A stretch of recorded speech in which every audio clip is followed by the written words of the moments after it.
Ben Bova. Ben Bova has written nearly 70 books of science fiction and science journalism. He has also been a science writer and marketing manager for Avco Everett Research Labs, a technical editor for Project Vanguard, and a screenwriter for the Physical Science Study Committee at MIT. He is currently president of the National Space Society. In 1971, he became editor of Analog and breathed new life into the magazine by publishing innovative and important work by Joe Haldeman, George R.R. Martin, Spider Robinson, Orson Scott Card, Norman Spinrad, Roger Zelazny, Gene Wolfe, Vonda N. McIntyre, and others.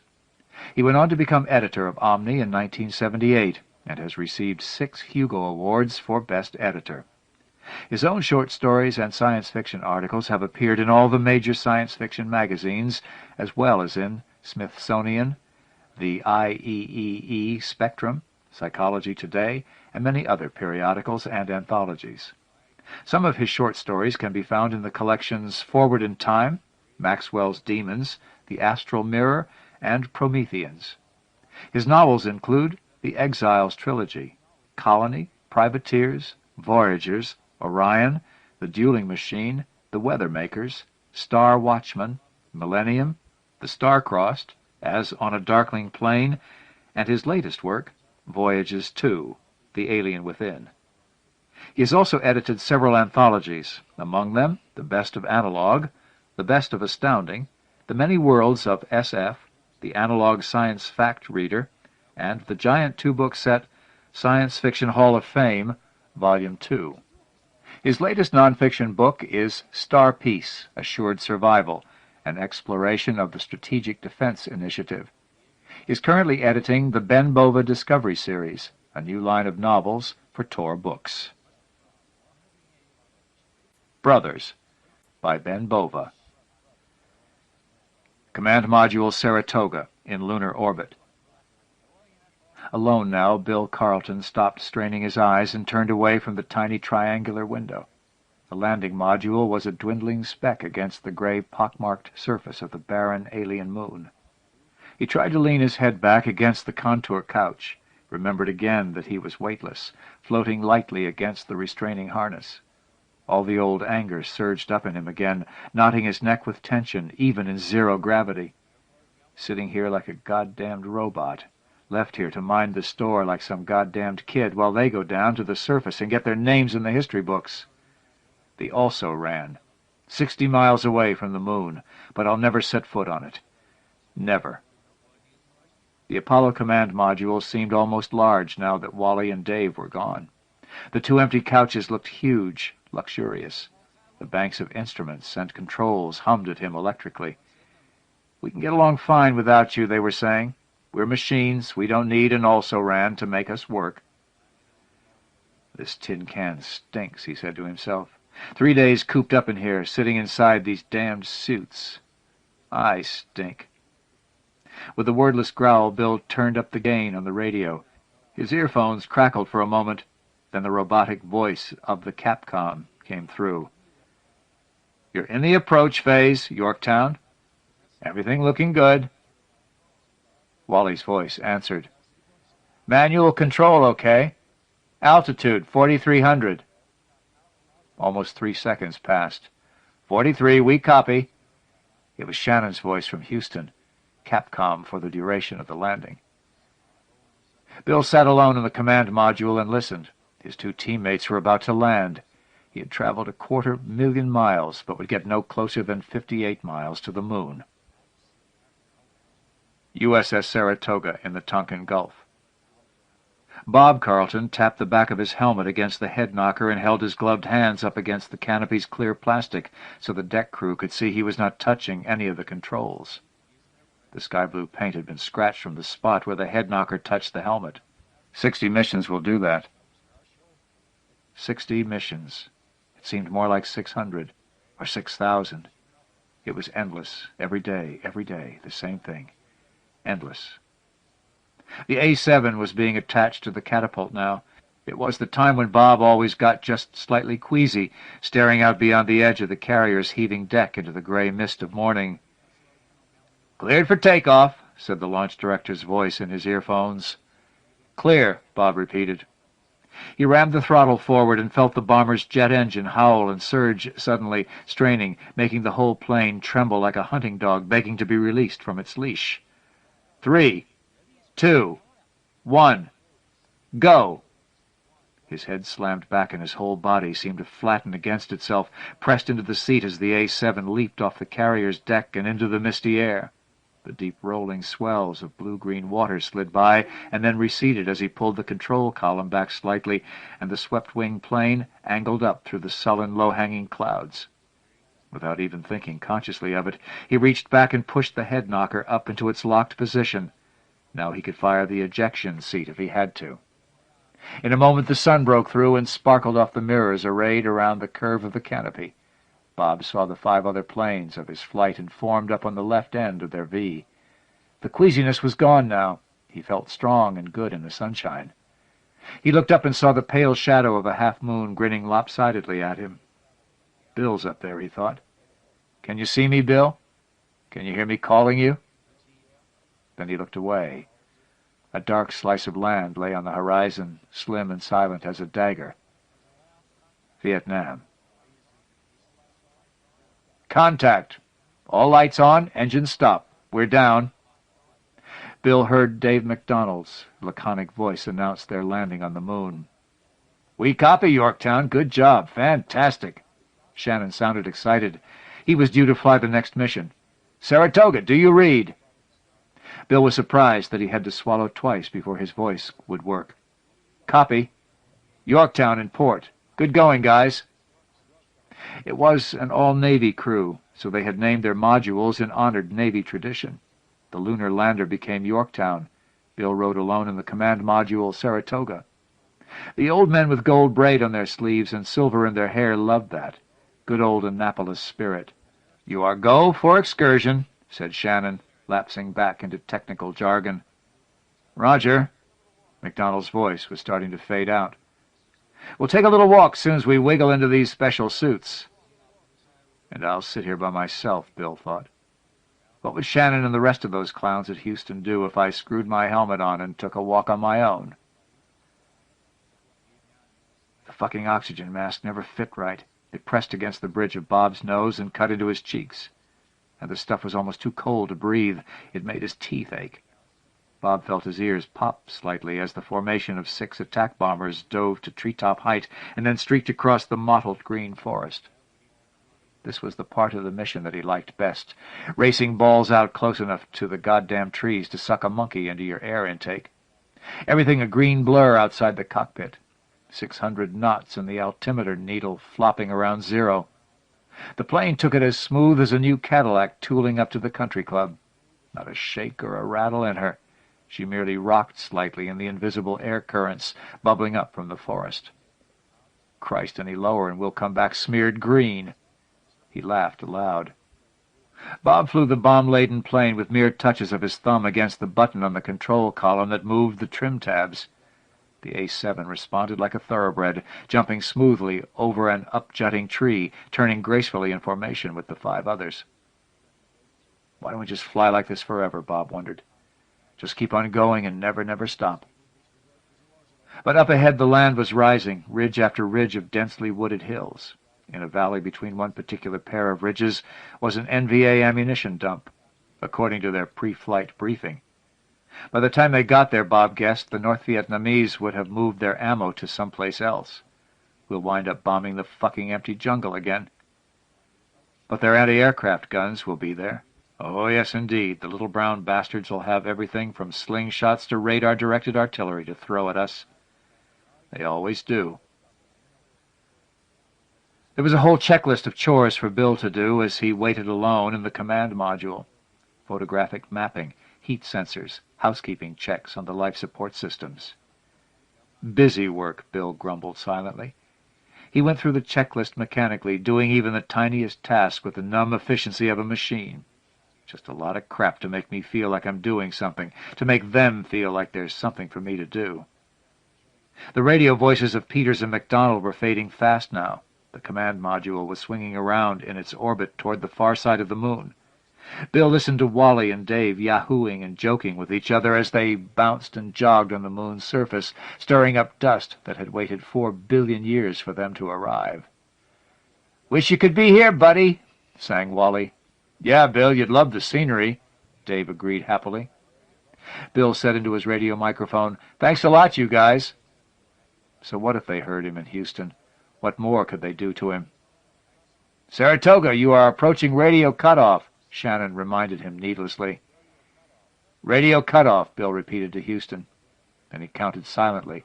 1,000, 2,000, 3... "See you on the other side," said Shannon, his radio voice finally crossing the distance between them. "That's a Raj," Bill said. The far side of the moon, totally alone, separated from the entire human race by 250,000 miles of distance and 2,000 miles of solid rock. Bill stole one final glance at the Earth as the spacecraft swung around in its orbit. It was blue and mottled with white swirling clouds, glowing like a solitary candle on a darkened altar. He could not see Vietnam. He did not even try to find it. "Check guns," the flight leader's voice in his helmet earphones almost startled Bob. The easy part of the flight was finished. The work was beginning. He thumbed the firing button on his control column, just the slightest tap. Below his feet he could feel a brief buzz, almost like a small vacuum cleaner or an electric shaver, just for an instant. "Corsair 6, guns clear." His microphone was built into the oxygen mask. The flight leader kept an open mic. Bob could hear him breathing noisily inside his mask. The ground was rising now, still green and treacherous, but reaching up into the sky in steep ridges. Their flight plan took advantage of the terrain. Come in low, skim the treetops until the final ridge. Then zoom up over the last crest, dive flat out into the valley and plaster the joint with high-explosive bombs and napalm. Get in and get out before they know you're there. Good plan, except for tail-end Bobby. 4 planes could get past the fucking slopes before they can react, maybe 5. But 6 was expecting too much. They'll have their radars tracking and their guns firing by the time I come through. The only sound in the command module was the inevitable electrical hum of the equipment. Bill ignored it. It would make no impression on his conscious mind unless it stopped. He floated gently against the light restraining harness of his couch and closed his eyes. This was the time he had waited for, his own time. They could pick him for the shit job of sitting here and waiting while Wally and Dave got all the glory. But they couldn't stop him from doing this one experiment, this test that nobody in the world knew about. Nobody except Bobby and me, he thought. Eyes closed, Bill tried to relax his body completely, force the tension out of his muscles, make those tendons ease their grip. "Bobby," he whispered. "Bobby, can you hear me?" They had agreed to the experiment a year earlier, the last time they had seen each other at the lobby bar in the St. Francis Hotel. "What the hell are you doing here?" they had asked simultaneously. "I'm rotating back to Nam," said Bob. "I'm attending an engineering conference over at Ames."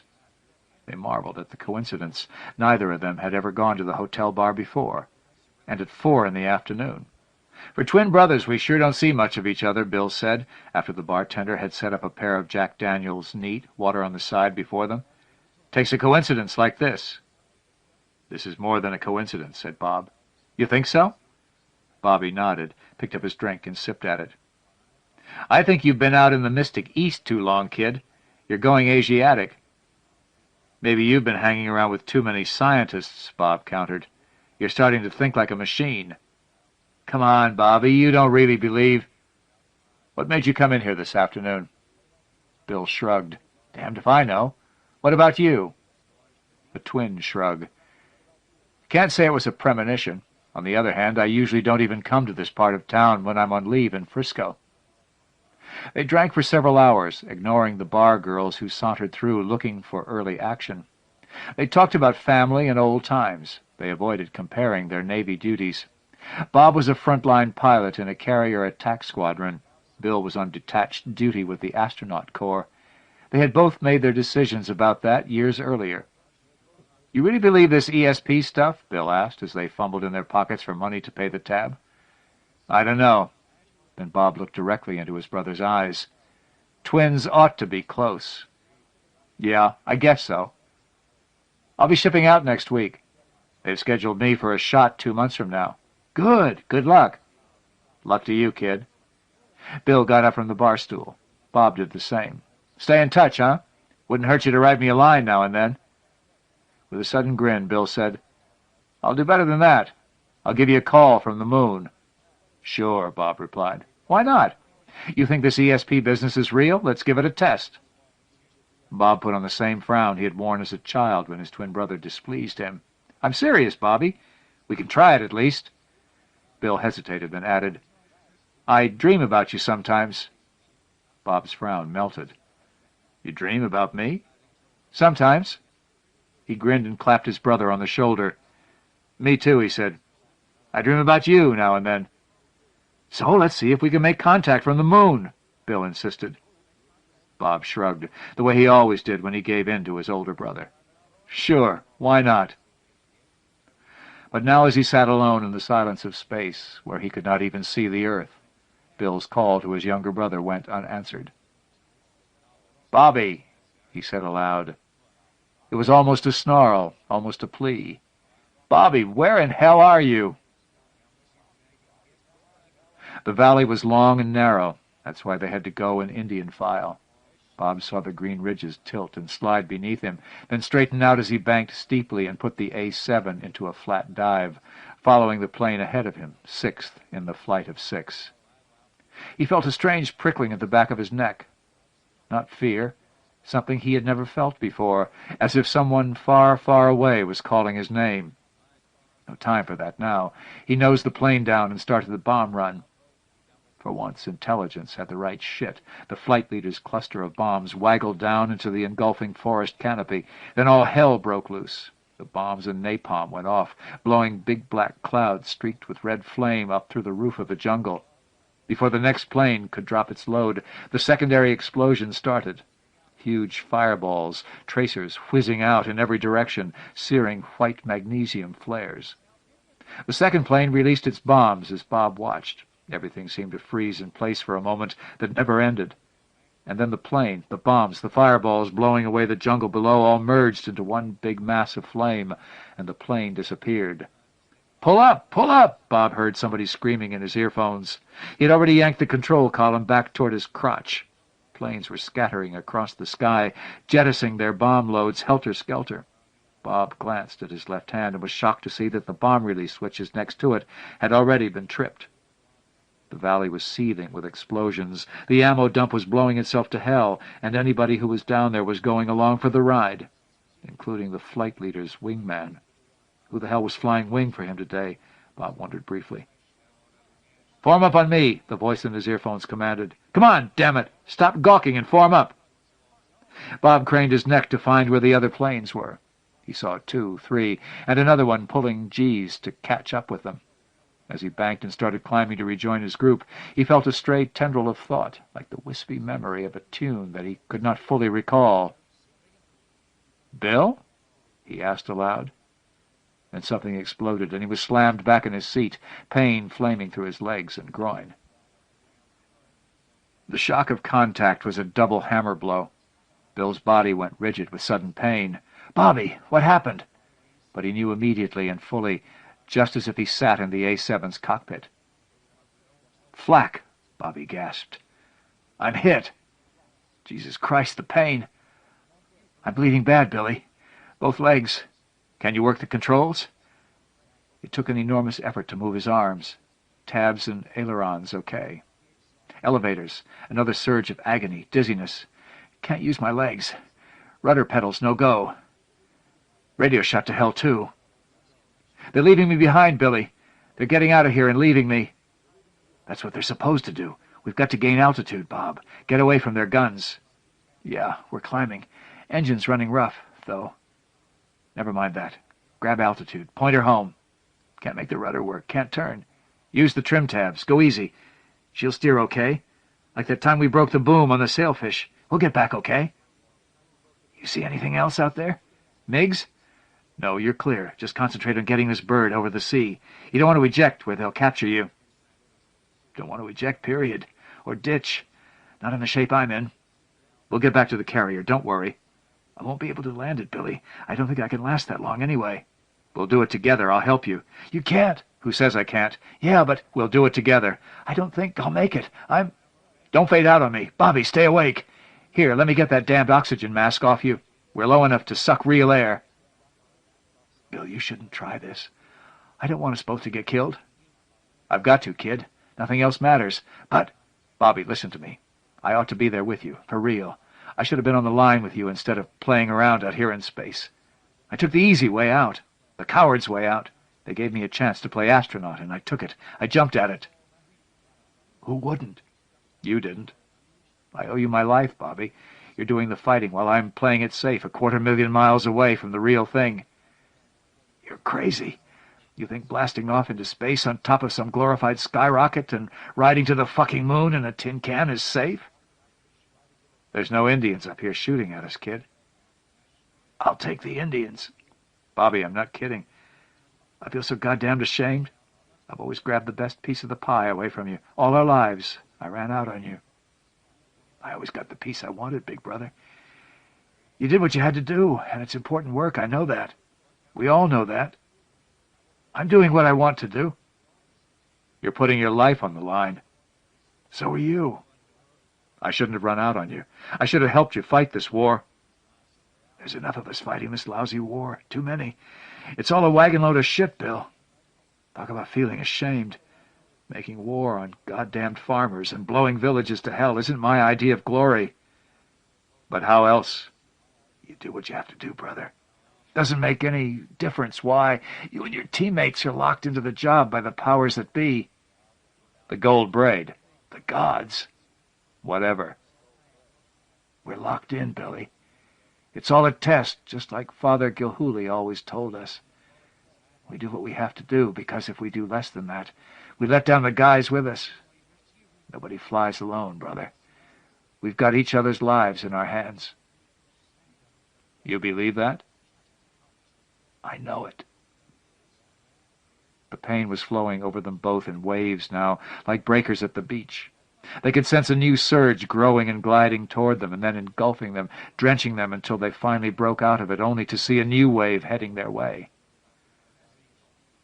I'm not going to make it, Bill. Yes, you are. We can make it. I don't think so. Look, the carrier, Bob. Where? Yeah. Looks damn small from up here. You're almost home. I'll handle the rudder. You work the stick. Yeah, okay. Maybe we can make it. Maybe. No maybe about it. We're going to put this junk heap down right in front of the Admiral's nose. Sure. Gear down? Yeah. Indicator light says it's locked. Thank God for small miracles. LSO's waving us in. They've cleared the deck for us. Nice of them. Easy now. Easy on the throttle. Don't stall her. Stop the backseat driving. Deck's coming up too damn fast, Bobby. Don't worry. I can make it. You did it. We're down. We did it, brother. We did it together. The deck team rushed to the battered plane. Firefighters doused the hot engine area and wings with foam. Plane handlers climbed up to the cockpit and slid the canopy back to find the pilot crumpled unconscious, his flight suit soaked with blood from the waist down. The medics lifted Bob Carlton from the cockpit tenderly and had whole blood flowing into his arm, even while they wheeled him toward the sick bay. "Look at his face," said one of the medics. "What the hell's he smiling about?" It took 30 more orbits around the moon before Peters and McDonald left the surface to rendezvous with the command module and begin the flight back to Earth. 30 orbits while Bill Carlton sat totally alone. New attempts to contact his brother were fruitless. He knew that Bob was alive, that much he could sense, but there was no answer to his silent calls. Wally Peters wormed through the airlock hatch first, a quizzical expression on his square-jawed face. "How you doing, Billy boy?" "Just fine. Glad to have you back." Dave McDonald came through and floated to his couch on Bill's left. "Miss us?" "Yeah, sure." "Lonesome in here all by yourself?" Wally grinned. "Kind of." Bill grinned back. Wally and Dave glanced at each other. Bill realized it had been a long time since either of them had seen him smile. "Here," said Wally, "we brought you a present." He reached into the pouch in the leg of his suit and took out a slim, flat, dark piece of stone. "Your very own moon rock," Dave said. Bill took it from them wordlessly.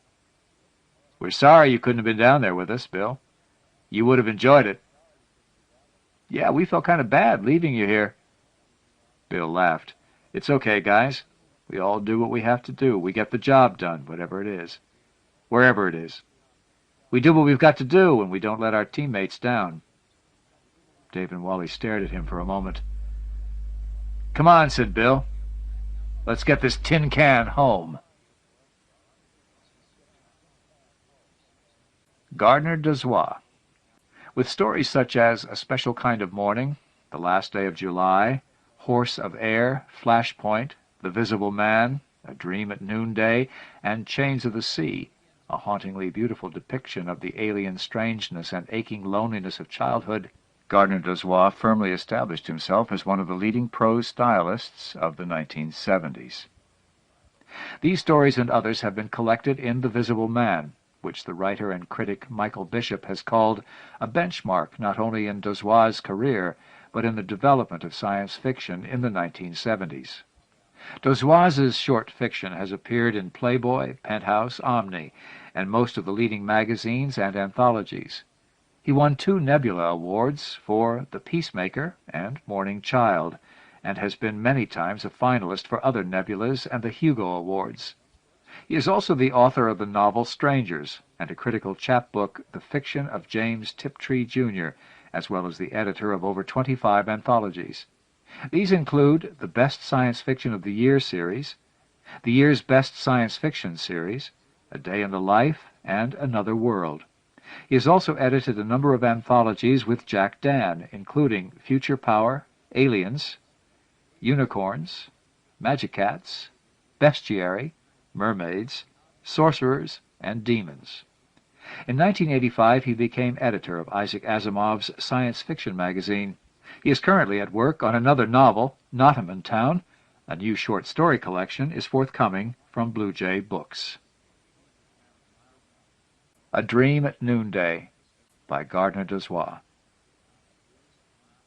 I remember the sky and the sun burning in the sky like a golden penny flicked into a deep blue pool, and the scuttling white clouds that changed into magic ships and whales and turreted castles as they drifted up across the bottomless ocean and swam the equally bottomless sea of my mind's eye. I remember the winds that skimmed the clouds, smoothing and rippling them into serene grandeur, or boiling them into froth. I remember the same wind dipping low to caress the grass, making it sway and tremble, or whipping through the branches of the trees and making them sing with a wild, keening organ note. I remember the silence that was like a bronzen shout echoing among the hills. It is raining. The sky is slate-gray and grittily churning. It looks like a soggy dish rag being squeezed dry, and the moisture is dirty rain that falls in pounding sheets, pressing down the tall grass. The rain pocks the ground, and the loosely packed soil is slowly turning into mud, and the rain spatters the mud, making it shimmer. And I remember the trains. I remember lying in bed as a child, swathed in warm blankets, sniffing suspiciously and eagerly at the embryonic darkness of my room, and listening to the big trains wail and murmur in the freight yard beyond. I remember lying awake night after night, frightened and darkly fascinated, keeping very still so that the darkness wouldn't see me, and listening to the hollow booms and metallic moans as the train coupled and linked below my window. I remember that I thought the trains were alive, big dark beasts who came to dance and to hunt each other through the dappled moonlight of the world outside my room. And when I would listen to the whispering clatter of their passing and feel the room quiver ever so slightly in shy response, I would get a crawly feeling in my chest and a prickling along the back of my neck, and I would wish that I could watch them dance, although I knew that I never would. And I remember that it was different when I watched the trains during the daytime. For then, even though I clung tight to my mother's hand and stared wide-eyed at their steam-belching and spark-spitting, they were just big iron beasts putting on a show for me. They weren't magic then. They were hiding the magic inside them and pretending to be iron beasts and waiting for the darkness. I remember that I knew, even then, that trains are only magic in the night and only dance when no one can see them. And I remember that I couldn't go to sleep at night until I was soothed by the muttering lullaby of steel and the soft, rhythmical hiss-clatter of a train booming over a switch. And I remember that some nights the bellowing of a fast freight or the cruel whistling shriek of a train's whistle would make me tremble and feel cold suddenly, even under my safe blanket mountain. And I would find myself thinking about rain-soaked ground and blood and black cloth and half-understood references to my grandfather going away. And the darkness would suddenly seem to curl in upon itself and become diamond-hard and press down upon my straining eyes. And I would whimper, and the fading whistle would snatch the sound from my mouth and trail it away into the night. And I remember that at times like that I would pretend that I had tiptoed to the window to watch the trains dance, which I never really dared to do because I knew I would die if I did. And then I would close my eyes and pretend that I was a train, and in my mind's eye I would be hanging disembodied in the darkness a few inches above the shining tracks. And then the track would begin to slip along under me, slowly at first, then fast and smooth like flowing syrup. And then the darkness would be flashing by, and then I would be moving out and away, surrounded by the wailing roar and evil steel chuckling of a fast freight slashing through the night, hearing my whistle scream with the majestic cruelty of a stooping eagle, and feeling the switches boom and clatter hollowly under me.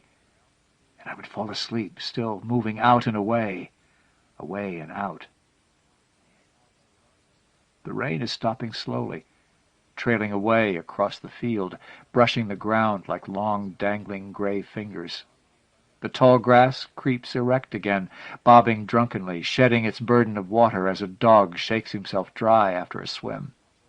There are vicious little crosswinds in the wake of the storm, and they make the grass whip even more violently than the departing caress of the rain.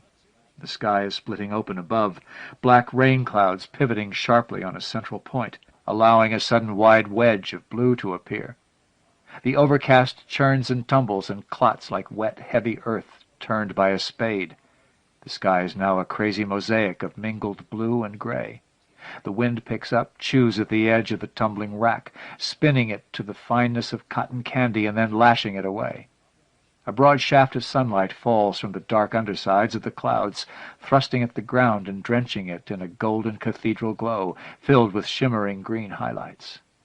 The effect is like that of light through a stained glass window, and objects bathed in the light seem to glow very faintly from within, seem to be suddenly translated into dappled molten bronze. There is a gnarled, shaggy tree in the center of the pool of sunlight, and it is filled with wet, disgruntled birds, and the birds are hesitantly, cautiously beginning to sing again. And I remember wandering around in the woods as a boy and looking for nothing and finding everything, and that clump of woods was magic, and those rocks were a rustler's fort, and there were dinosaurs crashing through the brush just out of sight, and everybody knew that there were dragons swimming in the sea just below the waves. And an old glittery piece of Coke bottle was a magic jewel that could let you fly or make you invisible, and everybody knew that you whistled twice and crossed your fingers when you walked by that deserted old house, or something shuddery and scaly would get you, and you argued about "bang, you're dead, no, I'm not," and you had a keen gun that could endlessly dispatch all the icky monsters who hung out near the swing set in your backyard without ever running out of ammunition. And I remember that as a kid I was nuts about finding a magic cave, and I used to think that there was a cave under every rock, and I would get a long stick to use as a lever, and I would sweat and strain until I had managed to turn the rock over, and then when I didn't find any tunnel under the rock, I would think that the tunnel was there, but it was just filled in with dirt. And I would get a shovel, and I would dig 3 or 4 feet down, looking for the tunnel and the magic cave, and then I would give up and go home for a dinner of beans and franks and brown bread. And I remember that once I did find a little cave hidden under a big rock, and I couldn't believe it, and I was scared and shocked and angry, and I didn't want it to be there, but it was, and so I stuck my head inside it to look around because something wouldn't let me leave until I did, and it was dark in there and hot and very still, and the darkness seemed to be blinking at me, and I thought I heard something rustling and moving, and I got scared, and I started to cry, and I ran away, and then I got a big stick and came back, still crying, and pushed and heaved at that rock until it thudded back over the cave and hid it forever. And I remember that the next day I went out again to hunt for a magic cave. The rain has stopped. A bird flaps wetly away from the tree and then settles back down onto an outside branch. The branch dips and sways with the bird's weight, its leaves heavy with rain. The tree steams in the sun, and a million raindrops become tiny jewels, microscopic prisms, gleaming and winking, loving and transfiguring the light even as it destroys them, and they dissolve into invisible vapor puffs to be swirled into the air and absorbed by the waiting clouds above. The air is wet and clean and fresh. It seems to squeak as the tall grass saws through it, and the wind runs its fingernails lightly along its surface. The day is squally and gusty after the storm, high shining overcast split by jagged ribbons of blue that look like aerial fjords. The bird preens and fluffs its feathers disgustedly, chattering and scolding at the rain, but keeping a tiny bright eye carefully cocked in case the storm should take offense at the liquid stream of insults and come roaring back. Between the tufts of grass the ground has turned to black mud, soggy as a sponge, puddled by tiny pools of steaming rainwater. There is an arm and a hand lying in the mud, close enough to make out the texture of the tattered fabric clothing the arm, so close that the upper arm fades up and past the viewpoint and into a huge, featureless blur in the extreme corner of the field of vision. The arm is bent back at an unnatural angle, and the stiff fingers are hooked into talons that seem to claw toward the gray sky.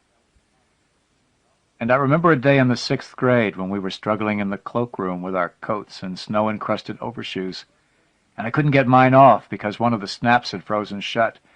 And Denny was talking about how his father was a jet pilot, and he sure hoped the war wasn't over before he grew up, because he wanted to kill some gooks like his daddy was doing.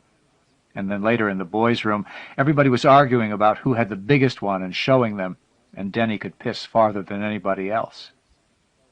I remember that noon at recess we were playing kick the can, and the can rolled down the side of the hill, and we all went down after it, and somebody said, "Hey, look," and we found a place inside a bunch of bushes where the grass was all flattened down and broken, and there were pages of a magazine scattered all over, and Denny picked one up and spread it out, and it was a picture of a girl with only a pair of pants on, and everybody got real quiet, and I could hear the girls chanting in the schoolyard as they jumped rope, and kids yelling, and everybody was scared, and her eyes seemed to be looking back right out of the picture, and somebody finally licked his lips and said, "What are those things sticking out of her, and he didn't know the word. And one of the bigger kids said tits, and he said, "Yeah, what are those things sticking out of her tits?" And I couldn't say anything because I was so surprised to find out that girls had those little round brown things like we did, except that hers were pointy and hard and made me tremble.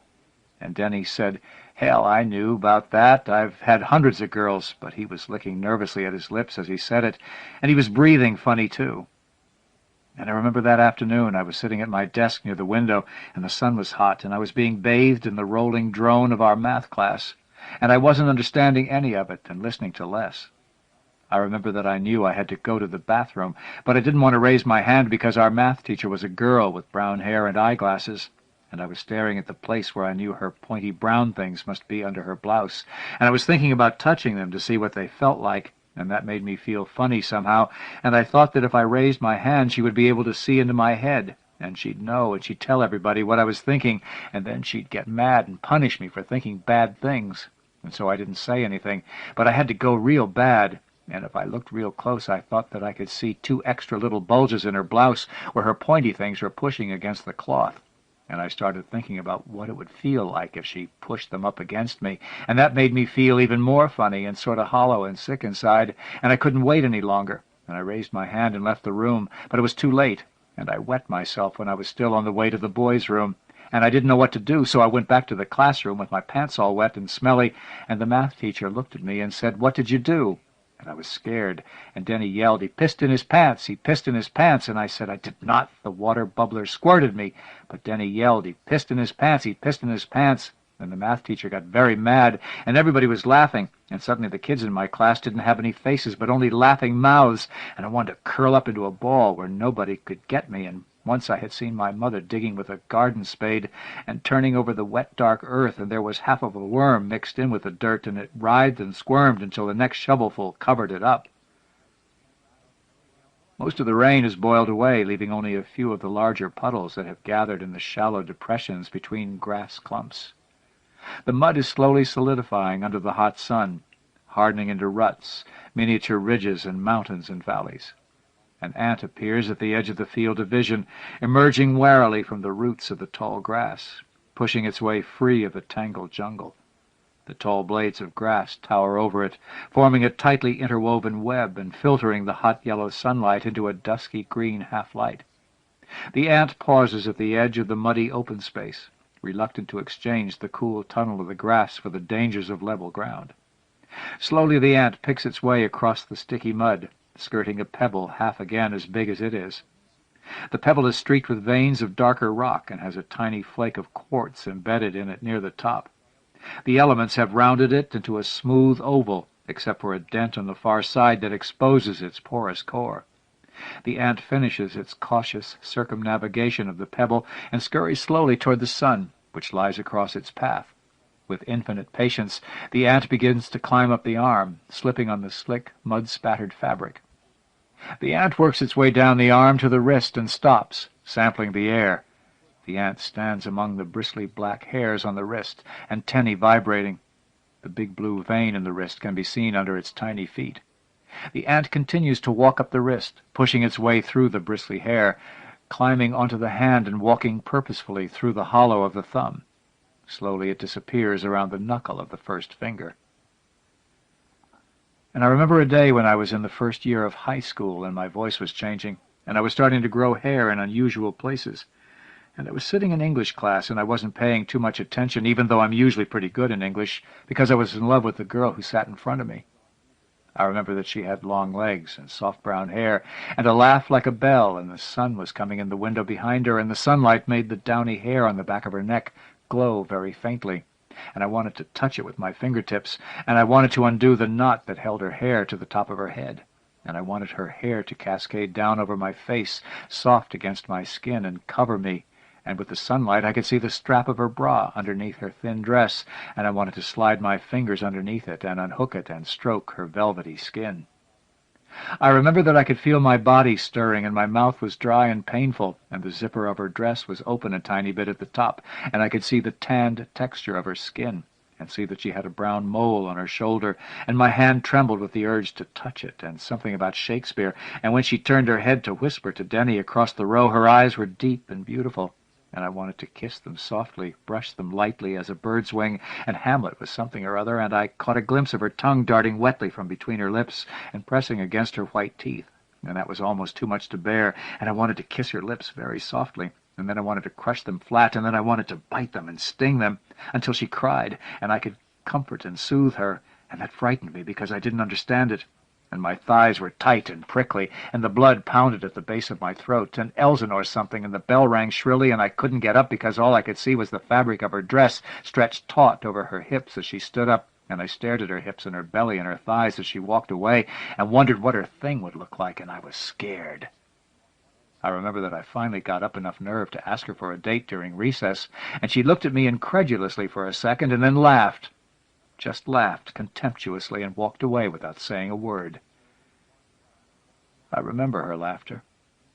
And I remember wandering around town late that night, heading aimlessly into nowhere, trying to escape from the pressure and the emptiness, and passing a car parked in a dark street corner just as the moon swung out from behind a cloud, and it was light that danced, and I could hear the freight trains booming far away. And she was in the back seat with Denny, and they were locked together, and her skirt was hiked up, and I could see the white flash of flesh all the way up her leg.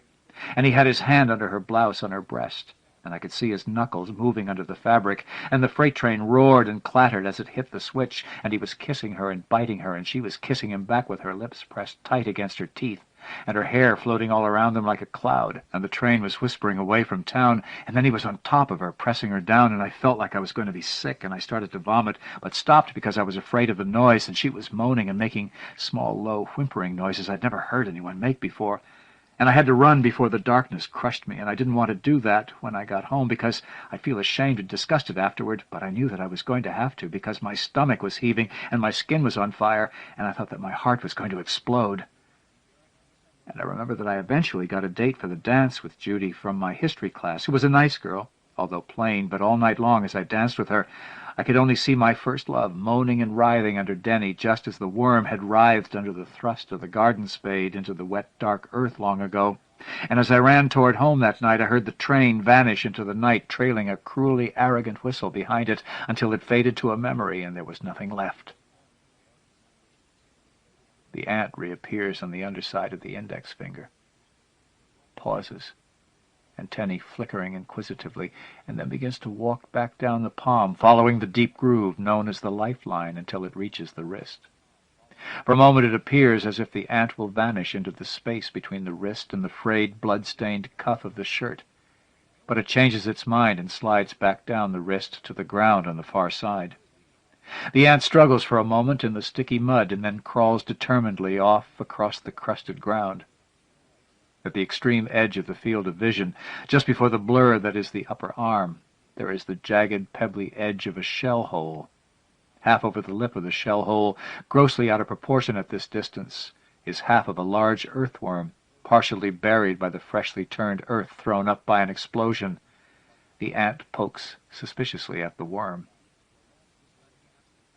And I remember the waiting room at the train station, and the weight of my suitcase in my hand, and the way the big iron voice rolled unintelligibly around the high ceiling as the station master announced the incoming trains, and cigar and cigarette smoke was thick in the air, and the massive air-conditioning fan was laboring in vain to clear some of the choking fog away, and the place reeked of urine and age, and an old dog twitched and moaned in his ancient sleep as he curled close against an equally ancient radiator that hissed and panted and belched white jets of steam. And I stood by the door and looked up and watched a blanket of heavy new snow settle down over the sleeping town with the ponderous invulnerability of a pregnant woman. I remember looking down into the train tunnel and out along the track to where the shining steel disappeared into darkness.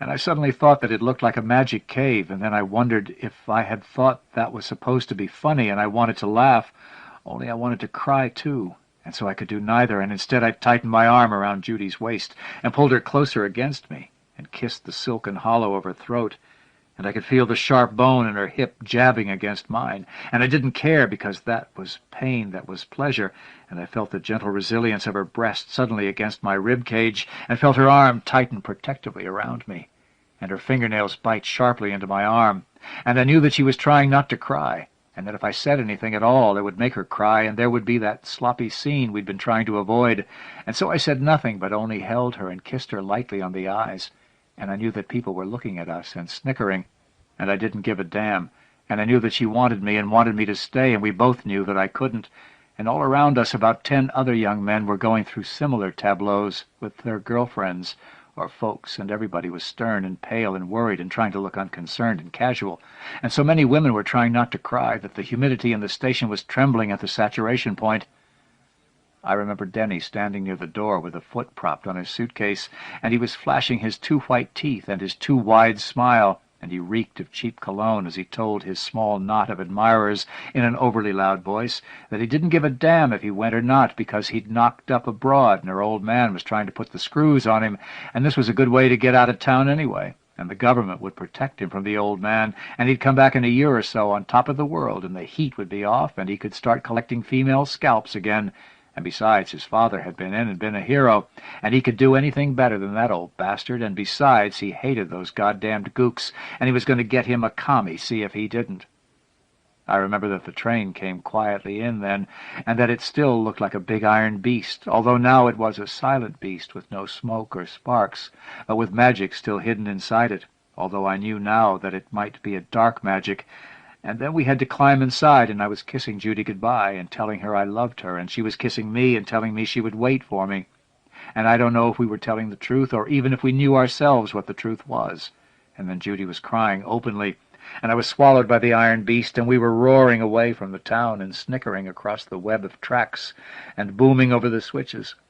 And I saw my old house flash by, and I could see my old window, and I almost imagined that I could see myself as a kid, with my nose pressed against the window, looking out and watching my older self roar by, and neither of us suspecting that the other was there, and neither ever working up enough nerve to watch the trains dance.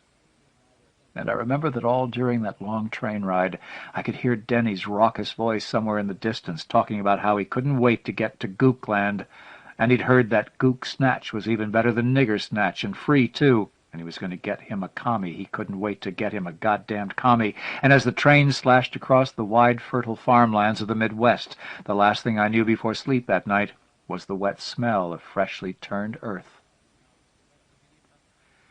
The ant noses the worm disdainfully and then passes out of the field of vision. The only movement now is the ripple of the tall grass and the flash of birds in the shaggy tree. The sky is clouding up again, thunderheads rumbling up over the horizon and rolling across the sky. Two large forms appear near the shaggy tree at the other extreme of the field of vision. The singing of the birds stops, as if turned off by a switch. The two forms move about vaguely near the shaggy tree, rustling the grass. The angle of the field of vision gives a foreshortening effect, and it is difficult to make out just what the figures are. There is a sharp command, the human voice sounding strangely thin under the sighing of the wind. The two figures move away from the shaggy tree, pushing through the grass. They are medics, haggard, dirty soldiers with big red crosses painted on their helmets and armbands, and several days' growth on their chins. They look tired, harried, scared and determined, and they are moving rapidly, half-crouching, searching for something on the ground, and darting frequent, wary glances back over their shoulders. As they approach, they seem to grow larger and larger, elongating toward the sky as their movement shifts the perspective. They stop a few feet away and reach down, lifting up a body that has been hidden by the tall grass. It is Denny, the back of his head blown away, his eyes bulging horribly open. The medics lower Denny's body into the sheltering grass and bend over it, fumbling with something. They finally straighten, glance hurriedly about, and move forward. The two grimy figures swell until they fill practically the entire field of vision, only random patches of sky and the ground underfoot visible around their bulk. The medics come to a stop about a foot away. The scarred, battered, mud-caked combat boot of the medic now dominates the scene, looking big as a mountain. From the combat boot, the medic's leg seems to stretch incredibly toward the sky, like a fatigue-swathed beanstalk, with just a suggestion of a head and a helmet floating somewhere at the top. The other medic cannot be seen at all now, having stepped over and out of the field of vision. His shallow breathing and occasional muttered obscenities can be heard. The first medic bends over, his huge hand seeming to leap down from the sky, and touches the arm, lifting the wrist and feeling for a pulse. The medic holds the wrist for a while and then sighs and lets it go. The wrist plops limply back into the cold, sucking mud, splattering it. The medic's hand swells in the direction of the upper arm and then fades momentarily out of the field of vision, although his wrist remains blurrily visible and his arm seems to stretch back like a highway into the middle distance. The medic tugs, and his hand comes back clutching a tarnished dog tag. Both of the medic's hands disappear forward out of the field of vision, hands prying the jaw open, jamming the dog tag into the teeth, the metal cold and slimy against the tongue and gums, pressing the jaws firmly closed again, the dog tag feeling huge and immovable inside the mouth. The world is the medic's face now, looming like a scarred cliff inches away, his bloodshot, twitching eyes as huge as moons, his mouth hanging slackly open with exhaustion, as cavernous and bottomless as a magic cave to a little boy. The medic has halitosis, his breath filled with the richly corrupt smell of freshly turned earth. The medic stretches out two fingers which completely occupy the field of vision, blocking out even the sky. The medic's fingertips are the only things in the world now.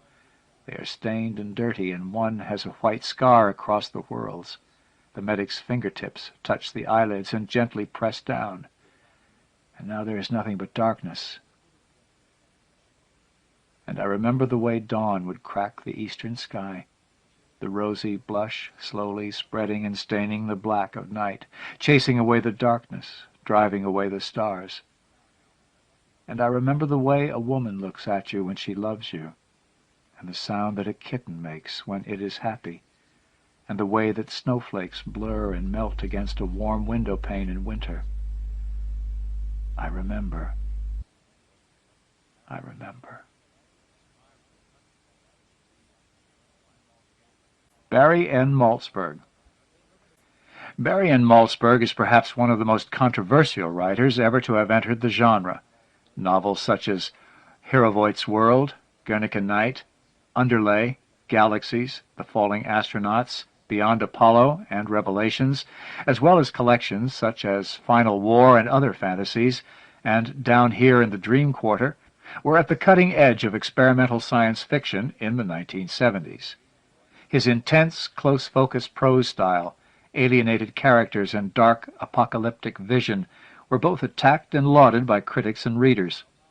In a retrospective of his work in 20th Century Science Fiction Writers, one critic writes that Malzberg's obsessions and those of his characters expose the dark underbelly of the science fiction mythos to the terrible light of art. He has edited a number of anthologies, including Final Stage, Arena, Sports SF, and Graven Images, with Edward L. Furman, Dark Sins, Dark Dreams, Crimes in SF, and The End of Summer, Science Fiction in the 50s, with Bill Pronzini, and the mammoth Arbor House Treasury of Horror and the Supernatural, with Martin Harry Greenberg. He won the John W. Campbell Memorial Award for his novel Beyond Apollo, and his deeply felt but controversial history of science fiction in the 1980s, The Engines of the Night, was a Hugo Award finalist in 1983. His latest novel, The Remaking of Sigmund Freud, was a Nebula Award finalist in 1986. Malzberg lives with his wife Joyce and family in Teaneck, New Jersey. The Queen of Lower Saigon, by Barry N. Malzberg. Begging pardon.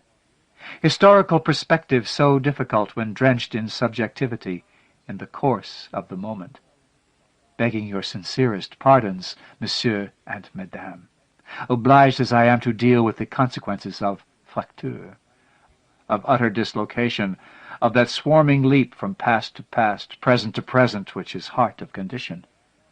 I, the Queen of Lower Saigon, effortfully to speak. Here I am, presenting my case. Bombs bursting in air. American boys of all description come to plight their troth against me. All description but one description. They are confused. They are very much out of joint. Short-timers all, 1 year and out, up and over. Still the circumstances get them. The hot, flooding napalm. The thought of napalm. The sinister thud of bodies. The unraveling of the blood, which is the war for them, whether they are here or there. Support personnel, or, as they say, in Charlie's Hives. Fuck me, I advise them.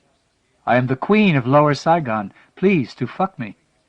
Solemnly rub that extension of self in and around until at last it is necessary. That is to say, it is inevitable that the napalm ignites the hot, leaping fires. Oh, a taste for metaphor, like a taste for humor, will take the Queen everywhere. Over and out, up and down, thicky and fucky. I'm coming! I'm coming! But definitely they are not going. There is no sign of their going. We will have to drive them out.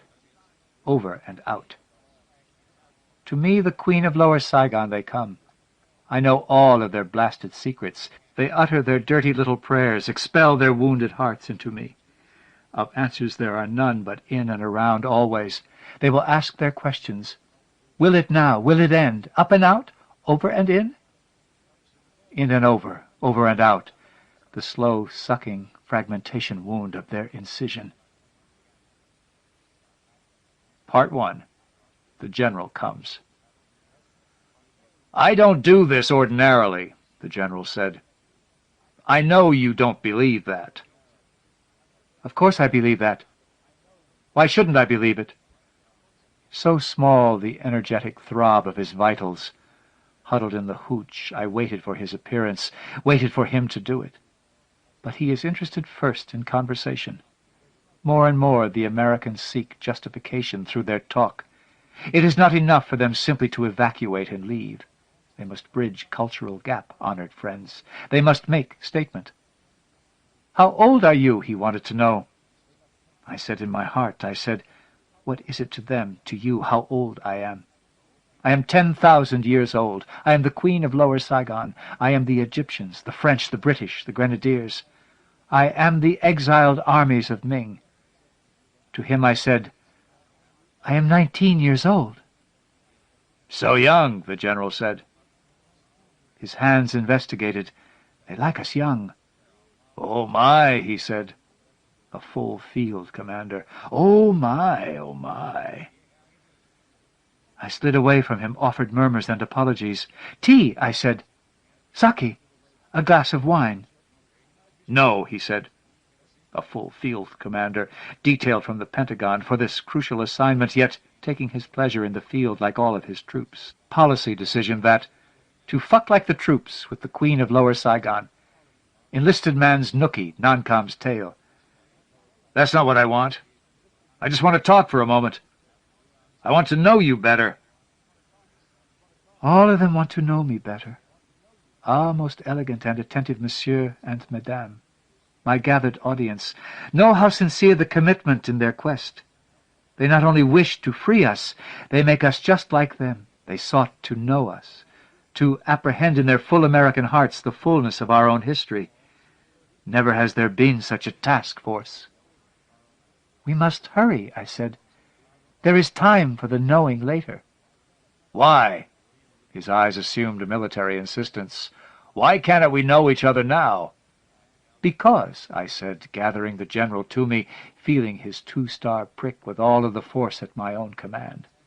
"Because this is a temporary action, an incursion of briefest mortality. This is merely an attempt to bring us to the level of managing our own defense, and there is no time, no time, no time."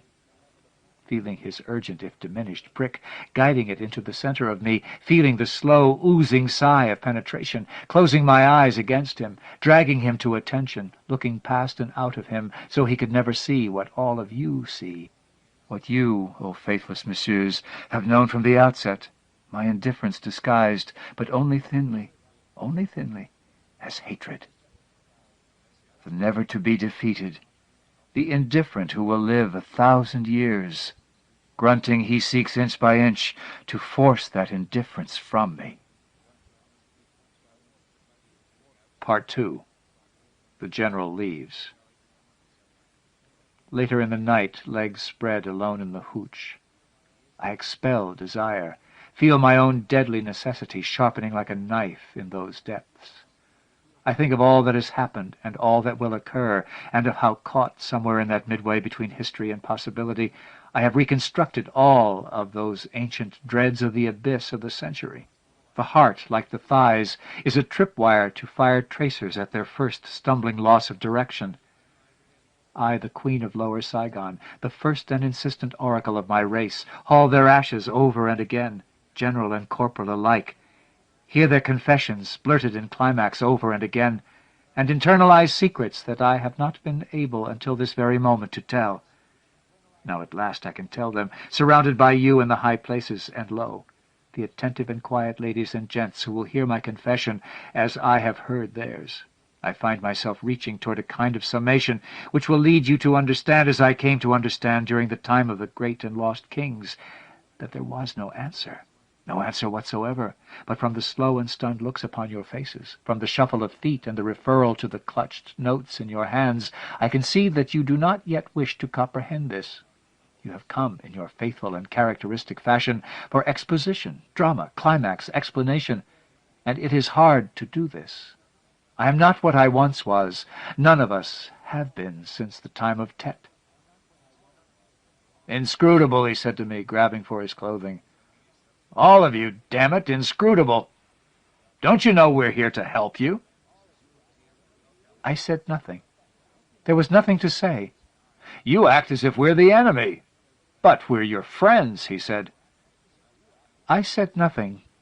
Not so much enmity, not so much inscrutability, as a simple kind of mystification. What would he have of me? What did he want? The Queen of Lower Saigon is not, let me tell you, my confessors, good on the metaphysics of the matter. Crushing are the particularities. Part 3. The Making of Fire. When the kings met in deep and sacred committee, they did not know with what they would emerge. That is the purpose of the committee.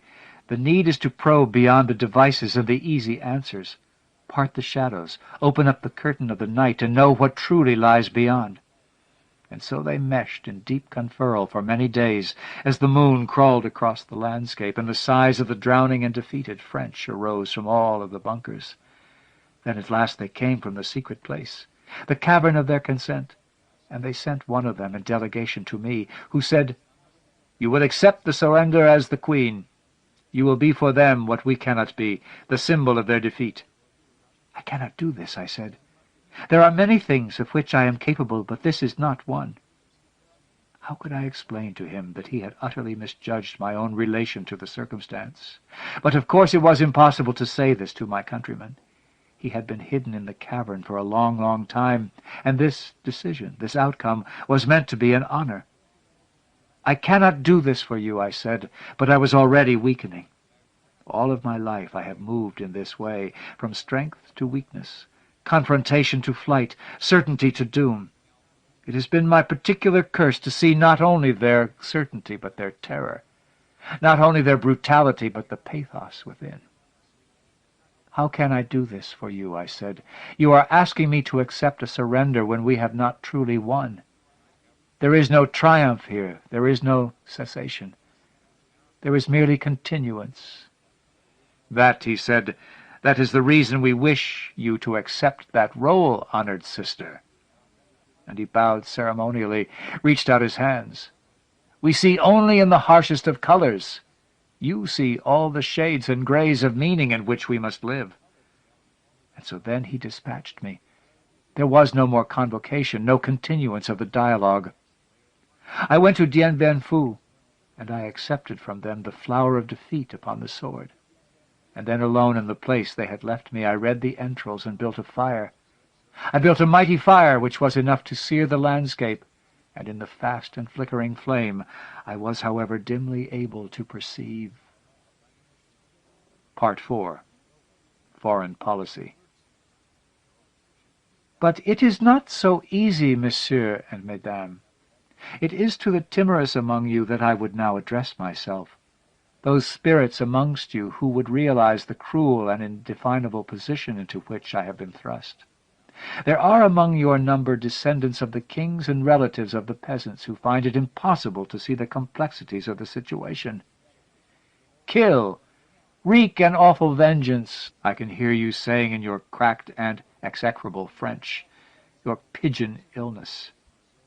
Kill all the fuckface, as they kill you.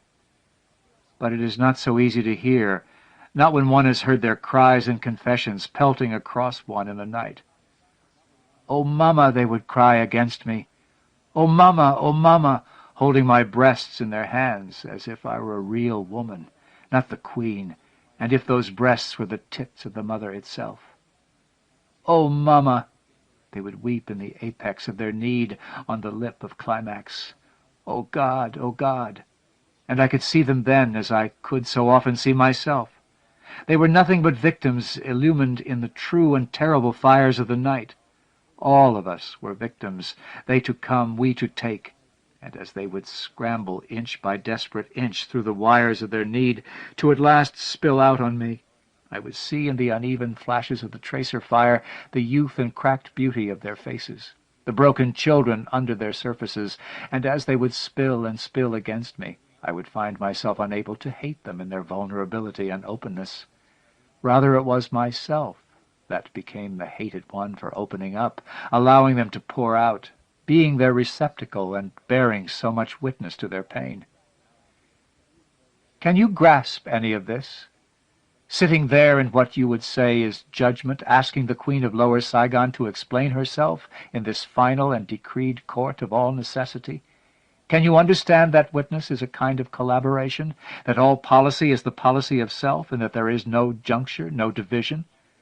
There are the children of pain in their streets, the children of their expression underfoot, all of them, scrappling through the interstices of this place. It is not even a collaboration, but a fusion. I see impatience on your fine and wise faces. Enough of this, the elders among you are saying. It is not pity, but circumstance which will drive us to the verdict. Your appeals to the emotion will get you nowhere. You are a queen, collaborator of kings. You must be harsh and true. Like Turandot, thou must not break. O unruptured vessel! Part 5. The General receives. In the morning after Tet there is much confusion and running in the streets. Everything seems to have turned, but in the afternoon the General himself sends emissaries for me. They drag me from the hooch, call me a dink goddess, brace me as if in abattoir, and drag me to the stockade, where I am hurled with stunning force and abruptness and left to my own thoughts for a while. The skies are streaked with Tet. The stink of the land is in my nostrils. It is not the flesh this time, but the land itself which I apprehend. I think the General will not come for a long time, or he will not come at all. But then he does. He comes to my cell and leans his face against the bars and says, "Whore, bitch, cunt," and other things which I cannot, having only an uncertain command of English, remember, and then he slaps me, and then he is gone. Alone in the stockade of the dreaded but long-sought Americanos, I sink to the stone floor, the stain of his fingers high on my cheek, bleeding, and I think that this will be the end. Then this is the end of the Queen. The war will go on, and the ficky-fucky will go on, but they will cry their words and needs to someone other than me. And, oh, brothers and sisters, I think that it is done for me then, but no. There are other plans, other possibilities. In the night the committee comes. They emerge in my cell, and they say, "More. There will be more." I cannot take any more. I have seen what I can, conveyed all that I must. There is nothing more left. Oh no, it is pointed out to me. It is now only truly to begin. And then they are gone. And when the General returns with key in hand and more dreadful purpose in his eyes, there is absolutely nothing for me to do but to take it as it is given. Given as it is received. Received as it is taken. That is our mission and honor, and it is as it has always been. Part 6. The Mystery Revealed. The Queen of Lower Saigon is a figment of the General's imagination. If the war had gone the way that the General knew it should, if things had happened as he was trained to believe that they would, her construction would not have been an inevitability. The General would have enjoyed an honorable retirement, perhaps a second, even a third career. Because of the severe and dislocating, terrifying and embarrassing events of Tet and thereafter, however, permanently shattering the General's cultivated belief in the rigor of dreams and the permanence of foreign policy, the General was forced to create an imaginary Queen of Lower Saigon. There is no Upper Saigon in the General's estimation. In order to explain the disasters of the outcome, the corruption of the troops, the slow and final unraveling of the great society of Vietnam, the General was driven to this end. It was not easy for him to do this, nor, strictly speaking, voluntary. As a servant of the people and career military officer, he had no alternative other than to seek this outside solution. The Queen fucked his troops. She dispensed drugs. She whispered dreadful improprieties into their vulnerable and innocent ears, and extracted from them secrets of maneuvers. She gave all of these secrets to the committee of elders who had appointed her to the position. The committee conferred amongst themselves and gave the information to field commanders who set terrible traps, exploding mines, tripwires, and tracers, disarming our troops of their own weaponry and element of surprise. The Queen of Lower Saigon did all of this, the General believes. He sincerely believes this to be the case, and has constructed her in his own mind, to say nothing of the principle of fictive address. Over and again the Queen delivers justification to a court of nations who will judge her most severely for her conduct, who will return to the General his commission and career, and make him 40 again, and in the field, this damned, damnable, accursed, wretched war, one which can be fought rationally and won with honor. Part 7. The Mystery Concealed. Ah, monsieur and mesdames, I confess it to you now. I give unto you the ultimate. There is no General. There is no stockade. There is no vengeance for Tet. There is no victimization of the Queen. There is, help us, only the Queen herself, her palms extended, addressing all of you in her own voice and pleading for mercy. It was necessary for me to invent the General, to create the concept of the General in order to atone for my own weakness and lack of spirit. I fucked the troops. I consorted with the enemy. I absorbed not only their semen, but spirit. But it was for pity, for pietà, that I did this. Now in the rubble of our defeat, our victory, which was merely a poised version of disaster, I am filled with shame. I am filled with humility and weakness, not willing to believe, O auditors, O elders and judges, that I could do such a thing. I have invented the general to excuse me for my acts. How can I face such knowledge? How can I deal with such outcome? Oh, the children are among us, mesdames. Some are living and many are dead. They run the streets and cry for scraps. They are spurned by many and loved by none. And they are my legacy, my gift to you, what I have done. I, the queen of no absolution.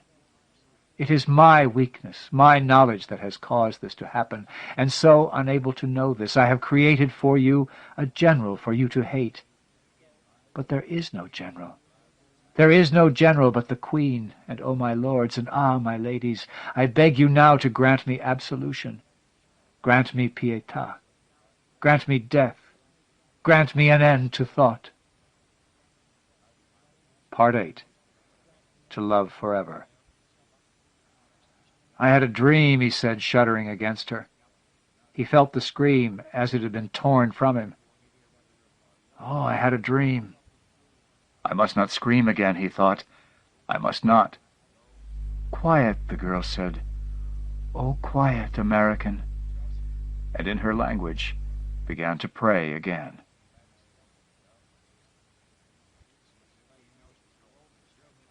Dennis Etchison.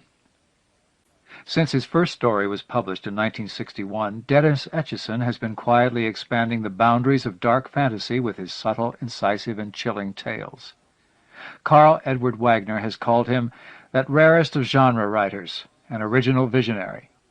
He has written several screenplays, including Halloween 4, and has done novelizations of The Fog, and under the pseudonym Jack Martin, Halloween 2, Halloween 3, and Videodrome. His story, The Dark Country, published in 1981, won both the World Fantasy Award and the British Fantasy Award. He has to date published 3 short story collections, The Dark Country, Red Dreams, and The Blood Kiss, and a novel, Dark Side. He is also the editor of Masters of Darkness and Cutting Edge. He lives in Los Angeles, California. Deathtracks by Dennis Etchison. Announcer. Hey, let's go into this apartment and help this housewife take a shower. Assistant. Rad. Announcer. Excuse me, ma'am. Housewife. Eek! Announcer. It's okay. I'm the new season man. Housewife. You came right through my TV. Announcer. That's because there's no stopping good news. Have you heard about new season body creamer? It's guaranteed better than your old-fashioned soap product. Cleaner than water on the air. It's... Assistant. Really rad. Housewife. Why, you're so right. Look at the way new season's foaming away my dead, unwanted dermal cells. My world has a whole new complexion. My figure has a glossy new paisley shine. The kind that men, announcer, and women, housewife, love to touch. Announcer. Plus the kids will love it, too. Housewife. You bet they will. Wait till my husband gets up. Why, I'm going to spend the day spreading the good news all over our entire extended family. It's... Announcer. It's a whole new season. Housewife. A whole new reason. It's... Assistant. Absolutely radical. The young man fingered the edges of the pages with great care, almost as if they were razor blades. Then he removed his fingertips from the clipboard and tapped them along the luminous crease in his pants. 1, 2, 3, 4, 5, 4, 3, 2, 1 stages of flexion, about to become a silent drum roll of boredom. With his other hand he checked his watch, clicked his pen, and smoothed the top sheet of the questionnaire, circling the paper in a cursive, impatient holding pattern. Across the room another man thumbed a remote control device until the TV voices became silvery whispers, like ants crawling over aluminum foil. "Wait, Bob." On the other side of the darkening living room, a woman stirred in her beanbag chair, her hair shining under the black light. "It's time for the Fuzzy family." The man, her husband, shifted his buttocks in his own beanbag chair and yawned. The chair's styrofoam filling crunched like cornflakes under his weight. "Saw this one before," he said. "Besides, there's no laugh track. They used 3 cameras and a live audience, remember?" "But it might be, boosted," said the woman. "Oh, what do they call it?" "Technically augmented," offered the young man. They both looked at him as though they had forgotten he was in their home. The young man forced an unnatural professional smile. In the black light his teeth shone too brightly. "Right," said the man. "Not the Fuzzy Family, though. I filtered out a track last night. It's all new, I'm sure." The young man was confused. He had the inescapable feeling that they were skipping, or was it simply that he was missing, every third or fourth sentence. "I'm sure." "Sure of what?" "That this particular TV show had been taped before an all-live audience?" How could he be sure? And why would anyone care enough about such a minor technical point to bother to find out? Such things weren't supposed to matter to the blissed-out masses. Certainly not to Amidek's survey families. Unless... Could he be that lucky? The questionnaire might not take very long after all. This one, he thought, has got to work in the industry. He checked the computer stats at the top of the questionnaire. Morrison, Robert, age 54, unemployed. Used to work in the industry then. A TV cameraman, a technician of some kind, maybe for a local station. There had been so many layoffs in the last few months, with QUBE and teletext and all the new cable licenses wearing away at the traditional network share. And any connection, past or present, would automatically disqualify this household. Hope sprang up in his breast like an accidental porno broadcast in the middle of sermonette. He flicked his pen rapidly between cramped fingers and glanced up, eager to be out of here and home to his own videocassettes. Not to mention, say, a Bob's Big Boy hamburger, heavy relish, hold the onions, and add avocado, to be picked up on the way. "I've been sent here to ask you about last month's viewing log," he began. "When one doesn't come back in the mail, we do a routine follow-up. It may have been lost by the post office. I see here that your phone's been disconnected. Is that right?" He waited while the man used the remote selector. On-screen silent excerpts of this hour's programming blipped by channel, reruns of Cop City, the syndicated version of The Cackle Factory, The Mindless Make Me Happy, The World as We Know It, THUGS, even a repeat of that PBS documentary on Teddy Roosevelt, A Man, a Plan, a Canal, Panama, and the upteenth replay of Mork and Mindy. This the infamous last episode that had got the series canceled, wherein Mindy is convinced she's carrying Mork's alien child and nearly ODs on a homeopathic remedy of Humphrey's 11 tablets and blackstrap molasses. Still, he waited. "There really isn't much I need to know." He put on a friendly, stupid, shit-eating grin, hoping it would show in the purple light, and then afraid that it would. "What you watch is your own business, naturally. Amidek's isn't interested in influencing your viewing habits. If we did, I guess that would undermine the statistical integrity of our sample, wouldn't it?" Morrison and his wife continued to stare into their flickering 12-inch Sony portable. If they're so into it, I wonder why they don't have a bigger set. One of those new picture-frame projection units from Madman Months, for example. I don't even see a Betamax. What was Morrison talking about when he said he'd taped the Fuzzy Family? The man had said that, hadn't he? It was becoming difficult to concentrate. Probably it was the black light, that and the old day-glow posters, the random clicking of the beaded curtains. Where did they get it all? Sitting in their living room was like being in a time machine, a playback of some Hollywood Sam Katzman or Albert Zugschmith version of the 60s. He almost expected Jack Nicholson or Luana Anders to show up, except that the artifacts seemed to be genuine and in mint condition. There were things he had never seen before, not even in catalogs. His parents would know.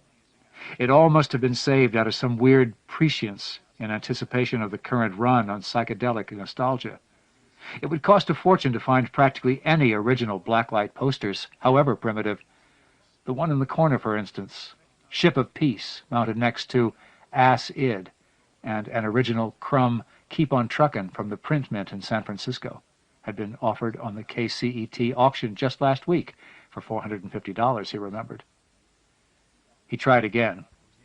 "Do you have your viewing log handy?" Expectantly, he paused a beat. "Or did you misplace it?" "It won't tell you anything," said the man. We watch a lot of oldies, said the woman. The young man pinched his eyes shut for a moment to clear his head. I know what you mean, he said, hoping to put them at ease. I can't get enough of the honeymooners myself. That Norton, he added a conspiratorial chuckle. Sometimes I think they get better with age. They don't make 'em like that anymore. But you know the local affiliates would be very interested to know that you're watching. Not that old, said the woman.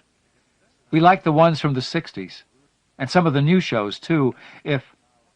Morrison inclined his head toward her, so that the young man could not see, and mouthed what may have been a warning to his wife.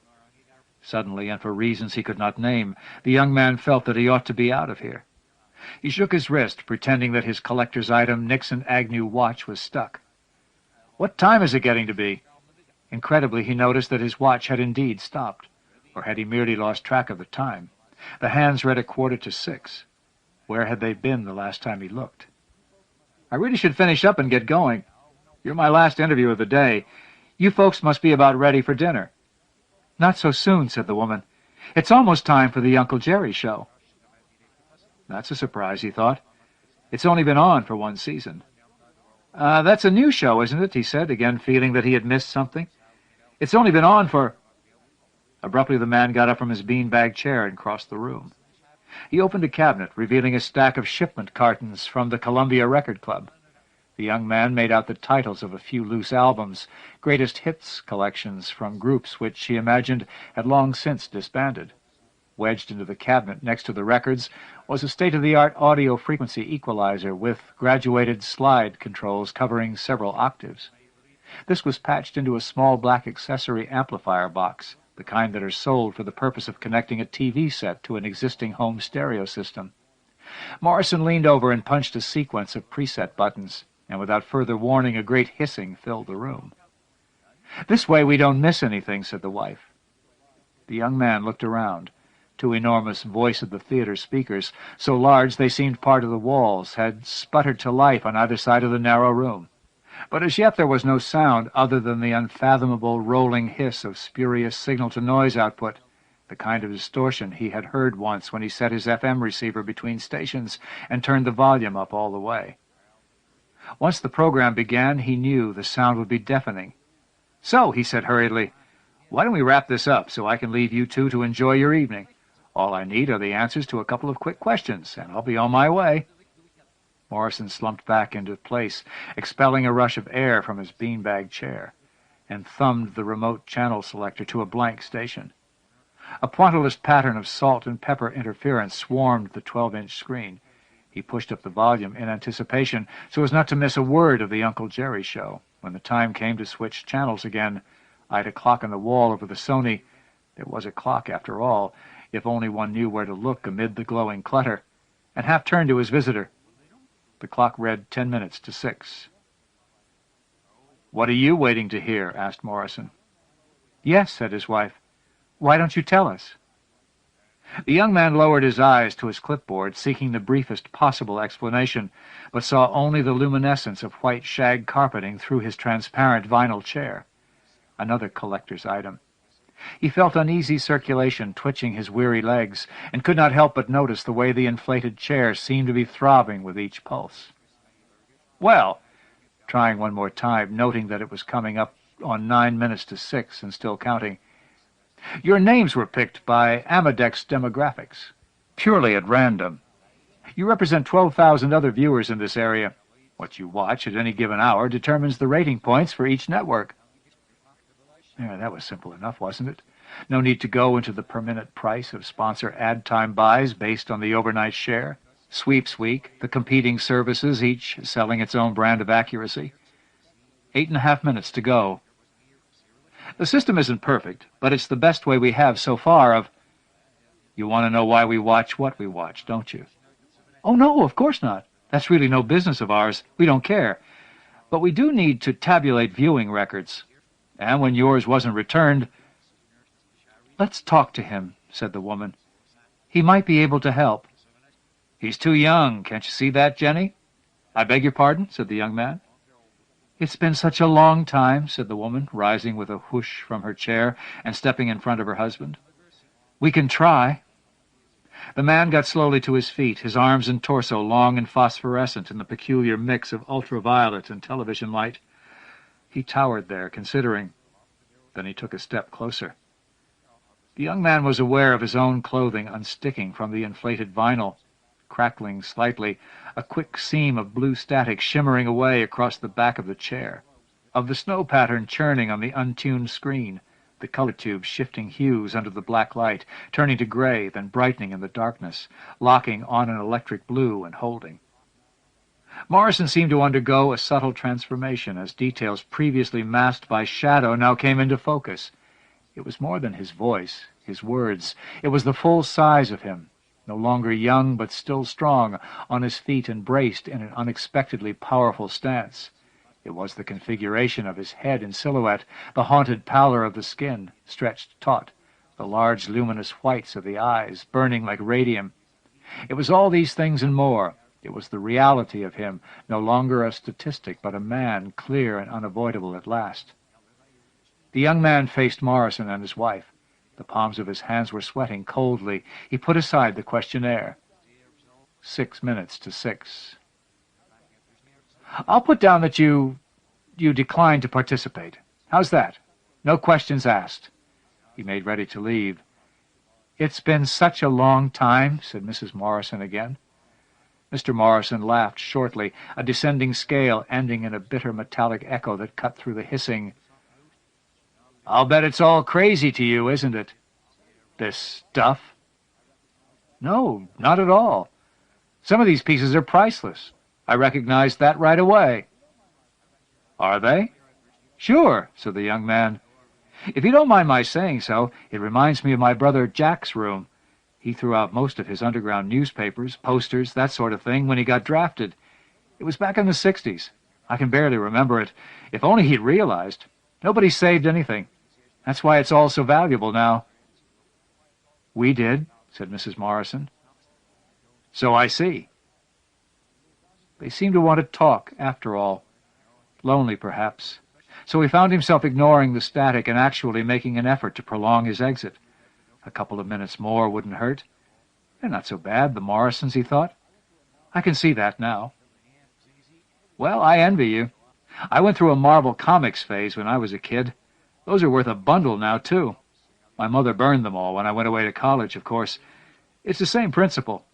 But if I could go back in a time machine... He shook his head and allowed an unforced smile to show through.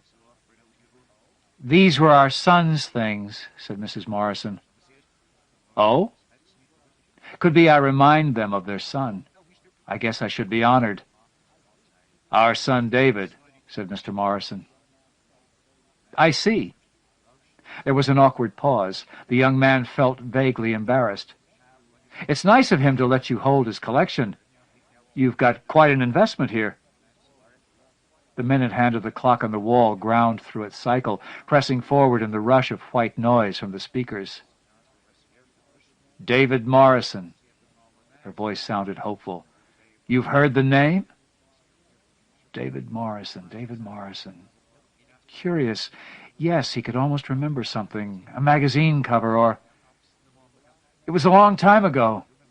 He, our son, was the last American boy to be killed in Vietnam. It was 4 minutes to 6, and he didn't know what to say.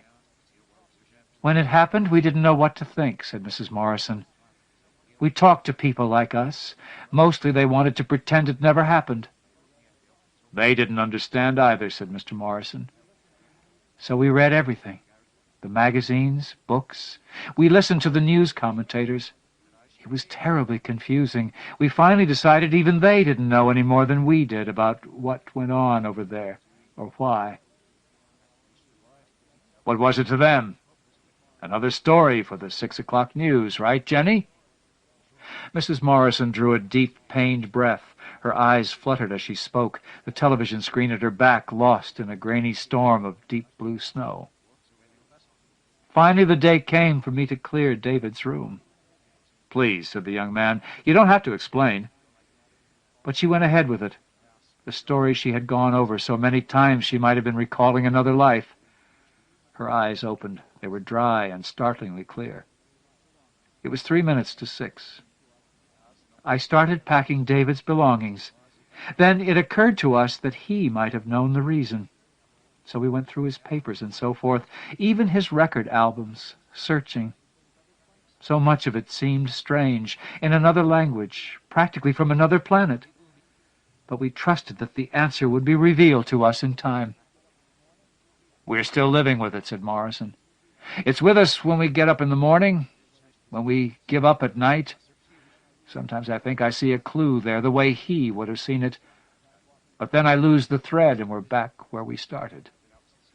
We tried watching the old reruns, hoping they had something to tell. But they were empty. It was like nothing important was going on in this country back then." "Tell him about the tracks, Bob." "I'm getting to it. Anyway, we waited. I let my job go and we were living off our savings. It wasn't much. It's almost used up by now. But we had to have the answer. Why? Nothing was worth a damn otherwise. Then a few months ago there was this article in TV Guide about the television programs, the way they make them. They take the tracks, the audience reactions follow, and use them over and over. Did you know that?" I had heard. Well, it's true. They take pieces of old soundtracks, mix them in, a big laugh here, some talk there. It's all taped inside a machine, an audience machine. The tapes go all the way back. I've broken them down and compared. Half the time you can hear the same folks laughing from 20, 25 years ago. And from the 60s. That's the part that got to me. So I rigged a way to filter out everything. Dialogue, music, except for the audience, the track. Why, he probably knows all about that. Don't you, young man?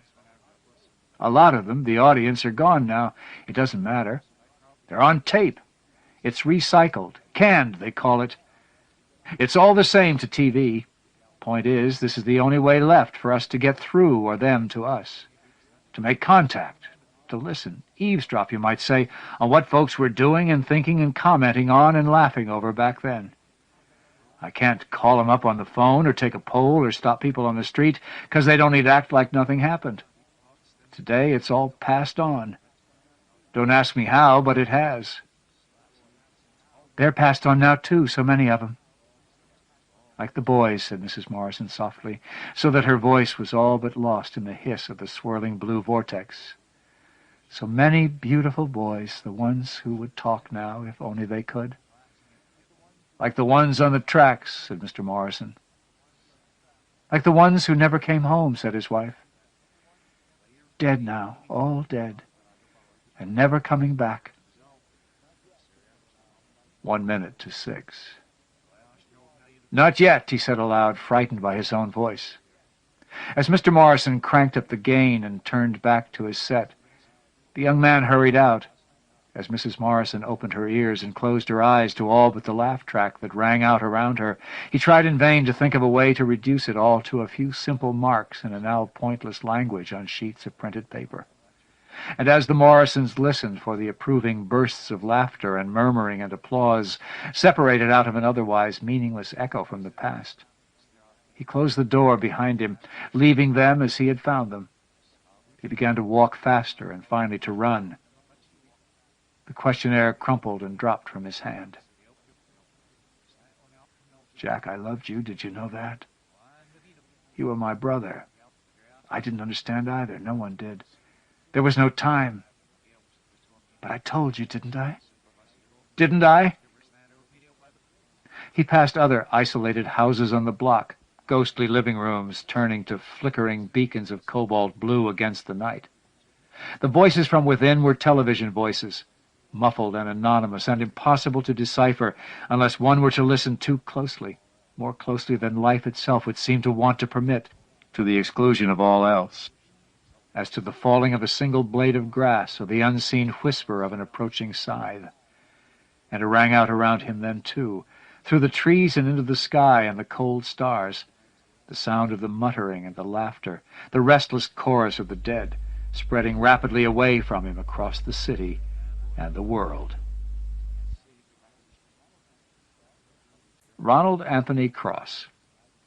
Ronald Anthony Cross has published stories in a variety of books and magazines in this country, England and Germany, including Isaac Asimov's science fiction magazine, New Worlds, the Berkeley Showcase, Orbit, Das Fest des Heiligen Dionysus, Copernicus, Other Worlds, Future Pastimes, Last Wave, Far Frontiers, and Universe. His novelette, The Dolls, a Tragic Romance, was a Nebula Award finalist. He lives in Santa Monica, California, with his wife and son. The Heavenly Blue Answer by Ronald Anthony Cross. 1. He tried not to think of it at all. He wasn't interested in trying to come to terms with it. Just forget it. But sometimes they wouldn't let you forget it. Like when he opened the papers to the movie section, just going to a movie, and there was this ridiculous stud with muscles popping out all over him, holding some kind of fancy gun with a big, knobby head on it, from which was spraying, you guess. Talk about phallic. This dude had been pumping up until his muscles were like iron. Only they weren't iron. No, looks were deceiving. And one little piece of metal from one of those fucking AK-47s would deflate him like a balloon forever.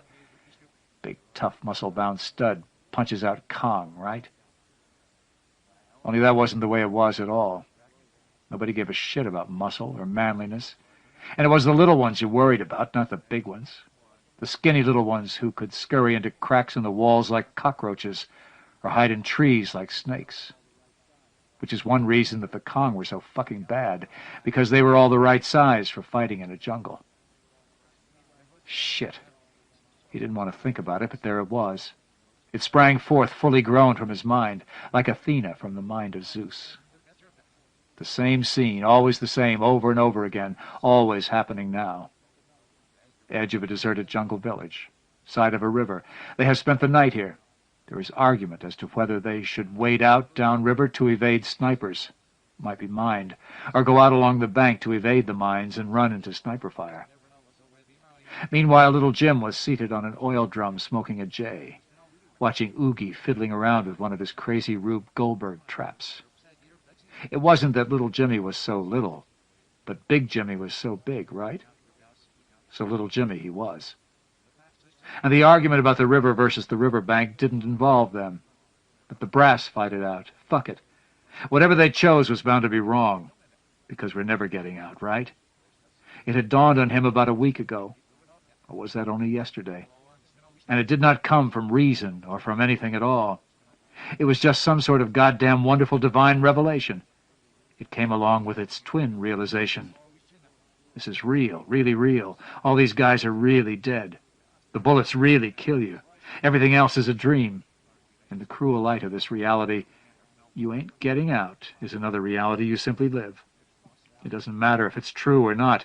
You just ain't getting out. Fuck it. Fuck everything. He sucked on the joint, strong grass.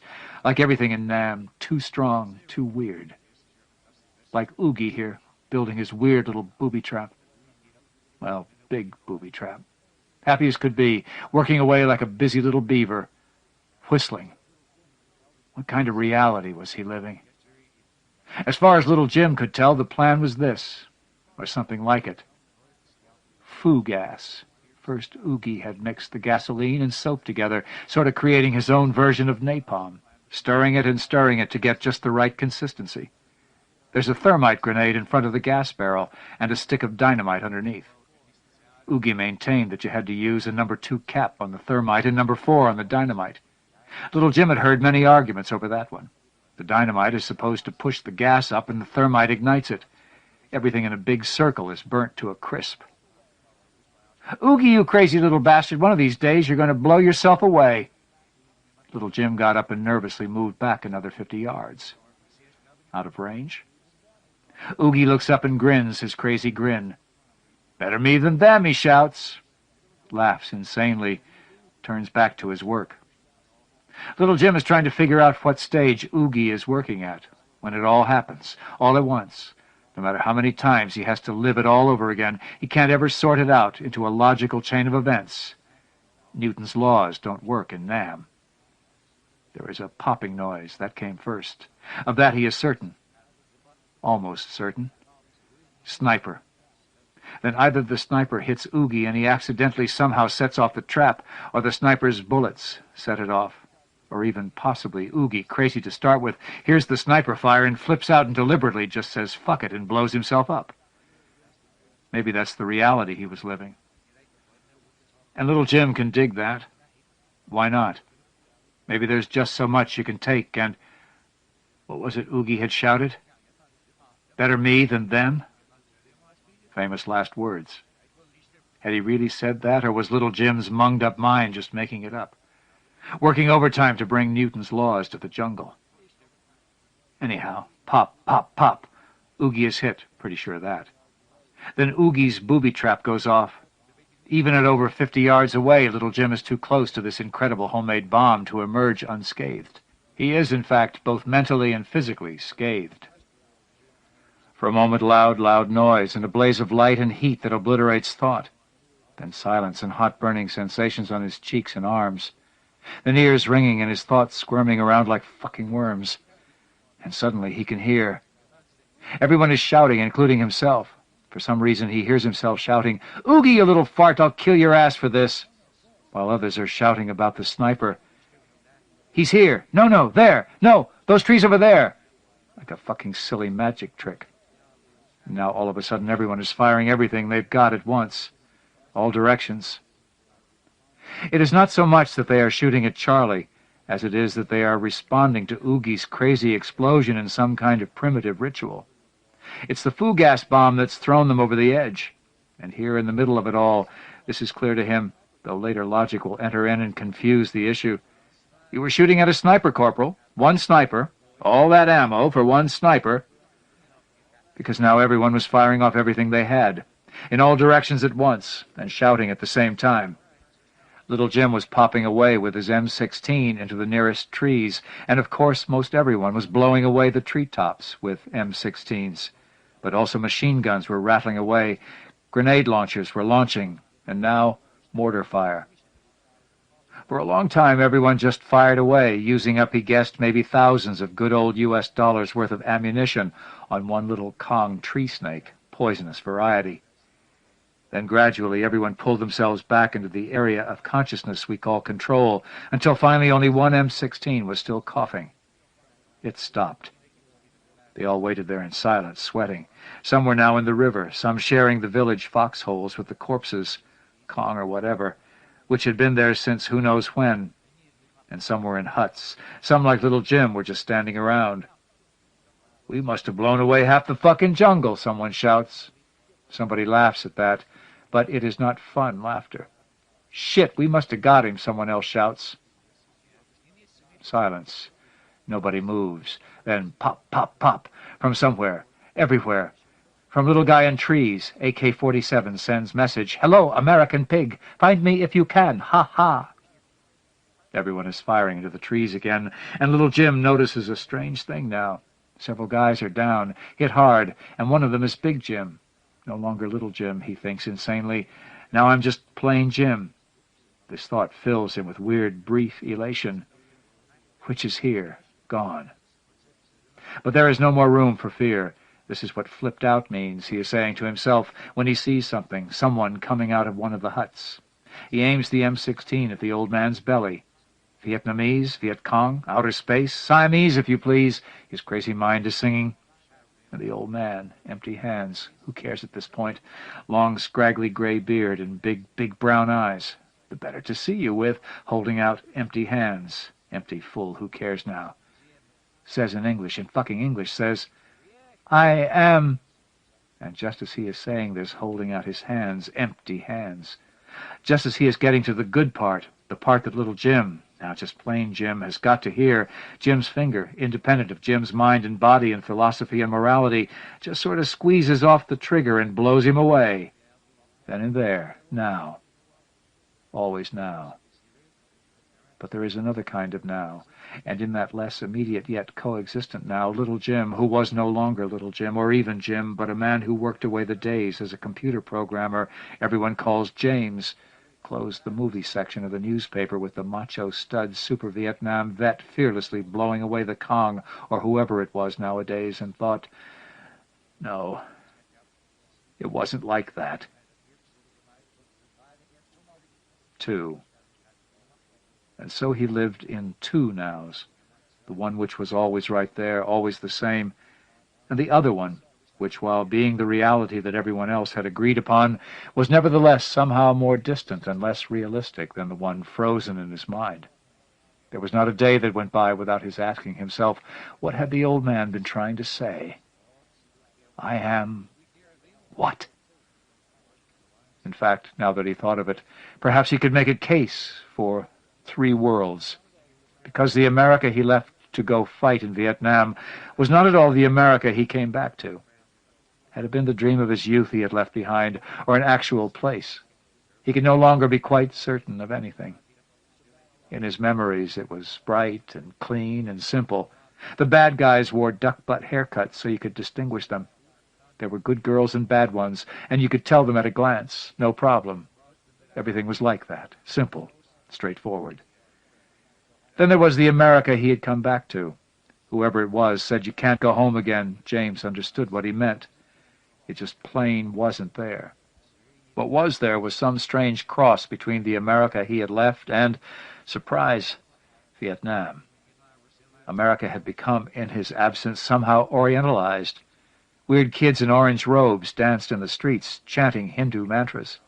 And everywhere he looked, restaurants advertised food from China, Japan, sure, but now India, Thailand, Korea, and yes, Vietnam. Every neighborhood was littered with karate and kung fu and Thai boxing schools. School kids fought like Japanese soldiers, and his brother's wife, Jeanne, now served occasional, once a week, vegetarian meals, strangely oriental in their nature. Oriental concepts like guru, mantra, karma, and sushi were commonplace knowledge in every household. But even more alarming than that, and at the same time more subtle, was a sort of melting of the borders, of all the borders, so that everything ran together. Yes, that was it. That was what to him was the essence of Orientalism. This was all brought home to him in a grand tragic style by a trip to Disneyland. James had been coerced into a family outing with his brother and his wife and their 2 kids. For the family, it had been a success. His brother Bob felt that they had succeeded in cheering James up.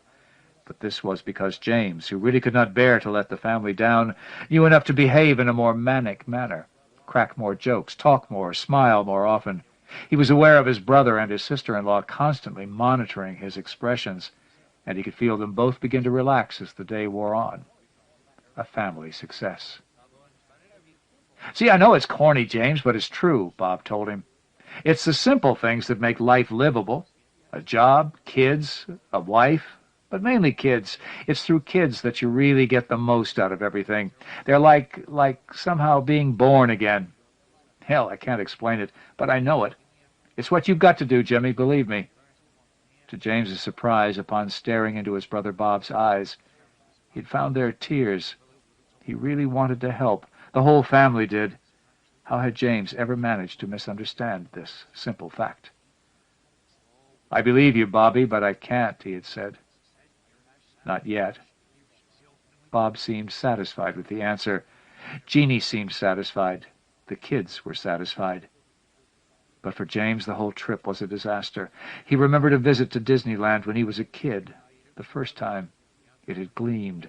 It had been so clear and clean and fresh and new. The sidewalks in his memory were clean enough to eat off of, for who would have thought of throwing trash on the ground in California in those days, let alone on the hallowed ground of Disneyland? But most important of all, the people were as clean as the park, and there was a certain uniformity about the dress, the hairstyles that added, what was it, a sense of style to the overall picture. All of that was gone forever. Now the streets and sidewalks of the park were liberally sprinkled with trash and spilled food and drink. James had watched small children throw dirty napkins on the ground under the approving glances of their parents. He had watched the parents throw empty cartons on the sidewalks under the approving glances of their children. It seemed to James that everything in the park had faded, diminished, and become tainted. And worst of all, the people. My God, there was no sense of style left in America anymore. But more than that, there was a flaunting, screaming insanity, people actually deliberately dressed like lunatics, fully grown men with dazed marijuana expressions, dressed in crazy hats, some wearing loud garish shirts, some wearing undershirts, some not bothering to wear any shirts at all. Fully grown men wearing earrings and shorts, older gray-haired men in blaring striped track costumes. And the women. Jesus, he didn't even want to think about that. But when he contrasted all this in his mind with the pictures of the Disneyland he had visited when it was new, he had been more than merely shocked. He had been horrified, because it was obviously not just Disneyland. No, it was his whole world. He had noticed it, of course, but it had taken this trip to Disneyland, the sanctuary of his ordered youth, to drive it home to him in its entirety. America's psyche was disintegrating, rather along the lines of one's gigantic hebephrenic breakdown. Suddenly he had to break away from his brother, be alone with whatever it was that was throbbing and pounding inside his head. "Bathroom," he mumbled. "Meet you at Peter Pan's in a few minutes." And coming out of the bathroom and around the corner of the building, suddenly, impossibly, there it was. Again. Now. The clearing. Crazy Oogie was working on his booby trap, humming, whistling to himself. "Well, well, little Jimmy, you can't bring America to Nam, but you bring Nam to America. Am I right, man? I mean, who's invading who here? Ha, ha!" His laughter, as always, was totally manic, and he looked ridiculous, as always, in that stupid cowboy hat he was wearing. "Should wear a helmet," little Jim muttered, for what must have been the 1,000th time. Oogie laughed again. "Don't make no matter," he said. "Ain't going to make it. Ain't none of us going to make it out of here, Jimmy." "But I made it." "Wrong," Oogie laughed. "Here you is." And he was, of course, right. Here Jim was. "I'll never get out," James thought as he looked around him. Not without terror, but yet not without... what? Interest? No, stronger than that. Because it was different from what he would have thought insanity would be like. More lucid, more simple. It wasn't that Disneyland wasn't here, it was, and it wasn't as if the world of his mind had taken the place of his objective world. No, they were both sort of blended together. And he was aware, for instance, that he was not actually talking to Oogie, and he was aware of the tourists sporting mouse ears whom he almost bumped into, and he was quite aware that he was flipping out. The beginning of the end, he thought, not without terror, but then again not without relief. And then, just as suddenly as the vision had come, it was gone. No Nam, just Disneyland, but a Disneyland that was not so different from Nam as it once had been, and would never be again. The beginning of the end. The trip was followed by such a fit of depression that he simply could not return to work. He called in sick. The beginning of the end, because, of course, he knew that now that the Nam in his mind had got out and mixed with the real world, it would do so again. And again. Until... That night in bed, far from sleep, but so weary, he listened to Oogie babbling to him from the corner of his room, still working away, as always. "I think it's the old man, you know. An ancient curse, right?" Laughs his crazy laugh. "The Vietnamese disease, right?" Laughs again, suddenly turns serious and looks down into the foo gas he's stirring. "I still can't figure what went wrong, you know. It all happened so fast. Maybe I used the wrong-sized caps after all, or maybe I just flipped out and set the fucking thing off. Who the fuck knows? It all happened so fast." And James finally dropped off to sleep to the sound of Oogie crying into his barrel of foo gas, stirring away, working on his trap. And dreamed. The old man. "I am..." Squeeze the trigger. "I am..." Squeeze the trigger. "What?" James shouts. "I am what?" "I am," the old man says in English, and again James tries but cannot keep from squeezing that trigger. 3. James has not been outside for 2 days, knows he must go outside, and so he manages to do so. Vietnam is in the streets. Oh, it's L.A. all right, but Vietnam is here too. And here he sees a flash of jungle, the clearing over there. He is fighting hard to get his mind back inside of his head and out of the streets, but even as he is fighting to do it, he wonders if it really is the thing to do. All day long he wanders up and down the sidewalks, going nowhere. just struggling, looking, and he is well aware that he is now talking to Oogie out loud, mumbling to himself and stumbling along. And what is so amazing is that he is not alone, not even close to alone. The streets of L.A. are full of mumbling, stumbling burnouts, living out the lives from inside their heads out there on the sidewalks. Dirty, crazy, falling down undrunks. Way beyond him. Experts at insanity. Jesus Christ, he thought, it couldn't ever have been like this. What the fuck is this, anyway? Yet a shopping cart from a grocery store, an old lady was telling him. They're magic. They're what make me so beautiful. Hell, look at that bitch. She used to be as big as a house. Now look at her. And that little fart used to be...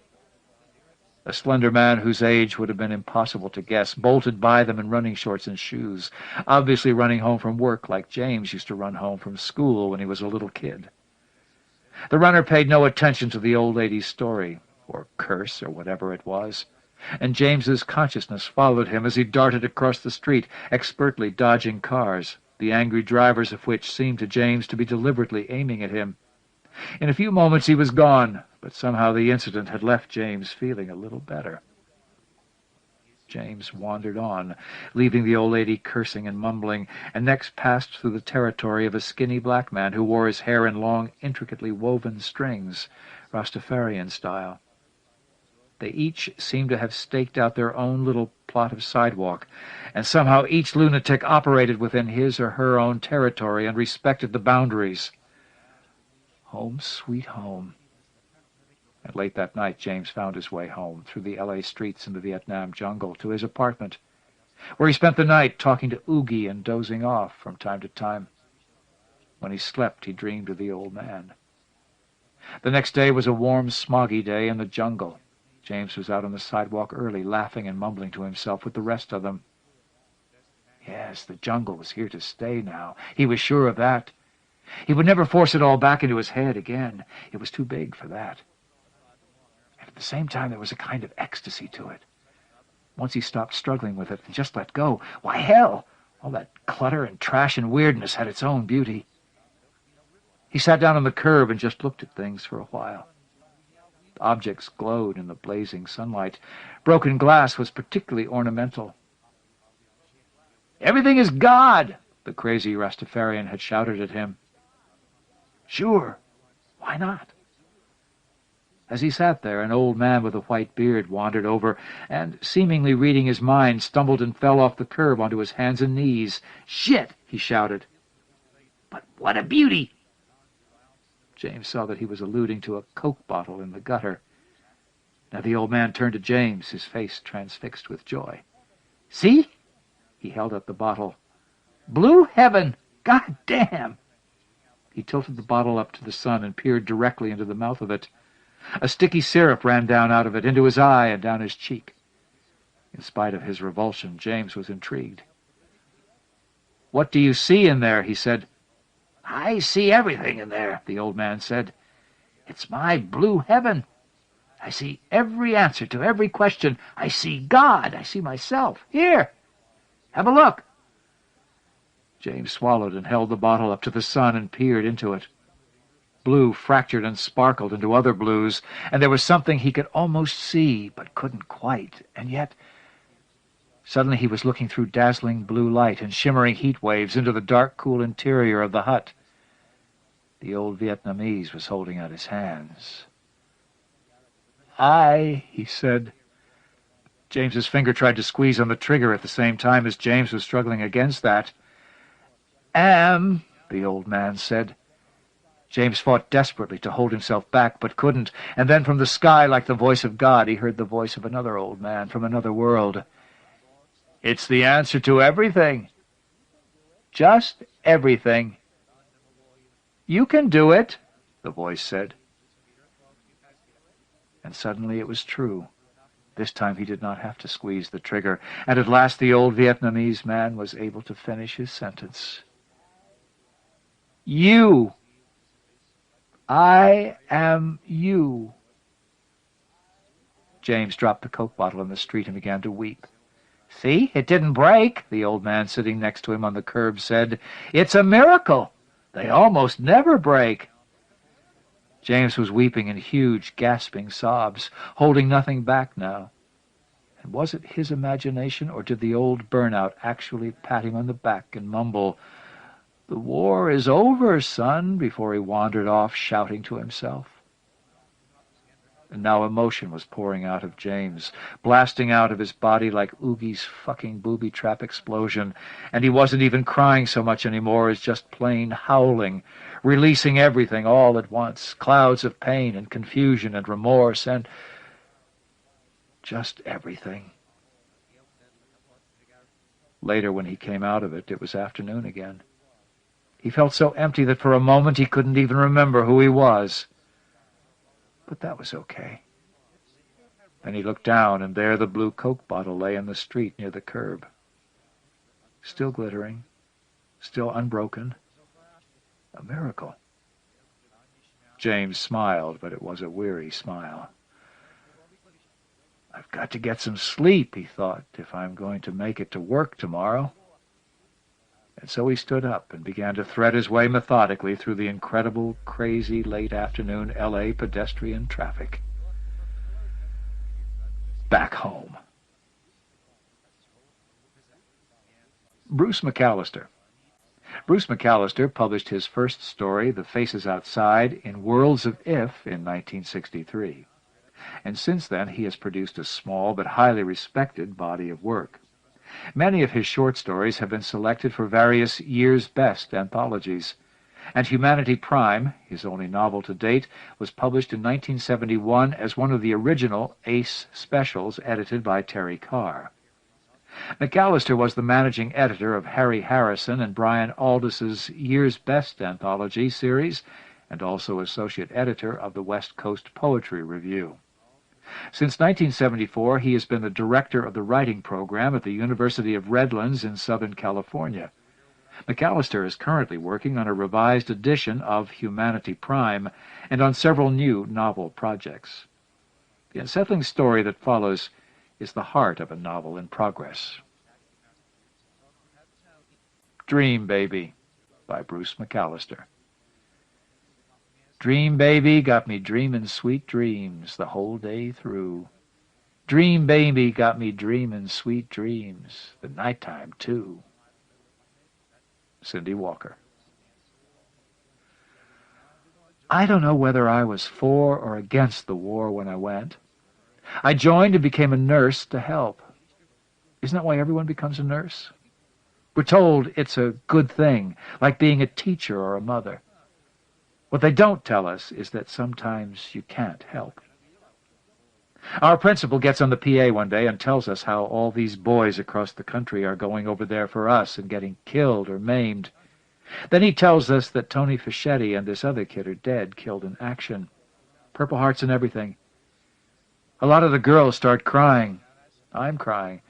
I call the Army and tell them my grades are pretty good. I want to go to nursing school and then NAM. They say fine, they'll pay for it, but I'm obligated if they do. I say it's what I want. I don't know if any other girls from school did it. I really didn't care. I just thought somebody ought to. I go down and sign up, and my dad gets mad. He says I just want to be a whore or a lesbian, because that's what people will think if I go. I say, is that what you and Mom think? He almost hits me. Parents are like that. What other people think is more important than what they think. But you can't tell them that. I never saw a nurse in NAM who was a whore, and I only saw one or two who might have been butch. But that's how people thought back here in the States. I grew up in Long Beach, California, a sailor town. Sometimes I forget that. Sometimes I forget I wore my hair in a flip and liked miniskirts and black pumps. Sometimes all I can remember is the hospitals. I got stationed at Cameron Bay at the 23rd Medevac for 2 months, then the 118th Field General in Saigon, then back to the 23rd. They weren't supposed to move you around like that, but I got moved. That kind of thing happened all the time. Things just weren't done by the book. At the 23rd, we were put in a bunch of huts. It was right by the hospital compound, and we had the Navy on one side of us and the Air Force on the other side. We could hear the mortars all night, and the next day we'd get to see what they'd done. It began to get to me after about a week. That's all it took. The big medevac choppers would land, and the gurneys would come in. We were the ones who tried to keep them alive, and if they didn't die on us, we'd send them on. We'd be covered with blood and urine and everything else. We'd have a boy with no arms or no legs, or maybe his legs would be lying beside him on the gurney. We'd have guys with no faces. We'd have stomachs you could hold in your hands. We'd be slapping ringers and plasma into them. We'd have sump pumps going to get the secretions and blood out of them. We'd do this all day, day in and day out. We'd put them in bags if they didn't make it. You'd change dressings on stumps. And you had this deal with the corpsmen that every fourth day you'd clean the latrines for them if they changed the dressings. They knew what it was like. They'd bring in a boy with beautiful brown eyes, and you'd just have a chance to look at him, to get a chest cut down started for a subclavian catheter. He'd say, "Ma'am, am I all right?" And in 40 seconds he'd be gone. He'd say, "Oh, no," and he'd be gone. His blood would pool on the gurney right through the packs. Some wounds are so bad you can't even plug them. The person just drains away. You wanted to help, but you couldn't. All you could do was watch. When the dream started, I thought I was going crazy. It was about the 4th week, and I couldn't sleep. I'd close my eyes and think of tripwires. I'd think my bras and everything else had tripwires. I'd be on the john and hear a sound and think that someone was tripwiring the latch, so I'd lose my hands and face when I tried to leave. I'd dream about wounds, different kinds, and then the next day there would be the wounds I dreamed about. I thought it was just coincidence. I'd seen a lot of wounds by then. Everyone was having nightmares. I'd dream about a sucking chest wound and a guy trying to scream, though he couldn't. And the next day I'd have to suck out a chest and listen to a guy try to scream. I didn't think much about it. I couldn't sleep. That was the important thing. I knew I was going to go crazy if I couldn't sleep. Sometimes the dreams would have all the details. They'd bring in a guy that looked like someone had taken an ice pick to his arms. His arms looked like frankfurters with holes punched in them. That's what shrapnel looks like. You puff up and the bleeding stops. We all knew he was going to die. You can't live through something like that. The system won't take it. He knew he was going to die, but he wasn't making a sound. His face had little holes in it around his cheeks, and it looked like a catcher's mitt. He had the most beautiful blue eyes, like glass. You know, like that dog, the Weimar something. I'd start shaking because he was in one of my dreams, those holes in his face and eyes. I'd shake for hours, but you couldn't tell anybody about dreams like that. The guy would die. There wasn't anything I could do. I didn't understand it. I didn't see a reason for the dreams. They just made it worse. It got so I didn't want to go to sleep because I didn't want to have them. I didn't want to wake up and have to worry about the dreams all day, wondering if they were going to happen. I didn't want to have to shake all day, wondering. I'd have this dream about a kid with a bad head wound and a phone call, and the next day they'd wheel in some kid who'd lost a lot of skull and brain and scalp. And the underlying brain would be infected. Then the word would get around that his father, who was a full bird colonel stationed in Oki, had called, and the kid's mother and father would be coming to see him. We all hoped he died before they got there. And he did. I had a dream about him. I'd even dreamed that we wanted him to die before his mom and dad got there, and he did. In the dream, he did. When he died, I started screaming, and this corpsman who'd been around for a week or two took me by the arm and got me to the john. I'd gotten sick, but he held me like my mom would have, and all I could do was think what a mess I was. How could he hold me when I was such a mess? I started crying and couldn't stop. I knew everyone thought I was crazy, but I couldn't stop. After that, things got worse. I'd see more than just a face or the wounds. I'd see where the guy lived, where his hometown was, and who was going to cry for him if he died. I didn't understand it at first. I didn't even know it was happening. I'd just get pictures, like before, in the dream, and they'd bring this guy in the next day or the day after that, and if he could talk, I'd find out that what I'd seen was true. This guy would be dying and not saying a thing, and I'd remember him from the dream, and I'd say, You look like a Georgia boy to me. If the morphine was working and he could talk, he'd say, "Who told you that, Lieutenant? All us brothers ain't from Georgia." I'd make up something, like his voice or a good guess. And if I'd seen other things in the dream, like his girl or wife or mother, I'd tell him about those, too. He wouldn't ask how I knew because it didn't matter. How could it matter? He knew he was dying. They always know.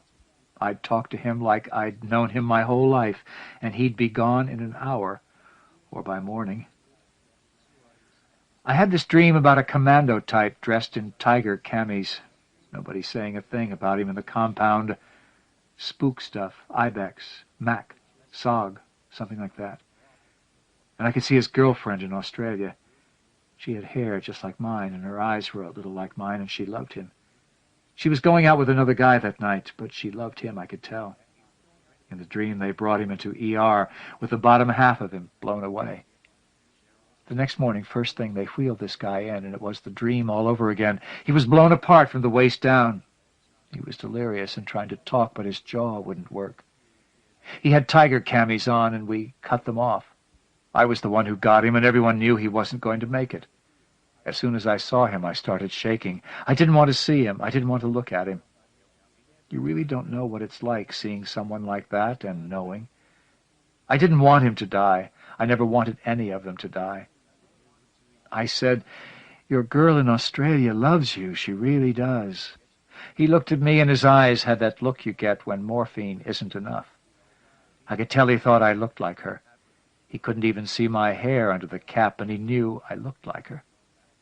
He grabbed my arm, and his jaw started slipping, and I knew what he wanted me to do. I always knew.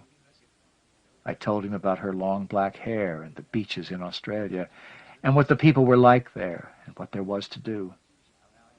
He thought I was going to stop talking, so he kept squeezing my arm.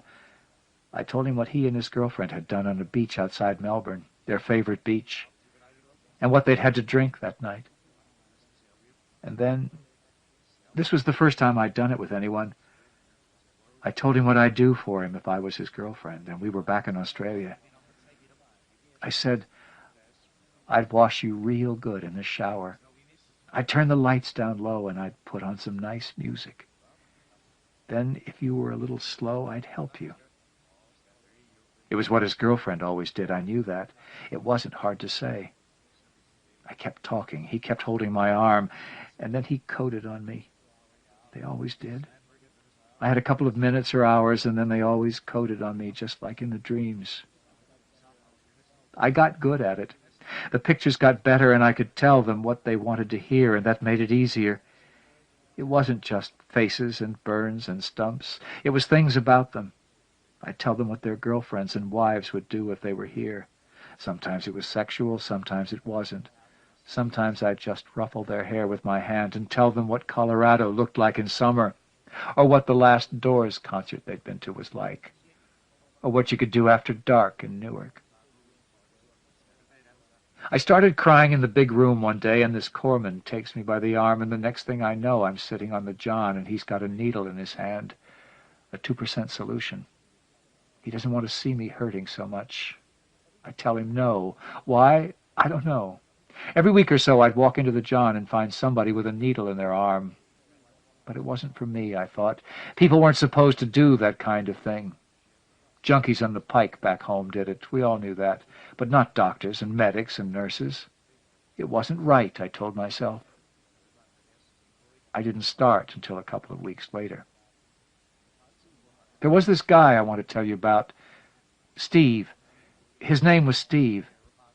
I come in one morning to the big ER room, shaking so hard I can't even put my cap on, and thinking I should have gotten a needle already. And there's this guy sitting over by a curtain. He's in camis, his head's wrapped, and he's sitting up real straight. I can barely stand up, but here's this guy looking like he's hurting, so I say, "You want to lie down?" He turns slowly to look at me, and I don't believe it. I know this guy from a dream, but I don't see the dream clearly. Here's this guy sitting in a chair in front of me, unattended, like he could walk away any second. But I've had a dream about him, so I know he's going to die. He says he's okay. He's just here to see a buddy. But I'm not listening. I know everything about him. I know about his girlfriend and where he's from and how his mom and dad didn't raise him. But all I can think about is he's going to die. I'm thinking about the supply room and needles and how it wouldn't take much to get it all over with. I say, Kathy misses you, Steve. She wishes you could go to the branding iron in Merced tonight because that band you like is playing. She's done something to her apartment and she wants to show it to you. He looks at me for a long time and his eyes aren't like the others. I don't want to look back at him. I can see him anyway, in the dream. He's real young. He's got a nice body, good shoulders, and he's got curly blonde hair under those clean bandages. He's got eyelashes like a girl, and I see him laughing. He laughs every chance he gets, I know. Very quietly, he says, "What's your name?" I guess I tell him because he says, "Can you tell me what she looks like, Mary?" Everything's wrong. The guy doesn't sound like he's going to die. He's looking at me like he understands. I say something like, she's tall. I say she's got blonde hair, but I can barely think. Very gently, he says, "What are her eyes like?" I don't know. I'm shaking so hard I can barely talk. I can barely remember the dream. Suddenly I'm talking. They're green. She wears a lot of mascara, but she's got dark eyebrows, so she isn't really a blonde, is she? He laughs and I jump. "No, she isn't," he says. And he's smiling. He takes my hand in his. I'm shaking badly, but I let him, like I do the others. I don't say a word.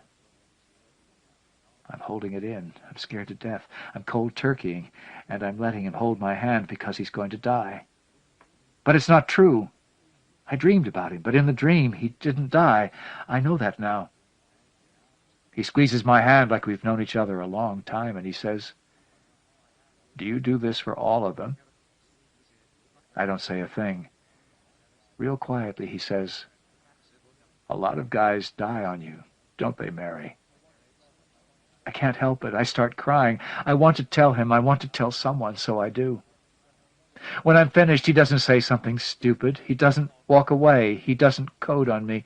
He starts to tell me a story, and I don't understand at first. "There's this G2 reconnaissance over the border," he says. "The insertion's smooth, and I'm point. I'm always point. We're humping across paddy dikes like grunts, and we hit this tree line. This is a black op. Nobody's supposed to know we're here, but somebody does. All of a sudden, the goddamn trees are full of Charlie Ching-Ching snipers. The whole world turns blue. Just for me, I mean, it turns blue, and everything starts moving real slow. I can see the first AK rounds coming at me, and I step aside nicely, just like that, like always. The world always turns blue like that when he needs it to," he says. "That's why they make him point every goddamn time, why they keep using him on special ops to take out infrastructure or long-range recon for intel. Because the world turns blue. And now he's been called in twice to talk about what he's going to do after this war and how they want him to be a killer," he says.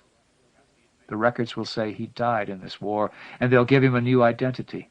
He doesn't have family, they say. He'll be one of their killers wherever they need him, because everything turns blue." I don't believe what I'm hearing. It's like a movie, like that Manchurian Candidate thing. And I can't believe it. They don't care about how he does it, he says. They never do. It can be the world turning blue, or voices in your head, or some grab-ass feeling in your gut. Or if you want, it can be God or the devil, with horns or little green Martians. It doesn't matter to them what you believe. As long as it works, as long as you keep coming back from missions, that's all they care about. He told them no, but they keep on asking. Sometimes he thinks they'll kill his girlfriend just so he won't have anything to come back to in the States. They do that kind of thing, he says. I can't believe it. So everything's turning blue, he says, and I'm floating up out of my body over this rice paddy. These goddamn Ching-Ching snipers are darker blue, and when I come back down, I'm moving through this nice blue world, and I know where they are, and I get every goddamn one of them in their trees. But it doesn't matter, he says. There's this light weapons sergeant, a guy they call the Dog Man, who's crazy and barks like a dog and makes everyone laugh, even if they're bleeding, even if their guts are hanging out. He scares the VC when he barks. He humps his share, and the men love him. When the world turns blue, the dogman's in cover. Everything's fine. But then he rubbernecks, the son of a bitch, rubbernecks for the closest ching-ching. He didn't have to, he just didn't have to, and takes a round high. I don't see the back of his head explode, so I think he's still alive. I go for him where he's hanging half out of the tree line, half in a canal full of stinking rice water. I try to get his body out of the line of fire, but Charlie puts the next round right in under my arm. I'm holding the dogman, and the round goes in right under my arm, a fucking heart shot. I can feel it come in. It's for me. Everything goes slow and blue, and I jerk a little. I don't even know I'm doing it. And the round slides right in under me and into him. They never get me. The fucking world turns blue and everything goes slow, and they never get me. I can always save myself, he says. His name is Steve, and he's not smiling now. But I can't save them. What's it worth? What's it worth if you stay alive and everybody you care about is dead? Even if you get what they want. I know what he means. I know now why he's sitting on a chair, nearly crying. I know where the body is, which curtain it's behind, how close it's been all this time. I remember the dream now. Nobody likes to die alone, Steve says. Just like he said it in the dream. He stays and we talk. We talk about the dreams and his blue world, and we talk about what we're going to do when we get out of this place and back to the big PX, and all the fun we're going to have. He starts to tell me about other guys he knows, guys like him that his people are interested in. But then he stops, and I see he's looking past me. I turn around. There's this guy in civvies at the end of the hallway, just standing there, looking at us. Then he nods at Steve, and Steve says, I got to go. Real fast, I say, see you at 1900 hours. He's looking at the guy down the hallway. Yeah, sure, he says. When I get off, he's there. I haven't thought about a needle all day, and it shows.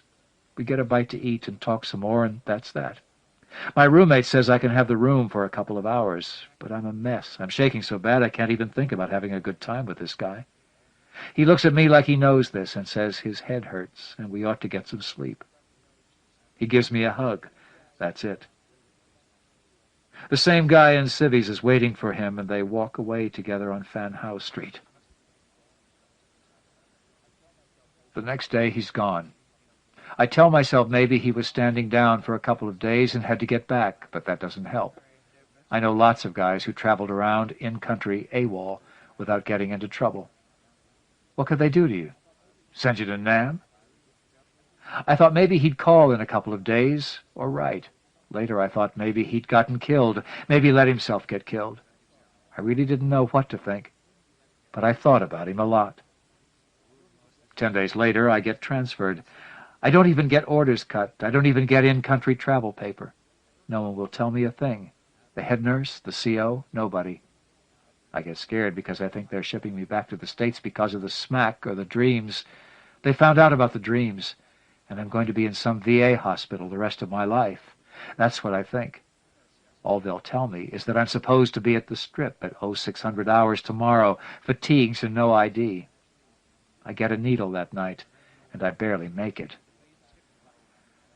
This Huey comes in real fast and low, and I get dust in my eyes from the prop wash. A guy with a clipboard about 20 yards away signals me, and I get on. There's no one there to say goodbye, and I never see the 23rd again. The Huey's empty except for these two pilots who never turn around, and this door gunner who's hanging outside, and this other guy who's sitting back with me on the canvas. I think maybe he's the one who's going to explain things, but he just stares for a while and doesn't say a thing. He's a sergeant, a ranger, I think. It's supposed to be dangerous to fly at night in Indian country, I know, but we fly at night. We stop twice, and I know we're in Indian country. This one guy gets off, another guy gets on, and then two more. They seem to know each other, and they start laughing. They try to get me to talk. One guy says, "You a donut, Dolly?" And another guy says, "Hell no, asshole, she's Army, can't you tell? She's got the 1,000 yards. The third guy says to me, "Don't mind him, ma'am. They don't raise 'em right in Mississippi." They're trying to be nice, but I don't want in. I don't want to sleep, either. But my head's tipped back against the steel, and I keep waking up, trying to remember whether I've dreamed about people dying, but I can't. I fall asleep once for a long time, and when I wake up, I can remember death, but I can't see the faces. I wake up once, and there's automatic weapon fire somewhere below us, and maybe the slick gets hit once or twice. Another time I wake up, and the three guys are talking quietly, real serious, but I'm hurting from no needle, and I don't even listen. When the rotors change, I wake up. It's first light and cool, and we're coming in on this big clearing, everything misty and beautiful. It's triple canopy jungle I've never seen before, and I know we're so far from Cam Bay or Saigon, it doesn't matter. I don't see anything that looks like a medevac, just this clearing, like a staging area. There are a lot of guys walking around, a lot of machinery, but it doesn't look like regular army. It looks like something you hear about but aren't supposed to see, and I'm shaking like a baby. When we hit the LZ, the three guys don't even know I exist, and I barely get out of the slick on my own. I can't see because of the wash, and suddenly this green beanie medic I've never seen before, this captain, has me by the arm, and he's taking me somewhere. I tell myself I'm not going back to the big PX. I'm not going to some VA hospital for the rest of my life, that this is the guy I'm going to be assigned to. They need a nurse out here or something. I'm not thinking straight. Special Forces medics don't have nurses. I'm looking around me, and I don't believe what I'm seeing. There's bunkers and M60 emplacements and Montagnard guards on the perimeter, and all this beautiful red earth. There's every kind of jungle fatigue and cami you can think of, stripes and spots and black pajamas like Charlie and everything else. I see Special Forces enlisted everywhere, and I know this isn't some little A camp. I see a dozen guys in real clean fatigues who don't walk like soldiers walk. I see a Special Forces major, and he's arguing with one of them. The captain who's got me by the arm isn't saying a thing. He takes me to this little bunker that's got mosquito netting and a big canvas flap over the front, and he puts me inside. It's got a cot. He tells me to lie down, and I do. He says, "The CO wants you to get some sleep, Lieutenant. Someone will come by with something in a little while." The way he says it, I know he knows about the needles. I don't know how long I'm in the bunker before someone comes, but I'm in lousy shape. This guy in civvies gives me something to take with a little paper cup, and I go ahead and do it. I'm not going to fight at the shape I'm in.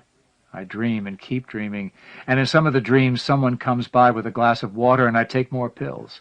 I can't wake up. All I can do is sleep. But I'm not really sleeping, and I'm having these dreams that aren't really dreams. Once or twice I hear myself screaming. It hurts so much, and then I dream about a little paper cup and more pills. When I come out of it, I'm not shaking. I know it's not supposed to be this quick, that what they gave me isn't what people are getting in programs back in the States.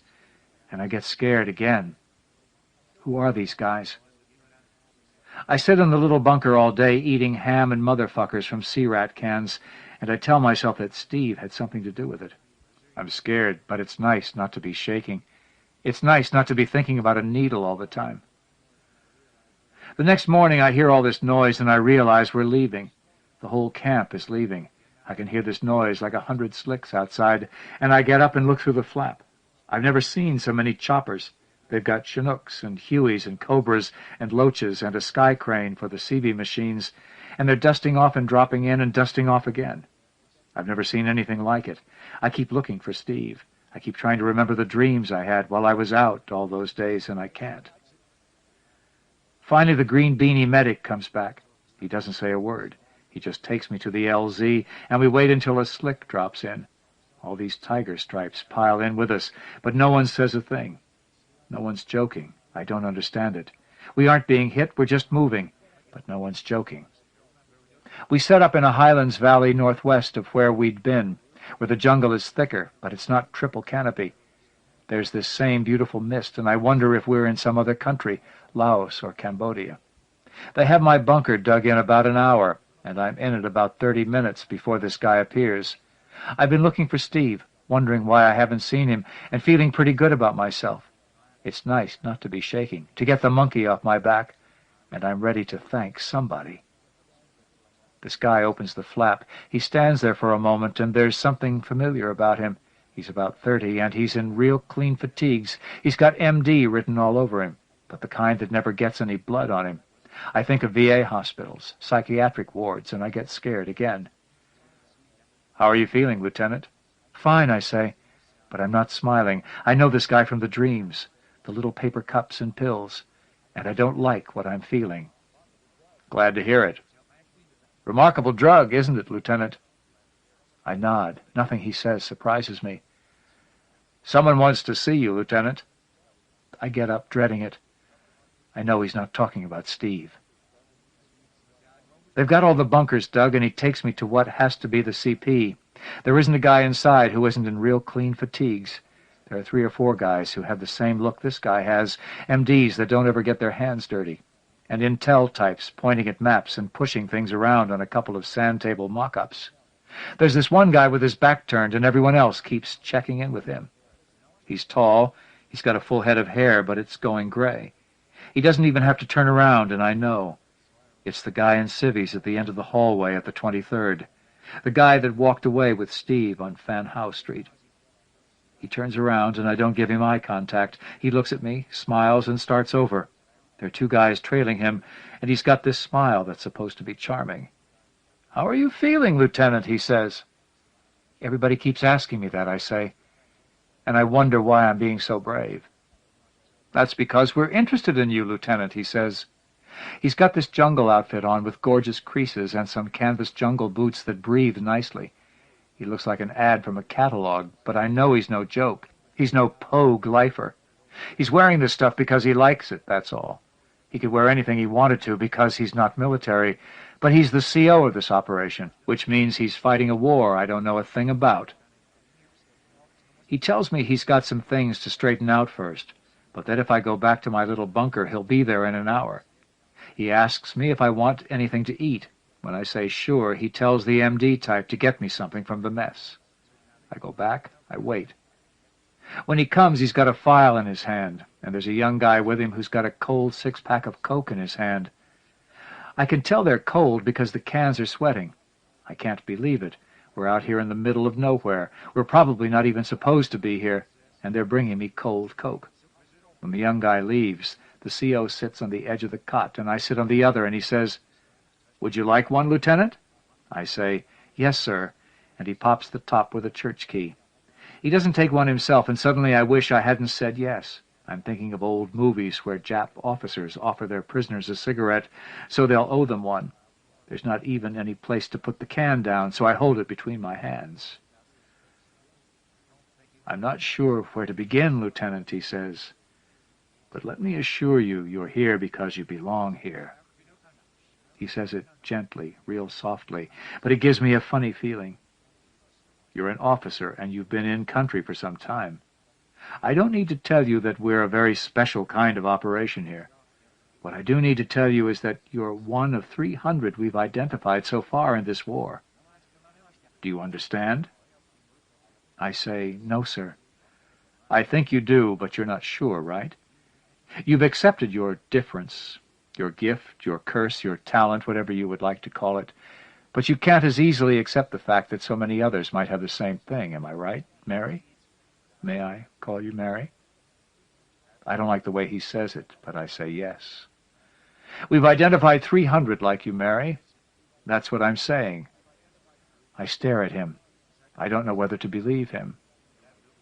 "I'm only sorry, Mary, that you came to our attention so late.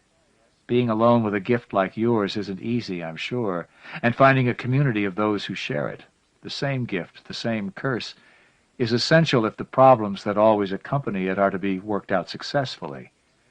Am I correct?" "Yes." "We might have lost you, Mary, if Lieutenant Balsam hadn't found you. He almost didn't make the trip for reasons that will be obvious later.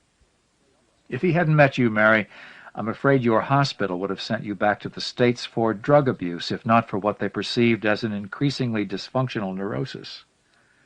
Does this surprise you?" I say it doesn't. "I didn't think so. You're a smart girl, Mary." The voice is gentle, but it's not. He waits, and I don't know what he's waiting for.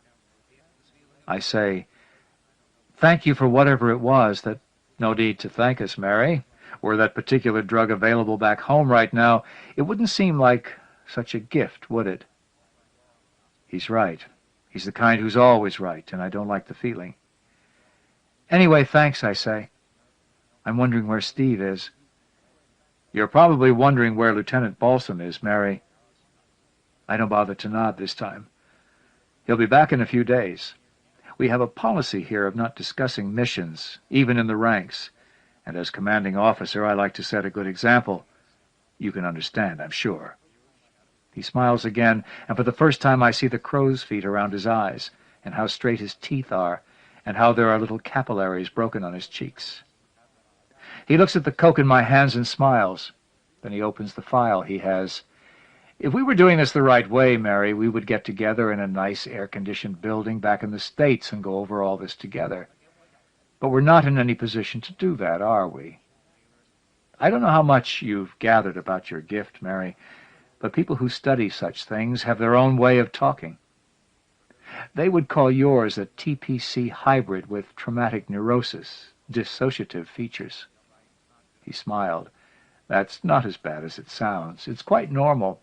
The human psyche always responds to special gifts like yours, and neurosis is simply a mechanism for doing just that. We wouldn't be human if it didn't, would we?" "No, we wouldn't."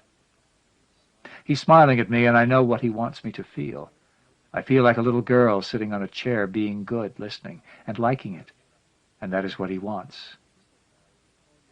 "Those same people, Mary, would call your dreams spontaneous anecdotal material, and your talent a REM state precognition or clairvoyance. They're not very helpful words.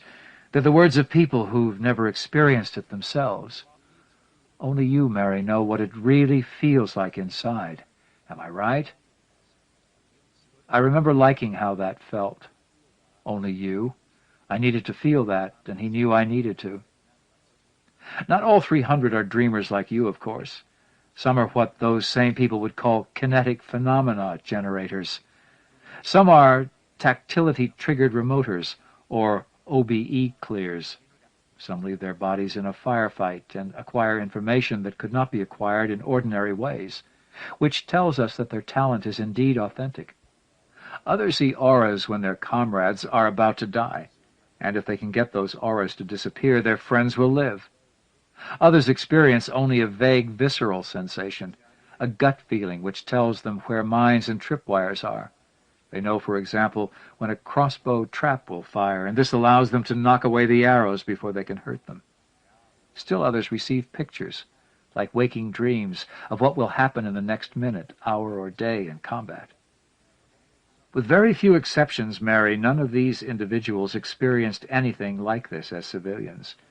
These episodes are the consequence of combat, of the metabolic and psychological anomalies which life-and-death conditions seem to generate."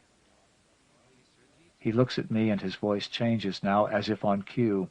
He wants me to feel what he is feeling, and I do. I can't look away from him, and I know this is why he is CO. "It is almost impossible to reproduce them in a laboratory, Mary. And so these remarkable talents remain mere anecdotes, events that happen once or twice within a lifetime, to a brother, a mother, a friend, a fellow soldier in a war. A boy is killed on Kwajalein in 1944. That same night his mother dreams of his death. She has never before dreamed such a dream, and the dream is too accurate to be mere coincidence. He dies. She never has a dream like it again. A reporter for a major newspaper looks out the terminal window at the Boeing 707 he is about to board. He has flown 100 times before, enjoys air travel, and has no reason to be anxious today. As he looks through the window, the plane explodes before his very eyes. He can hear the sound ringing in his ears and the sirens rising in the distance. He can feel the heat of the ignited fuel on his face. Then he blinks. The jet is as it was before. No fire, no sirens, no explosion. He is shaking. He has never experienced anything like this in his life. He does not board the plane, and the next day he hears that its fuel tanks exploded on the ground in another city, killing 90. The man never has such a vision again. He enjoys air travel in the months and years ahead, and will die of cardiac arrest on a tennis court 20 years later. You can see the difficulty we have, Mary. Yes, I say quietly, moved by what he said. But our difficulty doesn't mean that your dreams are any less real, Mary. It doesn't mean that what you and the 300 like you in this small theater of war are experiencing isn't real. Yes, I say. He gets up. I'm going to have one of my colleagues interview you, if that's all right. He will ask you questions about your dreams, and he will record what you say. The tapes will remain in my care, so there isn't any need to worry, Mary. I nod.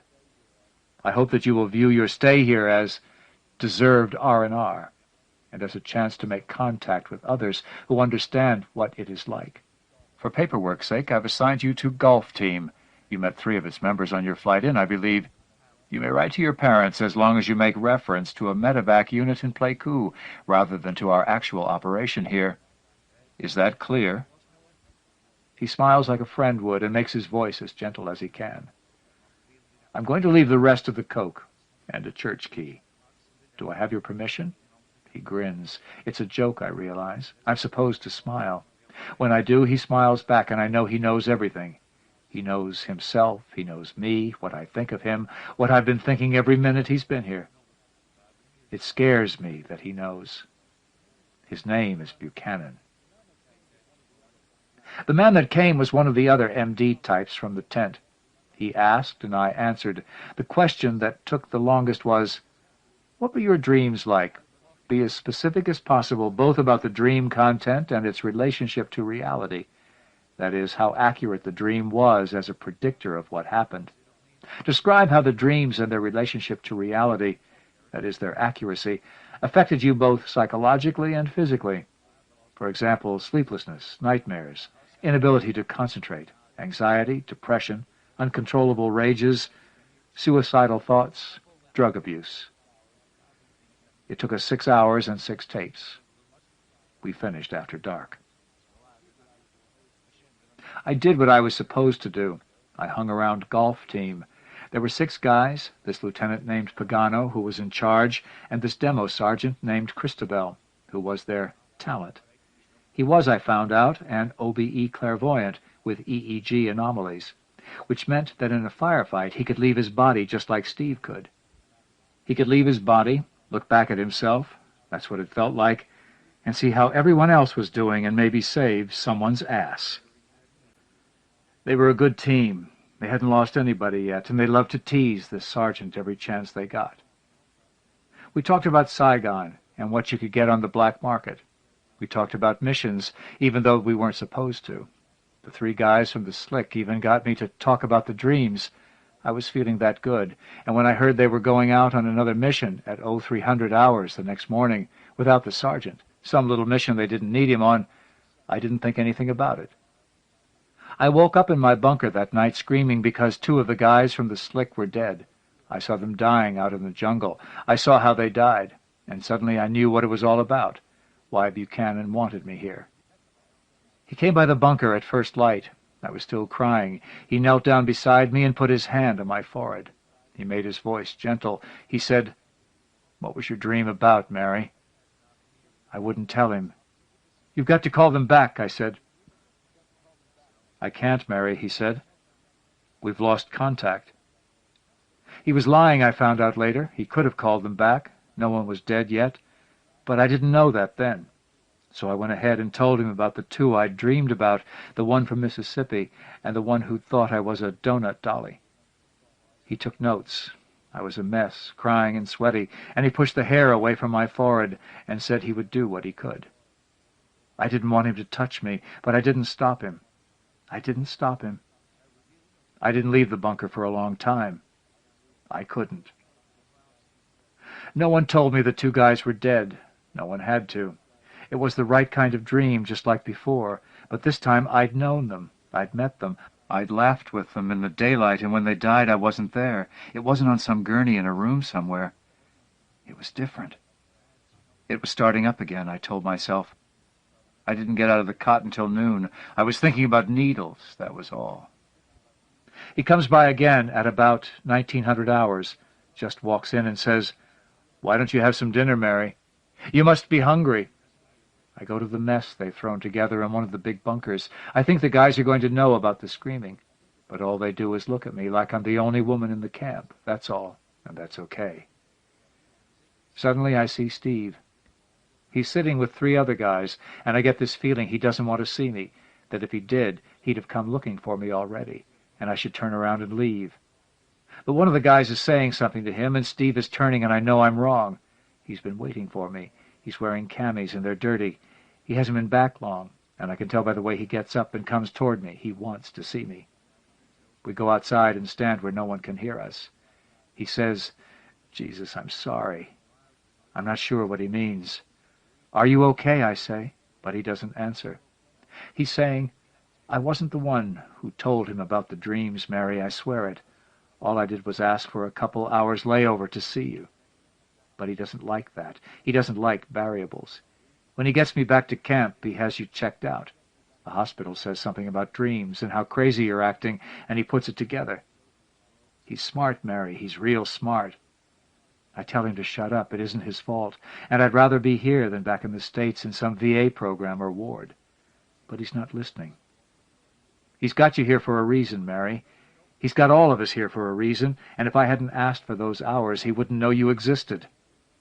I get mad. I tell him I don't want to hear any more about it. It isn't his fault. "Okay," he says finally. "Okay." He gives me a smile because he knows I want it. "Want to meet the guys on the team?" he says. "We just got extracted." I say, "Sure." We go back in. He gets me some food and then introduces me. They're dirty and tired, but they're not complaining. They're still too high off the mission to eat and won't crash for another couple of hours yet. There's an SF medic with the team and 2 Navy SEALs because there's a riverine aspect to the mission, and a guy named Moberg, a Marine sniper out of Quantico. Steve's their CO, and all I can think about is how young he is. They're all so young. It turns out Moberg's a talent too, but it's anticipatory subliminal. It only helps him target hits and doesn't help anyone else much. But he's a damn good sniper because of it, they tell me. The guys give me food from their trays, and for the first time that day I'm feeling hungry. I'm eating with guys that are real and alive, and I'm really hungry. Then I notice Steve isn't talking. He's got that same look on his face. I turn around. Buchanan's in the doorway looking at us. The other guys haven't seen him. They're still talking and laughing, being raunchy. Buchanan is looking at us, and he's smiling, and I get a chill down my spine like cold water because I know, all of a sudden I know, why I'm sitting here, who wants it this way. I get up fast. Steve doesn't understand. He says something. I don't answer him. I don't even hear him. I keep going. He's behind me, and he wants to know if I'm feeling okay, but I don't want to look back at him. I don't want to look at any of the guys with him, because that's what Buchanan wants. He's going to send them out again, I tell myself. They just got back. They're tired, and he's going to send them out again, so I can dream about them.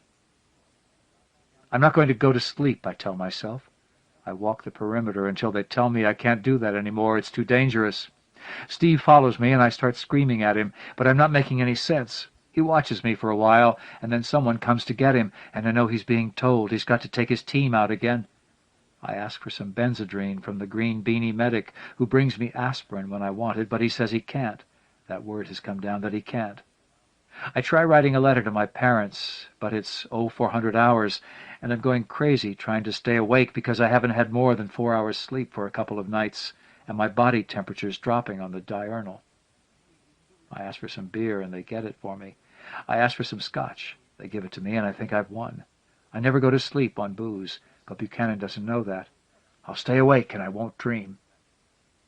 But it knocks me out like a light, and I have a dream. One of the guys at the table, one of the 2 SEALs, is floating down a river. The blood is like a woman's hair streaming out from his head. I don't dream about Steve, just about this SEAL who's floating down a river. It's early in the mission. Somehow I know that. I don't wake up screaming because of what they put in the booze. I remember it as soon as I wake up, when I can't do anything about it. Buchanan comes in at first light. He doesn't say, "If you don't help us, you're going back to Saigon or back to the States with the Section 8. Instead, he comes in and kneels down beside me like some goddamn priest, and he says, "I know this is painful, Mary, but I'm sure you can understand."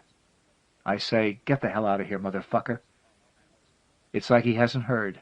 He says, "It would help us to know the details of any dream you had last night, Mary." "You'll let him die anyway," I say. "I'm sorry, Mary," he says, "but he's already dead." We've received word on one confirmed KIA and Echo team. All we're interested in is the details of the dream and an approximate time, Mary. He hesitates. I think he would want you to tell us. I think he would want to feel that it was not in vain, don't you? He stands up at last. I'm going to leave some paper and writing utensils for you.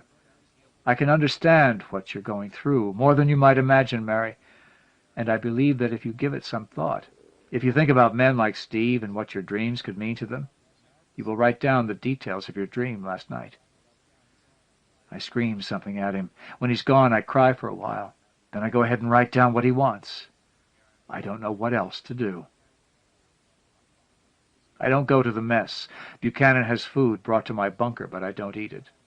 I ask the green beanie medic where Steve is. Is he back yet? He says he can't tell me. I ask him to send a message to Steve for me. He says he can't do that. I tell him he's a straight-leg ass-kisser and ought to have his jump wings shoved. But this doesn't faze him at all. Any other place, I say, you'd be what you were supposed to be, special forces and a damn good medic. But Buchanan's got you, doesn't he? He doesn't say a thing. I stay awake all that night. I ask for coffee, and I get it. I bum more coffee off 2 Sentries and drink that, too. I can't believe he's letting me have it. Steve's team is going to be back soon, I tell myself. They're a strike force, not a lerp, and if I don't sleep, I can't dream. I do it again the next night, and it's easier. I can't believe it's this easy. I keep moving around. I get coffee, and I find the sentry who likes to play poker, and we play all night. I tell him I'm a talent, and we'll know if someone's trying to come through the wire on us, sapper or whatever, so we can play cards and not worry. He's pure new guy, and he believes me. Steve will be back tomorrow, I tell myself. I'm starting to see things, and I'm not thinking clearly, but I'm not going to crash. I'm not going to crash until Steve is back. I'm not going to dream about Steve. At about 0700 hours the next morning, we get mortared. The slicks inside the perimeter start revving up, the sky crane starts hooking its cats and roam plows, and the whole camp starts to dust off. I hear radios, more slicks and sky cranes being called in. If the NVA had a battalion, they'd be overrunning us, I tell myself, so it's got to be a lot less, company, platoon, and they're just harassing us. But word has come down from somebody that we're supposed to move. Mortars are whistling in, and someone to one side of me says, "Incoming, fuck it!" And I hear this other sound. It's like flies, but real loud. It's like this weird whispering. It's a goddamn flechette round, I realize, spraying stuff, and I don't understand. I can hear it, but it's like a memory, a flashback. Everybody's running around me, and I'm just standing there, and someone's screaming. It's me screaming. I've got flechettes all through me, my chest, my face. I'm torn to pieces. I'm dying. But I'm running toward the slick, the one that's right over there, ready to dust off. Someone's calling to me, screaming at me, and I'm running. But I'm not. I'm on the ground. I'm on the jungle floor with these flechettes in me. And I've got a name, a nickname, Kicker. And I'm thinking of a town in Wyoming, near the Montana border, where everybody rides pickup trucks with shotgun racks and waves to everybody else. I grew up there. There's a rodeo every spring with a county fair, and I'm thinking about a girl with braids. I'm thinking how I'm going to die here in the middle of this jungle, how we're on some recondo that no one cares about, how Charlie doesn't have flechette rounds, how Buchanan never makes mistakes. I'm running and screaming, and when I get to the slick, the green beanie medic grabs me. 2 other guys grab me and haul me in. I look up. It's Buchanan's slick. He's on the radio. I'm lying on a pile of files right beside him, and we're up over the jungle now. We're taking the camp somewhere else, where it can start up all over again. I look at Buchanan. I think he's going to turn any minute and say, "Which ones, Mary? Which ones died from the flechette?" He doesn't. I look down and see he's put some paper and 3 pencils beside me on the floor. I can't stand it. I start crying. I sleep maybe for 20 minutes and have 2 dreams.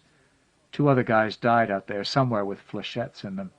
2 more guys on Steve's team died, and I didn't even meet them. I look up.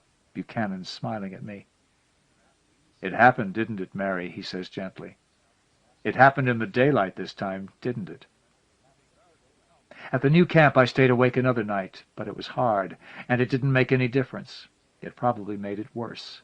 It happened 3 more times the next day, and all sorts of guys saw me. I knew someone would tell Steve. I knew Steve's team was still out there. Echo hadn't come in when the rocketing started, but that he was okay. I'm lying on the ground screaming and crying with shrapnel going through me. My legs are gone. My left eyeball is hanging out on my cheek. And there are pieces of me all over the guy next to me. But I'm not Steve, and that's what matters. The third time, an AK round goes through my neck, so I can't even scream. I fall down and can't get up. Someone kneels down next to me, and I think it's Buchanan, and I try to hit him. I'm trying to scream, even though I can't. But it's not Buchanan. It's one of the guys who was sitting with Steve in the mess. They're back, I think to myself. But I'm trying to tell this guy that I'm dying, that there's this medic somewhere out there under a beautiful rubber tree who's trying to pull me through. But I'm not going to make it. I'm going to die on him, and he's going to remember it his whole life, wake up in the night crying years later, and his wife won't understand. I want to say, tell Steve, I've got to get out of here, but I can't. My throat's gone. I'm going out under some rubber tree 100 clicks away in the middle of Laos, where we're not supposed to be, and I can't say a thing. This guy who shared his ham and motherfuckers with me in the mess, this guy is looking down on me, and I think, oh my God, I'm going to dream about him some night, someday. I'm going to dream about him, and because I do, he's going to die. He doesn't say a thing. He's the one that comes to get me in my hooch 2 days later when they try to bust me out. They give me something pretty strong. By the time they come, I'm getting the waking dreams, sure, but I'm not screaming anymore. I'm here, but I'm not. I'm all these other places. I'm walking into an arc light. B-52 bombers. My ears are bleeding. I'm the closest man when a big Chinese claymore goes off, my arms hanging by a string. I'm dying in all these other places, and I don't even know I've taken their pills. I'm like a doll when Steve and this guy and 3 others come, and the guards let them. I'm smiling like an idiot and saying, "Thank you very much," something stupid some USO type would say, and I've got someone holding me up so I don't fall on my face. There's this jolly green giant out in front of us. It's dawn and everything's beautiful, and this chopper is gorgeous. It's Air Force. It's crazy. There are these guys I've never seen before. They've got black berets, and they're neat and clean, and they're not Army. I think air commandos. I'm giggling. They're Air Force. They're dandies. They're going to save the day like John Wayne at Iwo Jima. I feel a bullet go through my arm, then another through my leg, and the back of my head blows off, but I don't scream. I just feel the feelings, the ones you feel right before you die. But I don't scream. The Air Force is going to save me. That's funny. I tell myself how Steve had friends in the Air Commandos, and how they took him around once in country for a whole damn week. AWOL, yeah, but maybe it isn't true. Maybe I'm dreaming it. I'm still giggling. I'm still saying, "Thank you very much." We're out maybe 50 clicks, and I don't know where we're heading. I don't care. Even if I cared, I wouldn't know how far out safe was. I hear Steve's voice in the cockpit, and a bunch of guys are laughing, so I think, safe. They've busted me out because Steve cares, and now we're safe. I'm still saying thank you, and some guy is saying, "You're welcome, baby," and people are laughing, and that feels good. If they're all laughing, no one got hurt, I know. If they're all laughing, we're safe. Thank you very much. Then something starts happening in the cockpit. I can't hear with all the wind. Someone says, "Shit." Someone says, "Cobra." Someone else says, "Jesus Christ, what the hell?" I look out the roaring doorway, and I see 2 black gunships. They're like nothing I've never seen before. No one's laughing. I'm saying, "Thank you very much," but no one's laughing. I find out later there was one behind us, one in front and one above. They were beautiful. They reared up like snakes when they hit you. They had M134 miniguns that could put a round on every square centimeter of a football field within seconds. They had 52 white phosphorus rockets apiece, and Martin Marietta laser-guided copperhead howitzer rounds. They had laser designators and forward-looking infrared sensors. They were night black, no insignias of any kind. They were model AH-1GX, and they didn't belong to any regular branch of the military back then. You wouldn't see them until the end of the war. I remember thinking that there were only 2 of us with talent on that slick. Why couldn't he let us go? Why couldn't he just let us go? I tried to think of all the things he could do to us, but he didn't do a thing. He didn't have to. I didn't see Steve for a long time. I went ahead and tried to sleep at night because it was better that way. If I was going to have the dreams, it was better that way. It didn't make me so crazy. I wasn't like a doll someone had to hold up. I went ahead and wrote the dreams down in a little notebook Buchanan gave me, and I talked to him. I showed him I really wanted to understand, how I wanted to help, because it was easier on everybody this way. He didn't act surprised, and I didn't think he would. He'd always known. Maybe he hadn't known about the guys in the black berets, but he'd known that Steve would try it. He'd known I'd stay awake. He'd known the dreams would move to daylight from interrupted REM state if I stayed awake, and he'd known he'd get us back. We talked about how my dreams were changing. I was having them much earlier than events in real time, he said. The same thing had probably been happening back in ER, he said, but I hadn't known it. The talent was getting stronger, he said, though I couldn't control it yet. I didn't need the focal stimulus, he said, the physical correlative. I didn't need to meet people to have the dreams. When are we going to do it? I finally said. He knew what I meant. He said we didn't want to rush into it, how acting prematurely was worse than not understanding it, how the fixity of the future was something no one yet understood, and we didn't want to take a chance on stopping the dreams by trying to tamper with the future. It won't stop the dreams, I said. Even if we kept a death from happening, it wouldn't stop the dreams. He never listened.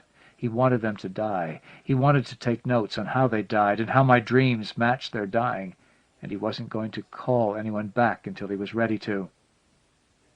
"This isn't war, Mary," he told me one day. "This is a kind of science, and it has its own rules. You'll have to trust me, Mary." He pushed the hair out of my eyes because I was crying. He wanted to touch me. I know that now. I tried to get messages out. I tried to figure out who I'd dreamed about. I'd wake up in the middle of the night and try to talk to anybody I could and figure it out. I'd say, "Do you know a guy who's got red hair and is from Alabama?" I'd say, "Do you know an RTO who's short and can't listen to anything except Jefferson Airplane?" Sometimes it would take too long. Sometimes I'd never find out who it was. But if I did, I'd try to get a message out to him. Sometimes he'd already gone out, and I'd still try to get someone to send him a message. But that just wasn't done. I found out later Buchanan got them all. People said, yeah, sure, they'd see that the message got to the guy, but Buchanan always got them. He told people to say yes when I asked. He knew. He always knew. I didn't have a dream about Steve, and that was the important thing.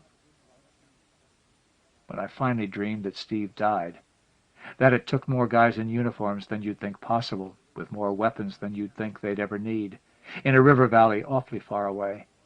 I didn't tell Buchanan about it. I didn't tell him how Steve was twitching on the red earth up north, his body doing its best to dodge the rounds, even though there were just too many of them, twitching and twitching, even after his body wasn't alive anymore.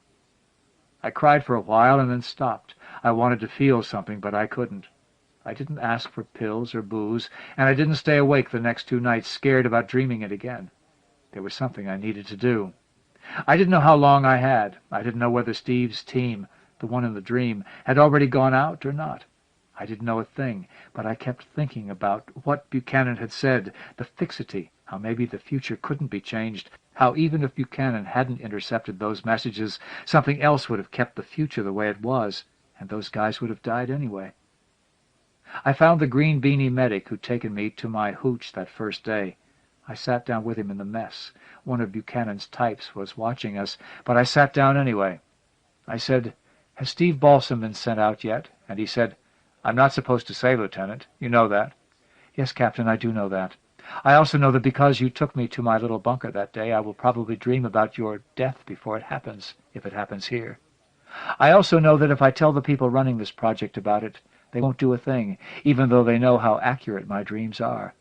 Just like they know how accurate Steve Balsam is, and Blakely, and Corriggiolo, and the others. But they won't do a thing about it." I waited. He didn't blink. He was listening. "I'm in a position, Captain, to let someone know when I have a dream about them. Do you understand?" He stared at me. "Yes," he said. I said, "Has Steve Balsam been sent out yet?" "No, he hasn't." "Do you know anything about the mission he is about to go out on?" He didn't say a thing for a moment. Then he said, "Red Dykes." "I don't understand, Captain." He didn't want to have to explain. It made him mad to have to. He looked at the MD type by the door, and then he looked back at me.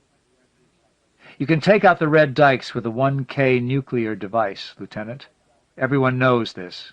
If you do, Hanoi drowns and the North is down. Balsam's team is a 12-man night insertion beyond the DMZ with special MAC-V ordnance from a carrier in the South China Sea. All 12 are talents. Is the picture clear enough, Lieutenant?" I didn't say a thing. I just looked at him. Finally I said, "It's a suicide mission, isn't it? The device won't even be real. It's one of Buchanan's ideas. He wants to see how they perform, that's all. They'll never use a nuclear device in Southeast Asia, and you know that as well as I do, Captain." "You never know, Lieutenant." "Yes, you do." I said it slowly, so he would understand. He looked away. "When is the team leaving?" He wouldn't answer any more. The MD type looked like he was going to walk toward us. "Captain," I said. 38 hours. That's what they're saying." I leaned over. "Captain," I said, "you know the shape I was in when I got here. I need it again. I need enough of it to get me through a week of this place, or I'm not going to make it. You know where to get it. I'll need it tonight." As I walked by the MD type at the door, I wondered how he was going to die, how long it was going to take, and who would do it. I killed Buchanan the only way I knew how. I started screaming at first light, and when he came to my bunker I was crying. I told him I'd had a dream about him. I told him I'd dreamed that his own men, guys in camis and all of them talents, had killed him. They had killed him because he wasn't using a nurse's dreams to keep their friends alive, because he had my dreams but wasn't doing anything with them, and all their friends were dying. I looked in his eyes and I told him how scared I was because they killed her too. They killed the nurse who was helping him too. I told him how big the 9mm holes looked in his fatigues, and how something else was used on his face and stomach, some smaller caliber. I told him how they got him dusted off soon as they could and got him on a sump pump and IV as soon as he hit Saigon. But it just wasn't enough, how he choked to death on his own fluids. He didn't believe me. "Was Lieutenant Balsam there?" he asked. I said no, he wasn't, trying not to cry. I didn't know why, but he wasn't, I said. His eyes changed. He was staring at me now. He said, "When will this happen, Mary?" I said I didn't know. Not for a couple of days at least. But I couldn't be sure. How could I be sure? It felt like 4, maybe 5 days, but I couldn't be sure. I was crying again. This is what made him believe me in the end. He knew it would never happen if Steve were there. But if Steve was gone, if the men waited until Steve was gone, Steve would be gone in a couple of days, and there was no way that this nurse, scared and crying, could know this. He moved me to his bunker and had someone hang canvas to make a hooch for me inside his. He doubled the guards and changed the guards and doubled them again. But I knew he didn't think it was going to happen until Steve left. I cried that night. He came to my hooch. He said, "Don't be frightened, Mary. No one's going to hurt you. No one's going to hurt anyone." But he wasn't sure. He hadn't tried to stop a dream from coming true, even though I'd asked him to. And he didn't know whether he could or not. I told him I wanted him to hold me, someone to hold me. I told him I wanted him to touch my forehead the way he did, to push my hair back the way he did. At first he didn't understand, but he did it. I told him I wanted someone to make love to me tonight, because it hadn't happened in so long, not with Steve, not with anyone. He said he understood, and that if he'd only known he could have made things easier on me. He was quiet. He made sure the flaps on my hooch were tight, and he undressed in the dark. I held his hand just like I'd held the hands of the others back in Cameron Bay. I remembered the dream, the real one, where I killed him, how I'd held his hand while he got undressed, just like this. Even in the dark I could see how pale he was, and this was like the dream, too. He seemed to glow in the dark, even though there wasn't any light. I took off my clothes, too. I told him I wanted to do something special for him. He said fine, but we couldn't make much noise. I said there wouldn't be any noise. I told him to lie down on his stomach on the cot. I sounded excited. I even laughed. I told him it was called Around the World, and I liked it best with the man on his stomach. He did what I told him, and I kneeled down and lay over him. I jammed the needle with the morphine into his jugular, and when he struggled, I held him down with my own weight. No one came for a long time. When they did, I was crying, and they couldn't get my hand from the needle. Steve's team wasn't sent. The dreams stopped, just the way Buchanan thought they would. Because I killed a man to keep another alive, the dreams stopped. I tell myself now this was what it was all about. I was supposed to keep someone from dying. That's why the dreams began. And when I did, they could stop. They could finally stop. Buchanan would understand it. There is no talent like yours, Mary, that does not operate out of the psychological needs of the individual, he would have said. You dreamed of death in the hope of stopping it. We both knew that, didn't we? When you killed me to save another, it could end. The dreams could stop. Your gift could return to the darkness where it had lain for 1,000,000 years. So unneeded in civilization, in times of peace, in the humdrum existence of teenagers in Long Beach, California, where fathers believed their daughters to be whores or lesbians if they went to war to keep others alive. Am I right, Mary? This is what he would have said. They could have killed me. They could have taken me out into the jungle and killed me. They could have given me a frontal and put me in a military hospital like the man in 46 who had evidence that Roosevelt knew about the Japanese attack on Pearl. The agency Buchanan had worked for could have sent word down to have me pushed from a chopper on the way back to Saigon, or had me given an overdose, or assigned me to some black op I'd never come back from. They were a lot of things they could have done, and they didn't. They didn't because of what Steve and the others did. They told them, you'll have to kill us all if you kill her or hurt her in any way. They told them you can't send her to jail. You can send her to a hospital, but not for long. And you can't fuck with her head, or there will be stories in the press and court trials and a bigger mess than My Lai ever was. It was 76 talents who were saying this, so the agency listened. Steve told me about it the first time he came. I'm here for a year, that's all. There are 10 other women in this wing, and we get along. It's like a club. They leave us alone. Steve comes to see me once a month. He's married to the same one in Merced, and they've got a baby now, but he gets the money to fly down somehow, and he tells me she doesn't mind. He says the world hasn't turned blue since he got back, except maybe twice, real fast on freeways in Central California. He says he hasn't floated out of his body except once, when Kathy was having the baby, and it started to come out wrong. It's fading away, he says, and he says it with a laugh, with those big eyelashes and those great shoulders. Some of the others come, too, to see if I'm okay. Most of them got out as soon as they could. They send me packages and bring me things. We talk about the mess this country is in, and we talk about getting together right after I get out. I don't know if they mean it. I don't know if we should. I tell Steve it's over. We're back in the big PX, and we don't need it anymore. Buchanan was right, and maybe we shouldn't get together. He shakes his head. He gives me a look, and I give him a look, and we both know we should have used the room that night in Cameron Bay, when we had the chance. You never know, he says, grinning. You never know when the baby might wake up.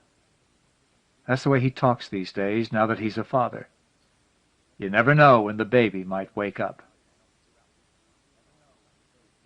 To D.A., J.P., J.S., A.W., and all the others who went in our stead, and to Linda Vandervanter, Gail Smith, and unnamed sisters for their courage and inspiration in the pages of NAM and oral history, Home Before Morning, and everything we had.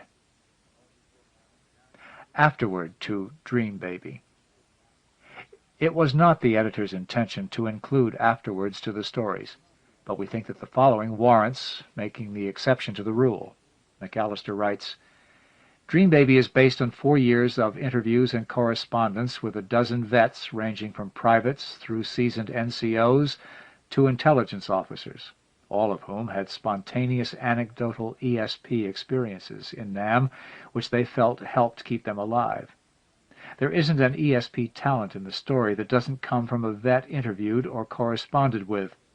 The plan to blow the Red Dykes was an actual contingency plan, and the CIA did try to recruit a light weapons specialist who, because of what he experienced as ESP, kept coming back from missions untouched. The point, very simply, is that the Vietnam War, even now, isn't what it seemed. Susan Casper. Susan Casper sold her first story, Spring-Fingered Jack, to Charles L. Grant's anthology Fears in 1983. Since then, her work has appeared in the Magazine of Fantasy and Science Fiction, Isaac Asimov's Science Fiction Magazine, Playboy, Shadows, Amazing, Midnights, and Whispers. She is co-editing an anthology with Gardner Dozois entitled Jack the Ripper, forthcoming from Tor Books, and is working on her first novel, tentatively entitled The Red Carnival. She lives in Philadelphia and is currently serving on the 1986 Nebula Award jury. Covenant with a Dragon by Susan Casper. She reached for him. It was not unusual for Richard to feel her hand slipping through the covers in that hazy time between sleep and wakefulness. A gentle touch to see if he too was awake and wanting, and knowing this he feigned sleep. She made no attempt to wake him, merely rested her fingers against his thigh for just a moment, and then slowly moved them away. As soon as her hand was gone, he was sorry that he hadn't responded. He disliked disappointing her, even in small ways, but he just couldn't bring himself to make love to her this morning. Carol had not been the woman he'd been dreaming of in the sultry heat of that lonely summer. Too many times in the last few weeks he had given in to the temptation and held Carol in his arms, pretending that she was Tut. It never worked very well. The textures were wrong, skin and hair, and the scent. Carol was candy-sweet compared to Tut's heady musk. Besides, Carol was his wife. Even if she never guessed, and he wondered sometimes if she might not already know, it wasn't right to use her as a substitute for long-dead dreams. Tut had been too much on his mind of late, more than she had been through all the last decade, more than she had when he first returned home. He had no idea why. He reached up and clutched the little carving of a dragon that always hung on a leather thong around his neck.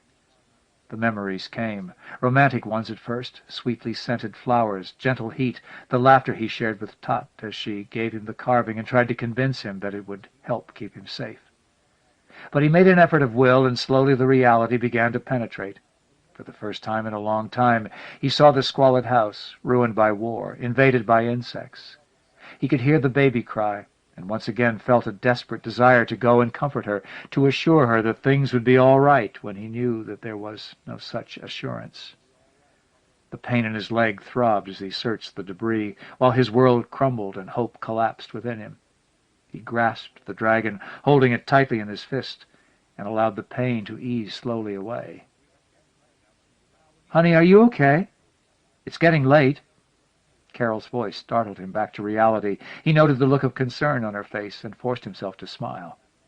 "Of course I am," he said. He pounced, grabbing her suddenly by the shoulders and forcing her back against the pillows.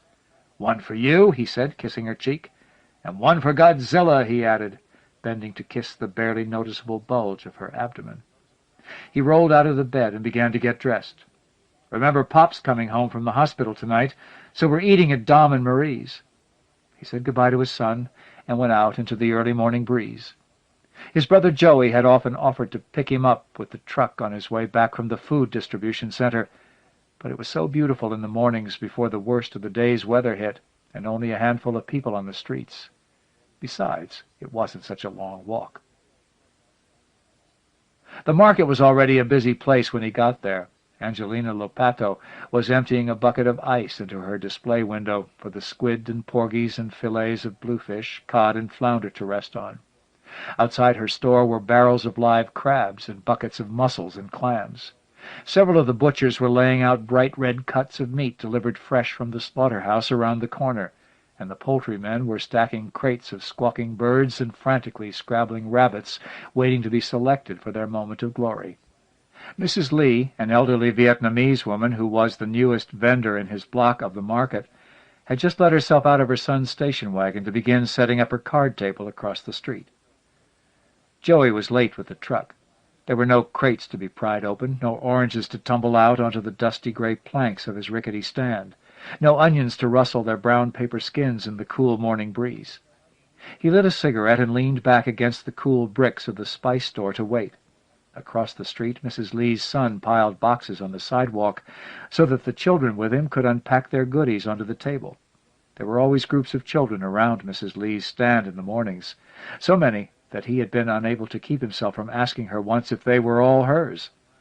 How she had laughed! 2 were her grandchildren, the rest belonged to the other families who shared the rented house with her. All came to help from time to time, and Richie loved to watch them as they stopped to play, got in each other's way, and occasionally broke some of the merchandise. When that happened, Mrs. Lee would cuff the offender soundly, yelling all the while in short, unintelligible sing-song bursts. Most of the children were very young, but today there was an older girl with them, wearing one of those purple balloon coats that had been the rage a year or so ago. She worked with her back to him, setting out rows of cheap cut-glass bud vases, her hair swaying back and forth against the violet nylon as she moved. Tot had not been much older than that when he had first seen her, leaning over a small magnetic chessboard behind the HQ. She had been so pathetically eager to learn to play the game, so charmingly anxious to improve her English, that he had felt compelled to ask her father if he could give her lessons. He had never meant to become more than her teacher. The girl in the purple coat reminded him of Tot. Though she was of bigger build, she had the same delicateness of movement, as though the very air around her was made of crystal that she might shatter with an ungraceful move. Slowly she turned and fixed on Richie a sad-eyed stare that made his chest ache and sent his cigarette rolling across the sidewalk in a flash of sparks. What was there about that face? It was not Tot's face, only the child's eyes were oriental. The rest of her features were very European, and yet... "Well, are you going to help or what?" Joey asked, punching Richie gently on the arm. "Huh? Help what? What the hell do you think I'm talking about?" Joey said disgustedly. "We gotta unload." Richie looked into Joey's face, which was a younger mirror of his own. Vinny, Dom, Joey, himself, Pop. There was no denying the relationship. All had the same squared-off jaw, that thin upper lip balanced against a much fuller lower one, a straight nose with slightly flared nostrils. Even the kids, Vinny's 4, Dom's 3, and his own son, Jason, had that same Augustino face, looking more like sisters and brothers than cousins. He glanced back across the street in time to catch one more look at the girl as she followed the other children into the waiting car. Nose, mouth, chin, except for the eyes, she had the same face. His heart lurched. Without a word to his brother, he started across the street. "Richie!" He stopped and changed gears, noticing his brother through a haze of fog. It wasn't possible. He had checked it out very carefully. Tot and Mia were both dead. "Okay, I don't need to work today if you don't," Joey said, tossing a crate of lettuce back on the ground. "The hell you don't," Richie said, and grabbing the nearest crate, he began to pry open one of the wooden slats. He threw himself into the work, but thoughts of the child nagged at him all through the early morning chores. There were few customers on the streets as yet. If he was going to talk to Mrs. Lee, there would be no better time. "Joey, I'm taking a break," he called back over his shoulder. "Good morning, Augustino," Mrs. Lee said, pronouncing his name as if it were 4 separate words. "That girl," he said without greeting, "that girl in the purple coat who was helping you unload this morning. Who is she?" "Very pretty, that one, but much too young for you." Mrs. Lee laughed. "How old is she?" Richie asked, and something about his expression took the smile off her face. She looked him over carefully, and then, as if she too noticed something for the first time, she nodded gravely. "The child was orphaned very young. We cannot be certain of her true age. None of her relatives have ever claimed her. Her age of record is 15. She may be younger, but not much. Some of these mixed-blood children tend to be a little bit bigger." His temples throbbed and his neck ached. The dragon felt like a lead weight on its thong. 14. She could be 14. "Tell me whatever you know about her, or her family. How did you happen to find her?" "Slow down, Augustino. This is not the place or time. We will talk later. You come back to my house for lunch. My daughter makes ban quan. It is very good," she said. He nodded. "When?" he asked. "My daughter-in-law comes to watch the stand at 12. We can go then," she said, and turned to face her first customer of the morning. The day dragged slowly, with just enough business to keep his mind from wandering completely out of the present, though he felt much more comfortable with his daydreams. He found it hard to keep the resentment out of his voice when some old lady would interrupt him by paying for her purchases. Joey was little help. Periodically Richie looked up to see if Mrs. Lee's relief had come yet. What would she be able to tell him? Was there any way that he could know for sure? He touched the dragon through the thin cotton cloth of his T-shirt. At exactly 12:30, Mrs. Lee's daughter-in-law turned onto 9th Street, and the old woman nodded to him from across the street. Richie followed the old lady through the crowds and stalls of the market until she turned down a tiny row-house-lined street. All the while his mind flooded with the memory of a tiny baby pressed briefly into his arms. For a long time he had hoped and searched, and then he had searched without hope until the word came back that they were dead. Now he could feel the warmth of hope radiate in his chest, right under the dragon. He could almost believe that the carving itself was glowing with its own warmth and sending the heat throughout his body. They stopped in front of a shabby-looking brick house on Christian Street that would have been too small even for one large family. Mrs. Lee led him up the weather-worn stairs and through the aluminum screen door into a living room crammed with worn furniture and knickknacks. It was a noisy home. Voices came from every room, along with the cry of babies and the high-pitched giggle and chatter of small children too young to be out playing on their own. But beneath the clutter of a house stuffed with more people than it was ever designed to hold, he could see that the place was spotlessly clean. Mrs. Lee left him seated on the sofa and went into the kitchen. He heard a long exchange of rapid-fire Vietnamese. It had never really sounded like a language to him, and he wished now that he had taken the trouble to learn it from Tot, as she had learned English from him. Whatever Mrs. Lee had said, a parade of people came out of the kitchen, passed quickly through the living room and up the stairway. One young woman smiled and nodded in Richie's direction. The other two completely ignored him. Mrs. Lee then motioned for Richie to follow her. They ate first, with only occasional polite bursts of conversation about business. The food was good, but the smell of boiling cabbage that hung about the kitchen made it difficult for him to eat. Mrs. Lee finished first and waited patiently while he popped the last bite into his mouth. "Now, Augustino," she said at last, "tell me why you want to know about this child." He told her what he could about himself and Tot, about the child they had had together, revealing more with his eyes and the tone of his voice, about just how lost he had been when he had been forced to return home without them, about the painful readjustment to the life he had left. She did not interrupt his speech. When he finished, she took his hand and said, "Augustino, I am sorry. No one can give you the information you seek. The child herself knows nothing of her past. She was an orphan, a street child, when she was found. Pengo worked for my husband many years ago in Saigon. Her own children were both killed in the war. It was said that single women with children were given preference in leaving the country, so she and the child adopted each other. This way it worked out better for both of them. As for the child's name, she has used many. She was content to take the name of Pengo's oldest girl, and while it does seem likely that her father was an American soldier, there were so many soldiers there 15 years ago, so many mixed-blood children left behind. This resemblance, you see, it could be coincidence. You will never be more sure than you are at this moment. Is this enough for you? You must think about this thing carefully. Remember, it has been 14 years. Richie flipped a finger under the thong around his neck and tugged out the dragon. It felt warm and alive in his hand. "Tot gave me this," he said. "The child has one also." Mrs. Lee studied the carving. "Lynn has such a thing," she said slowly. "But even that means very little. Such carvings are not uncommon in my country. Many have them." "I think I might be her father," he said at last. "You must not think. You must be certain in your heart. More than that, you must make a decision as to what you will do about it. The child is not unhappy here. This is a better life than the one she knew before. If you decide that she is your child, will you take her away? It will be very hard for her. She does not speak your language. She does not know your ways. And your family, Augustino, will they be as eager to welcome this child that may or may not be yours?" She stared at him for a long time. "We will go back to work now. You must talk with your wife. You must talk with your brothers and your parents.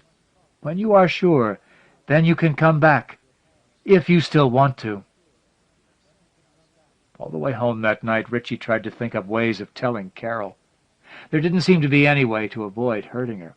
but she was so damned maternal that, once she got over the shock, she would have no problem accepting the girl. Then, when he had Carol on his side, they could stand together against anything his family had to offer. He was nervous when he entered the house, anxious to tell her and have done with it, but she was busy helping Jason with his day camp project. Then Marge Brownstein called, and Carol settled in for a nice long chat. He didn't get her alone until she was seated at the vanity getting ready to put on her evening's makeup. "Carol, I have something very important to talk to you about," he said. "Go ahead," she said, brushing a thin, dark line above the lashes on her upper eyelid. "It's about when I was in Nam," he said, "and it's kind of hard for me to talk about. I know I never told you much about what went on over there, or why I stopped writing to you. It was very good of you, sweetheart, not to push me about things until I was ready. But now there's a reason why you have to know. So please be patient with me for a few minutes. You see, there was this girl. Oh, spare me, Richie, true confessions, just what I need," she said angrily, blinking back a tear. "Did it ever occur to you to wonder why I never asked you about all this? Did you really think it was my overwhelming patience, or maybe that I just didn't care? I never thought that you were celibate the whole 2 years that you didn't write. I didn't ask because I didn't want to know about this girl. As long as you didn't say anything, I could convince myself that it wasn't anything serious, that it was only because I wasn't around. Then it wasn't so bad. But now you're going to tell me that you were ready to throw me over for one of them, aren't you? Tonight, when I have to go over your brother's house and play sweet, adoring wife for your whole family." She slammed her hairbrush down in the vanity and stood up, her face tight and red-streaked with tears. "You know, it wouldn't have been so bad back when we were kids, and I had all those romantic notions about what they were like. But now that I see them every day, sitting out in front of their foul-smelling apartments with their tight little monkey asses, gabbing together like a flock of turkeys, grabbing free this and free that off the government, while decent people have to work their asses off to get anything." She stood over him, breathing heavily for a moment, then turned and walked out of the room. He stared after her, shaking with rage. How dare she betray him like this? For the first time since they had been married, he wanted to hit her, but in a moment the feeling left him, and he found himself strangely empty and lost. There was nothing left to do. This woman would never accept the child. He reached for his dragon and felt its warmth burning there beneath his cotton shirt, but this time it gave him no comfort. What good was it? It was a part of his past, like Tot, like the girl, like the woman he had thought he was married to. He would have to put it all behind him and get on with his life. He reached for the dragon and tugged it off, rubbing the back of his neck raw in the thong before it finally parted. He slipped the tiny carving from the leather string and stared at it in his palm. It, too, had betrayed him. He took a deep breath and threw the dragon across the room. "Darling," Carol whispered. He turned to see her standing in the doorway, looking much more controlled. "I'm sorry, honey. I know you didn't tell me just to hurt me. I know you're not that kind of person. There had to be a reason. Whatever it is, I want to help. Has she turned up in Philly? Is that it? Is she trying to hurt you now, after all these years? Whatever it is, I'll stand by you," she said. She walked toward him with her hand outstretched to soothe him, but he couldn't bear to let her touch him. Not just yet. He brushed past her. "I'll meet you at Dom's," he said. Even a walk through his beloved South Philly streets didn't seem to be much help. The problem, as it unfolded in his mind, seemed to be an endless maze from which there was no exit.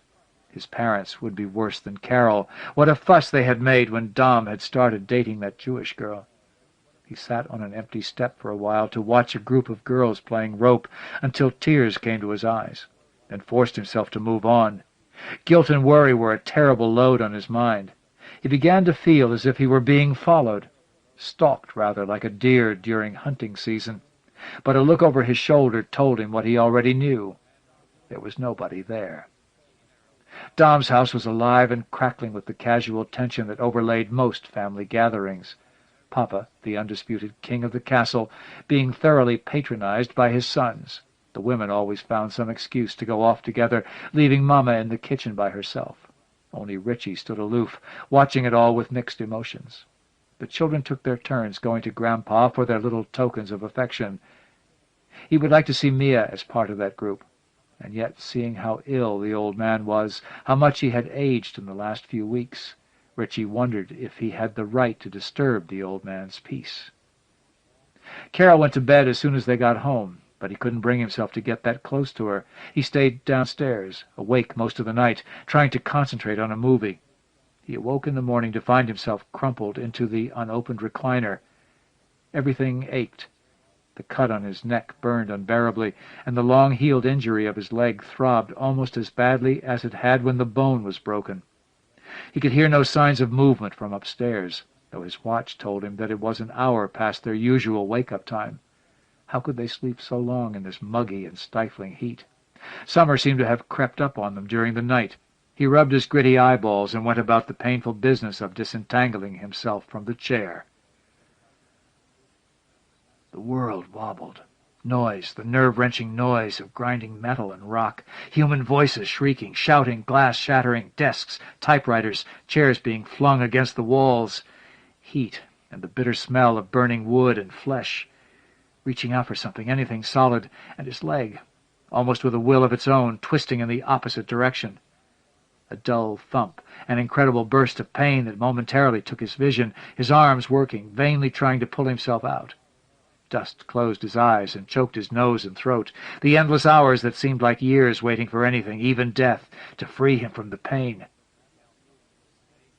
His leg ached so badly that he almost didn't make it up the stairs, and his hands shook as he fumbled with the shower knobs.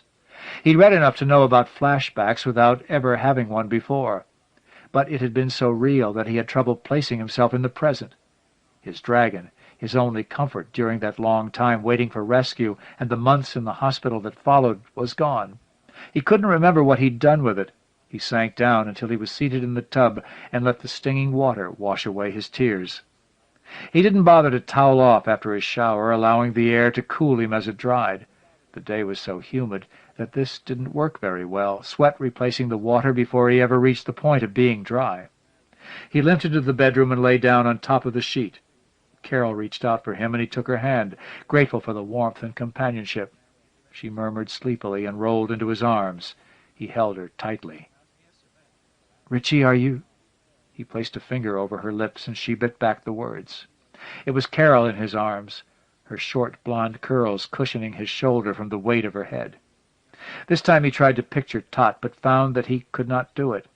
This was the way it was supposed to be, and yet it wasn't right. It was as though a piece of himself were missing. Without knowing why, he was afraid. For a long time they lay there without moving. The door opened, and Jason stuck his head into the room. "Good morning, Daddy," he said. Richie lifted his arms, and the child crawled into bed. Richie clasped him tightly. What was the matter with him? He was a man of riches, his family surrounding him with love. How could he let a thing that had happened almost 15 years ago, a thing that had not entered his thoughts in many years, shake his faith in that? He kissed his wife and his son, each on the top of the head, and forced himself to dress. The heat, dreadful for April when the day started, soared to temperatures that would have been bad in the dog days of August. Air currents moved down 9th Street, but they were not cooling breezes. To Richie it felt more as if some giant, foul creature were breathing down his neck. So real was the image that he found himself continually looking over his shoulder, expecting to see— he wasn't sure what. Nothing there but the heavy, invisible heat, and as the day wore on, bright scarlet fruit turned brown and rich greens darkened and shriveled, until the whole market began to take on the sickly, sweet, rotting smell of the jungle. Only a very few people picked their way through the stalls, as if the unseasonal heat had made most folks afraid to venture out of the cool shade or away from their air conditioning. Once Mrs. Lee looked up and smiled at him from across the street, but he turned his head away, unable to answer with a smile of his own. He couldn't shake the feeling that something actually was coming, and he knew that whatever it was, it would be coming from that direction. He could almost make it out when he looked down the little street that entered 9th Street from the east, right next to her stand, a vague white mist rolling down the street. "You all right?" Joey asked. "I'll manage," she answered coldly. "Heat's so bad I almost feel like I'm seeing things," he added, half under his breath. He rubbed his eyes to clear the hallucination, and yet when he looked back it seemed even more detailed. a great white mass, visible and yet so transparent that he could clearly see the street behind it. Two old ladies came by, followed by a younger woman with children. Richie's mouth was so dry that he couldn't even wait on them. He grabbed one of his own overripe peaches and sucked the sickly sweet juice to clear his throat.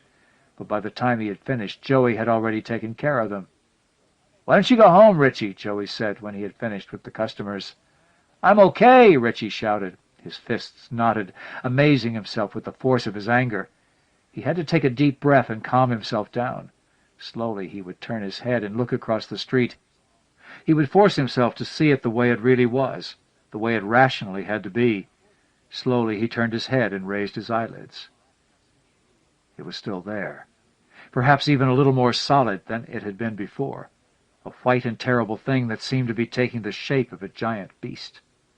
Richie whirled around and pounded his fist on the stand, shattering an overripe cantaloupe into an explosion of orange pulp.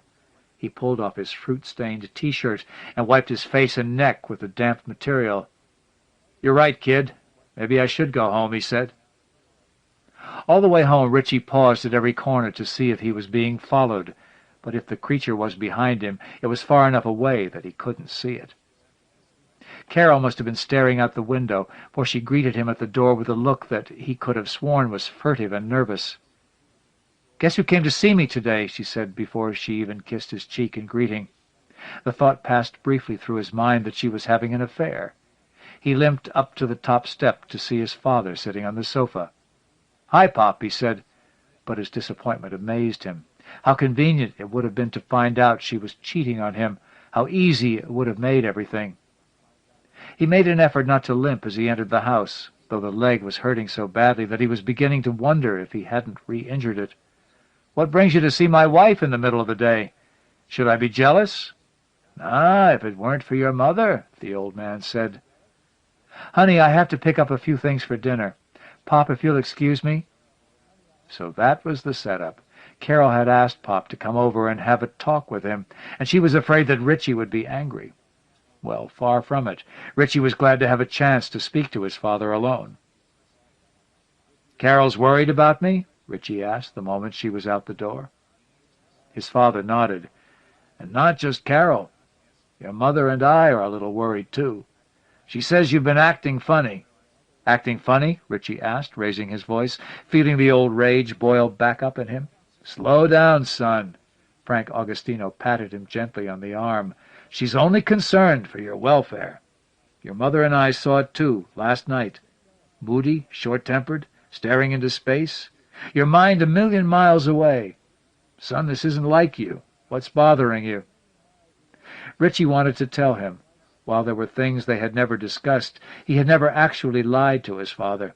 Besides, he wanted the old man to take charge and make everything better, the way he had when Richie was a boy. But Pop was so sick, the heat alone was dangerous for a man in his state of health. And if he took the news badly... "It's nothing, Pop," he said at last. He tried to keep his hands from trembling where his father could see, but the feeling was back, that same feeling of being watched, stalked, that he'd had all afternoon. Something was out there, just beyond his range of vision, just outside the window. He wanted to go and look, and yet he knew that it was the worst thing that he could do. Looking at it, acknowledging its existence, seemed to give it form and substance, as if it were his own willingness to give it power over him that gave it that power. "Richie?" He wouldn't look. He wouldn't even think about it. He tried to find something that he could concentrate on. "Richie, look at you. How can you tell me there's nothing wrong? Damn it, Pop, it's nothing. I can handle it." He heard a noise, a low bass rumble that could have been a roar. He had to look. He got up and crossed to the window, forgetting to hide his limp. It was there, outside the window, just as he knew that it would be. A great white beast, no longer featureless, and so familiar that he knew that if he could just lift the veils of gauze from his mind, he would know just what to do about it. He felt a moan escape his lips, and the next thing he knew, his father was at his side, helping him back to the sofa, the sick old man taking most of Richie's weight on his shoulders. "Richard, if there's something wrong, you can't just ignore it and hope that it goes away. You can't just say, 'I can handle it.' You're a husband and a father. You have responsibilities. If you let your problems get out of hand, if something should happen to you, who will be there to take care of your wife and your children? Your mother and I won't be around much longer. Your brothers are barely supporting their own families. Think about Jason growing up without a father's guiding hand. Think about the coming baby who would never really even know you. It's a terrible thing for a child to grow up without a father. Richie looked up, startled by his father's phrase, and his eye caught a shape at the window. It was visible now from where he sat, and its form was quite distinct. Scales scalloping down its back, red eyes that seemed to glow from within, snake-like white tendrils curling from the sides of its awful mouth. It might have been his own little dragon grown to mammoth size, except for a large yellow stain down its side. It stood outside in the street, so motionless that it might still have been carved of bone, and yet he could tell that the eyes were watching him, the ears taking in everything that he had to say. His dragon. He had forsaken it, and now it had turned on him. He didn't know if he could win it back, but he knew that he had to try. "Pop, listen," Richie said with sudden urgency. "There is a problem, but I have to tell you something about my life in Nam for you to understand. When I was stationed at headquarters, I worked with a local translator, a man named Pai Som Trin. You know me, Pop. I was never one for hanging around the bars, chasing hookers and getting drunk. Yet there wasn't much else for a man to do in his spare time. This man and his family sort of took me in. I missed you all so much it was like having a second family. Anyway, Som had a daughter named Tot. She wanted to learn to speak English, and she wanted to learn to play chess, and she wanted to know all about America. I thought it would be fun to teach her. She was such a cute little kid. And then one day I realized she wasn't a kid anymore. I never meant to fall in love with her. There was her father, and there was Carol. But things just happened." He paused, trying to decide what kind of look it was that flitted briefly over his father's face. "Things got pretty desperate after a while. Both of her parents were killed, and she was pregnant. I really wanted to marry her, to bring her and the child home with me when I came, but in the Army there was a lot of red tape involved in that sort of thing. I only saw the baby once. All leaves were canceled, and then we were bombed, and I wound up in the hospital. When I finally got out, I tried to find them, but they were gone. I got word later that they were dead." "All this you never told us." "I'm sorry, Pop. At first I couldn't bear to talk about it. Later there didn't seem to be any point. Carol was willing to forgive my long silence without asking questions, and I found that I still had feelings for her. Why hurt her? I squeezed myself back into my old life and tried to pick up the pieces." "And what is this to do with now? Have you found this woman again?" Pop asked. "No, Tot is dead. I accepted that a long time ago, or I never would have married Carol. But I think I've found my child. I know I have. My daughter." The old man's eyes were closed. Richie could read nothing from his expression. "She's living right here in Philly, not more than 5 blocks from here, with a family of refugees. Pop, you should see her. She's a beautiful child with her mother's eyes and hair, but the rest of her face is pure Agostino." "I can see why you've been so troubled. Does the child know that you're her father? Is she asking you for anything? What do you plan to do about it?" "I wanted to tell her, but Carol—" He spat his wife's name bitterly. "How could she have become so prejudiced without my even knowing? Now I don't know what to do." "You told Carol?" "No, I didn't tell her about the girl, not yet. Not after the reaction I got from telling her about Tut." Richie sighed and watched his father expectantly. "How could you keep such a secret from your wife?" The elder Agostino sighed and shook his head. "Son, this is not an easy thing for me to say, but I think it would be best if we just kept this between ourselves. Best for everyone. I know that your mother and I raised you with a strong sense of family responsibility, but I think you are being very selfish to want to bring that child here. You think you would be helping her, but she is almost grown. Her ways are not your ways. And could you really ask Carol to take in another woman's child? The child of a woman you had been prepared to leave her for? She would have to be a saint." The old man kept on talking, but Richie was no longer listening. He had tried his best, and he had failed. And Tot's dragon was still standing outside the window, listening, watching. waiting until the moment was right. His leg throbbed, his mind was slow and foggy, and the heat was almost unbearable, and Richie wasn't even sure he cared about anything anymore. "Oh, Pop," he said weakly, "a moment ago you said it was a terrible thing for a child to grow up without a father. Now you tell me it's in my daughter's best interest to forget her. In some cases, please, I don't want to hear it any more. Just go home, will you?" Without waiting for an answer, Richie got up and pulled himself up the stairs, leaning most of his weight on the banister. He was so tired, much too tired to fight any more. But even now, with everything against him, there was one final answer, one quick way to stop all of the pain and make everything right again. He reached up on the closet shelf and brought down a beat-up pink shoebox. With trembling hands he cleared away a stack of old photographs and greeting cards and pulled out his gun. It was an old .38 police special that Carol had bought for him to keep at the stand, but which he never remembered to take. He fished out the box of bullets, and with gentle, almost loving fingers, he rolled out the cylinder and pressed a bullet into every chamber. Then he laid the gun down on the neat white bedspread and dropped to his knees on the floor. Silently he prayed. He said a prayer for his own redemption, for the future of those he left behind.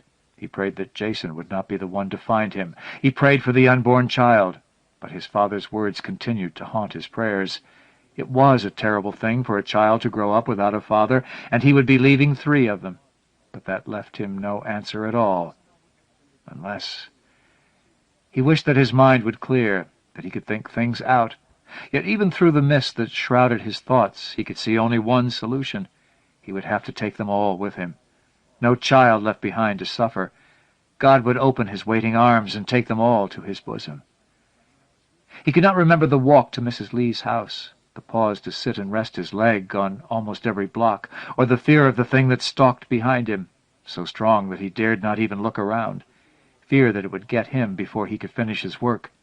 Before he knocked, he made an effort to straighten up, brushing his hair back from his face and tugging at his clothes.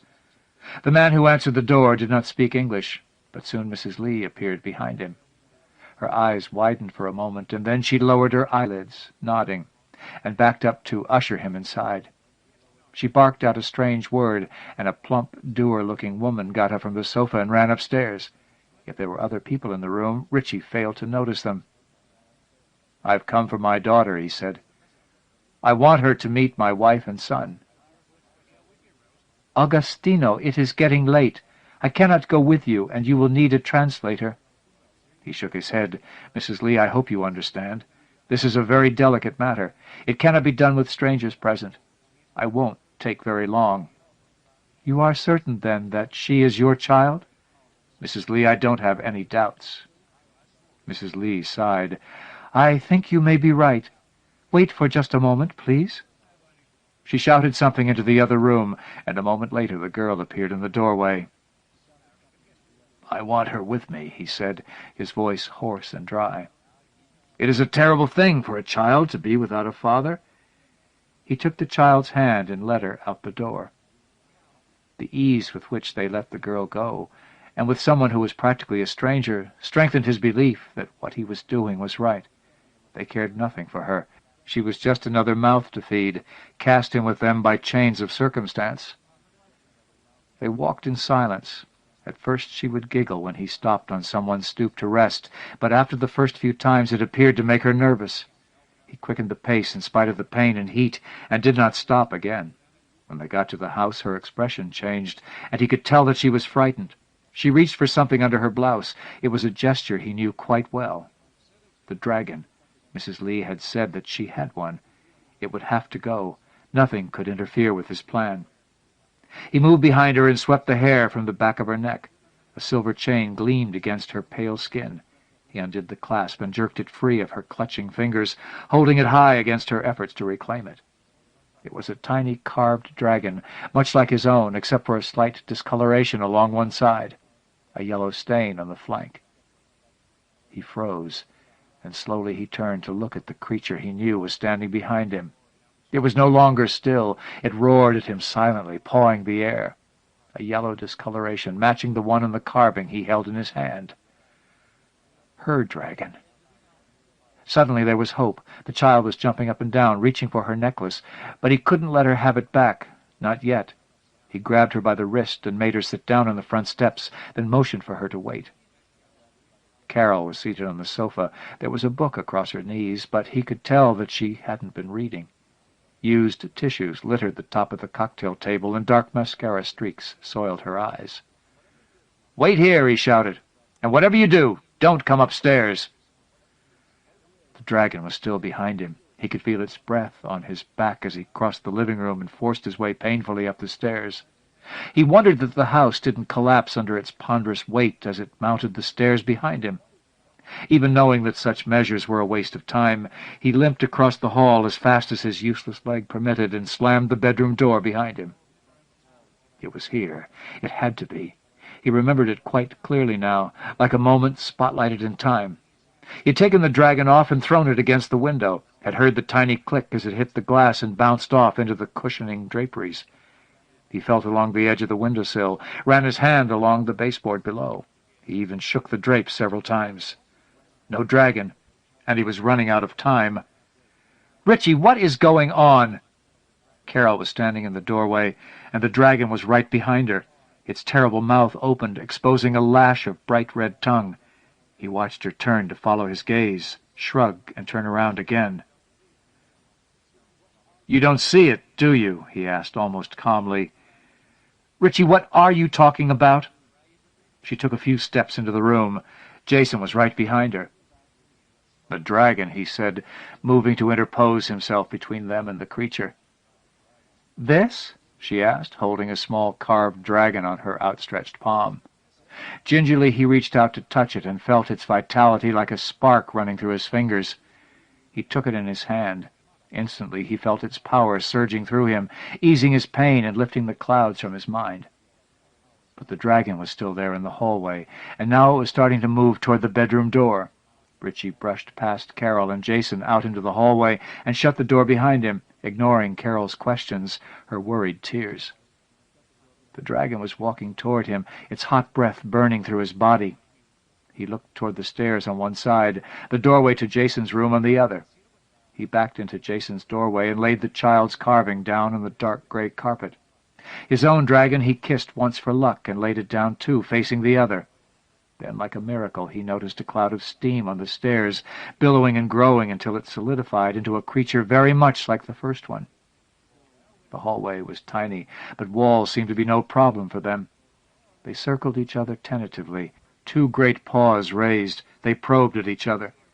And then they lunged, two impossible creatures locked in battle, their bodies rearing on hind legs until he could no longer see their heads. And then they fell, rolling over through the banister, rolling down the stairs. He followed, unable to tear his eyes away. They rolled, two distinct forms, across the living-room floor. Then suddenly an even stranger thing happened.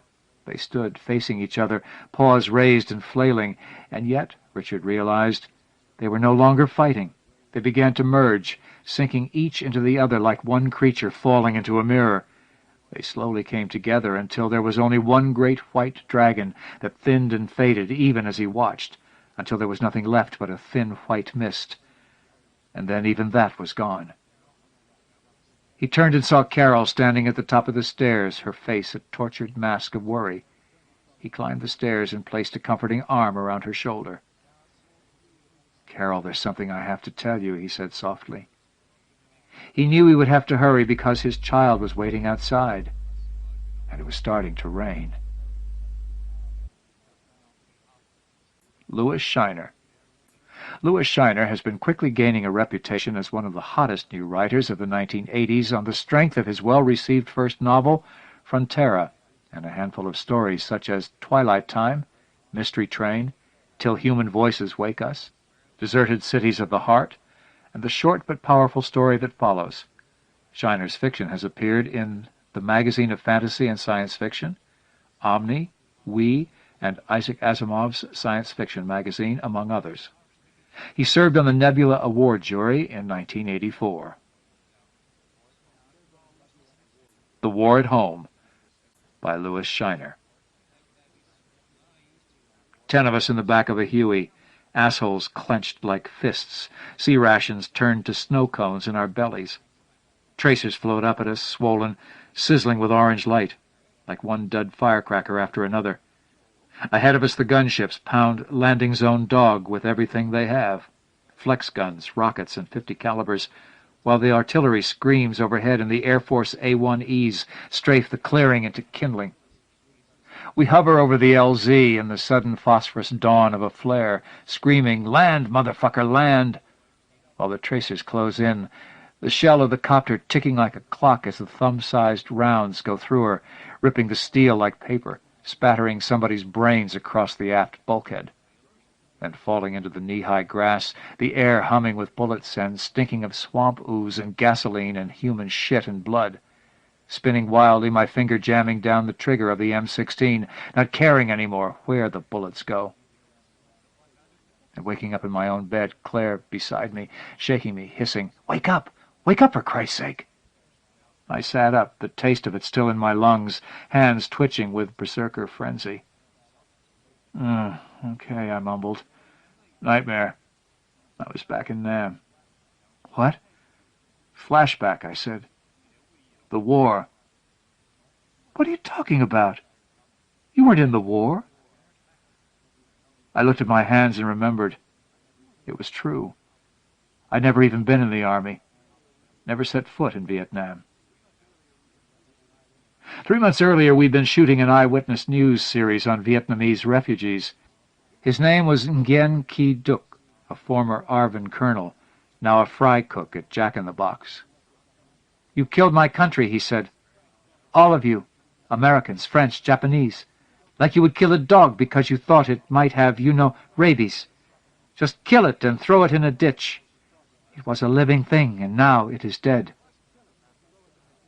The afternoon of the massacre, we got raw footage over the wire. About a dozen of us crowded the monitor and stared at the shattered windows of the Safeway, the mounds of cartridges, the bloodstains, and the puddles of congealing food. What was it he said? Something about gooks. You're all fucking gooks, just like the others. And now I'll kill you too, something like that. But he wasn't in Nam. They talked to his wife. So why'd he do it? He was a gun nut. Black market shit, like that M16 he had. Camo clothes, the whole 9 yards. A nut. I walked down the hall, past the lines of potted ferns and bamboo, and bought a Coke from the machine. I could still remember the dream, the feel of the M16 in my hands, the rage, the fear. "Like it?" Claire asked. She turned slowly, the loose folds of her black cotton pajamas fluttering, her face hidden by the conical straw hat. "No," I said.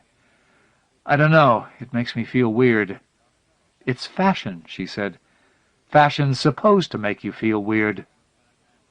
I walked away from her, through the sliding glass door and into the backyard. The grass had grown a foot or more without my noticing, and strange plants had come up between the flowers, suffocating them in sharp fronds and broad green leaves. "Did you go?" "No," I said. "I was 1Y, underweight, if you can believe that. But in fact I was losing weight again, the muscles turning stringy under sallow skin." "Me either. My dad got a shrink to write me a letter. I did the marches, Washington and all that. But you know something? I feel weird about not going. Kind of guilty somehow. Even though we shouldn't ever have been there, even though we were burning villages and fragging our own guys, I feel like, I don't know, like I missed something. Something important." "Maybe not," I said. Through cracked glass I could see the sunset thickening the trees. "What do you mean?" I shrugged. I wasn't sure myself. "Maybe it's not too late," I said. I walked through the haunted streets of my town, sweltering in the January heat. The jungle arches over me. Children's voices in the distance chatter in their weird pidgin Vietnamese. The TV station is a crumbling ruin, and none of us feel comfortable there any longer. We work now in a thatched hut with a mimeo machine. The air is humid, fragrant with anticipation. Soon the planes will come, and it will begin in earnest. John Kessel. The winner of the prestigious Nebula Award for his novella Another Orphan, which was also a finalist for the Hugo Award, John Kessel has earned a reputation as a serious and important writer. He sold his first story in 1975, and since then his work has appeared in the Magazine of Fantasy and Science Fiction, Isaac Asimov's Science Fiction Magazine, Galileo, New Dimensions, Twilight Zone, and the Berkeley Showcase.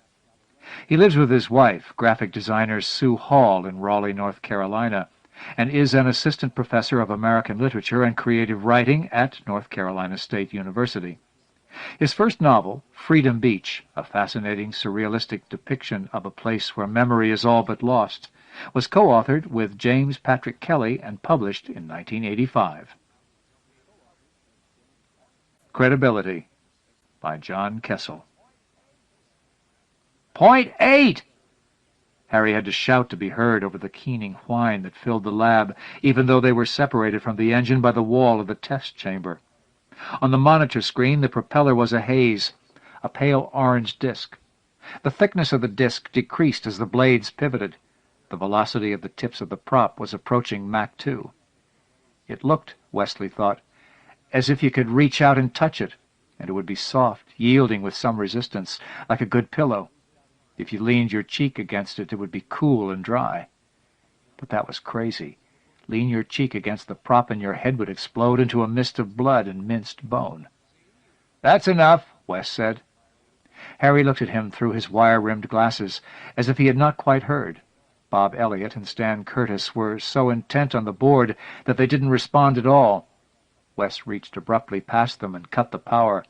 "Enough," he repeated. As the whine of the engine faded, the whine of a guitar blasting out of the lab stereo rushed back. The song was old, yet familiar. Wes suddenly recognized it as Hendrix. "Let me stand next to your fire." The noise was irritating. The others stared at him, waiting for him to explain why he had aborted the test. "We all know it works," he snapped at Harry. "We're just wasting fuel." It was a good enough reason. The turboprop had passed 600 hours of lab tests without notable problems. The stall flutter qualities were excellent. Fuel efficiency was 15% higher than that of the Pratt & Whitney. Still, what he'd told them was not the truth. The truth was that Wes just could not stand watching it any more. It had been whirling in his mind long before they had ever built it, so that the engine itself was only a shadow of the idea that had formed in him years before. Maybe that was why he wanted it stopped. He needed a rest. He needed to stop whirling himself so that he could come to his own center. But he had at least another day of spinning to do. Elliot was making a show of turning off the monitor, the VCR, and the other instruments. Curtis looked at the clock, leaned against the board, and lit a cigarette. Wes had worked hard creating the right atmosphere for the men to get the work done. He'd gone against his own moods countless times in the effort to be agreeable. He was a good manager. Now, when they were close enough to success that he could feel it, all of a sudden he was getting edgy. Harry turned to him. "So what now?" Wes forced calm into his voice. "I think we ought to send everybody home." "Do you want to meet Burdock?" he asked Curtis. Curtis took a drag on his cigarette. With his curly red hair, lean face, and Western shirts, he looked like the Marlboro Man, the kind of white man who baited black men until they went crazy. Before he could answer, Harry broke in. "The point is, Wes, that Burdock will want to meet him. He has all the specs he needs." "He's not here to see specs. He's here to see us. He's not going to advise that they invest deep money on the basis of specs." Wes looked at the blank monitor screen. "All right, Bob, Stan. See if you can find something to do until this guy shows up. You've done all you can, so let's impress him this afternoon." Elliot was concentrating on the board. Curtis looked at Wes coolly, and again Wes cursed himself for losing control. There was no easy recovery. The best he could do was to act as if there was nothing to recover from. Let Curtis guess what Wesley was thinking without Wes giving him any more reason to know. "Harry, let's talk." Wes headed for the door, and Harry followed, out of the lab and across the dusty concrete toward the Quonset hut office that crouched against the side of the hangar. It was one of those June days that reminded you how bad it was going to be in mid-August. 100 degrees, hard sunlight like standing at ground zero beneath an airburst. It was a wonder that their shadows weren't imprinted on the apron. Wes had bought the space at Rawdon Field cheap when he started Purcell Aviation. Back then it had been just Wes and Harry, but now there were 2 other engineers, 3 technicians, a secretary, and the prototype engine that might make them all rich. All out of Wes's brain. It was no wonder that he got preoccupied sometimes. Wes grimaced when he saw Harry's battered green Volvo baking in the sun beside the office. "Is your air conditioning working?" he asked. Harry shrugged. "More or less. It's not that important." Wes had a sinking feeling in his gut. "We should have rented a limo." "No, you've got to understand these VC types, Wes." "VC?" Harry laughed. "Sorry, wrong VC. I mean the venture capitalists, though sometimes I'm not sure there's much difference." "This guy Burdock's going to sweat his ass off in your Volvo." "No problem. He wants to know that we need the money. When he gets a load of my car, he'll be sure we need it. Believe me, a limo would be a mistake, Wes. If you try to act rich, they get suspicious. They figure you must not be able to deliver the goods if you have to put on a show. At dinner, you let them pick up the tab, because that lets them think they're in the driver's seat. And they are." Wes gritted his teeth. Didn't Harry understand that that was the whole problem? Wes stared at him. Harry bounced ahead, full of nervous energy, and yanked open the side door to the hangar. Inside, Wes paused to look over the plane. Harry stood beside him, fidgeting. They had already mounted one of the 1.5-meter turboprops in the left wing engine cowling. The 8 curving blades looked like fat tangerine sections. If they ever were used commercially, they would probably mount them in the tail as pushers to keep the noise down, even though it would cut fuel efficiency. That didn't matter now. Wes had had the refurbished RB-26 painted bright red, his favorite color. He could see his and Harry's reflections in the polished fuselage, stretched taller by its curved surface. A tall, thin black man and a tall, thin Jew, tinted red. "Hey, I almost forgot," said Harry. "This could help us. Molly told me that Burdock was in Vietnam back in the 60s. He talks about it all the time, she says." Wes stared at his reflection, reached out to touch it. The hand of the distorted reflection reached out to meet his. He ran his fingertips along the metal. "No kidding," he said, keeping his voice under tight control. "When was he there?" "I don't know, 67, 68. This is the thing. We show Burdock the layout, and he looks around. But what he's really here to do is scope you and me out." Harry was tiresome when he got going, but it was more than his hectoring that was twisting a knot in Wes's stomach. "I know that," Wes said. Harry looked annoyed. He turned his back to the plane. "All I'm saying is that you should use this Vietnam connection. You're both vets. You're both black. That could make a difference." Yeah, Wes said. He drew his hand back and rubbed it on his trousers. "My stomach is acting up. I'll be in my office." "When are you going to pick him up?" Harry looked at his watch, broke into one of his looks of mock horror. "Right now. Are you ready?" "I will be." Harry left, and Wes retreated to the bathroom next to his office. He took 2 Alka-Seltzers. Watching the tablets fizz in the crusted glass he kept on the sink, he had a sudden vivid memory of 18 years before. He'd been a freshman at RPI, a scared black kid from Rochester who had never been away from his mother for more than a day in his entire life. At his first beer blast, he drank so much he spent half the night puking into the dorm toilet. His roommate, a Jewish kid from Port Washington, told him to quit moaning and gave him some Alka-Seltzers. Wes didn't know that you had to dissolve them in water first. He'd swallowed them and heaved his guts out for the next half hour. He had felt like a fool. He had wanted to go home, but his mother was making up rooms at the Ramada Inn and working a second job evenings to keep him in school. So he stayed. He never let anyone know how naive he was. Looking into the mirror now, Wes saw the sweat standing out on his forehead. He ran some cold water into the basin and splashed it into his face. His reflection did not look so distorted as the one in the plane, but watching his brown eyes shot with red, he thought about that scared kid and knew that most images were illusions. The lie had started simply enough. It was remarkable how many things that came to rule your life began so simply. They might have been the matter of a half hour some afternoon, except they touched some nerve deep inside you that went back to who knew where. To the womb, probably, or the coded DNA threaded like a secret message in each of your cells. And there you were, caught. Wesley had graduated from Benjamin Franklin High School in 1966. At that time, nobody in high school took the Vietnam protests seriously. Maybe in Berkeley they did, but not in Rochester. Some of Wesley's friends had even enlisted. Shit, they were going to be drafted anyway. Wes considered it briefly, except he got accepted to fulfill a minority quota in aeronautical engineering at Rensselaer Polytechnic. Rensselaer was full of grade grinds, but even so, by the end of his sophomore year, everybody was talking about the war, the Tet Offensive, the big troop shipments, Johnson abdicating, King and Kennedy. Although Wesley was no radical, he got caught up in the protests, the rallies, the strikes. People seemed to be paying more attention to blacks then. It was as if the white world, the left and the right, the students and the faculty, the administration and the administrated, had suddenly discovered that it needed Wesley. A black man gave your position a legitimacy that it wouldn't have otherwise. Wes remembered meeting a couple of white women who styled themselves as radicals back when making it with a spade was a badge of cool. At some level, Wes suspected they were hypocrites, but he was confused, too. He wanted them to like him. He wanted to get laid as much as the next 20-year-old. "Let me stand next to your fire." Sure, they all liked Hendricks and Sly and the Temps. They liked Wes, too.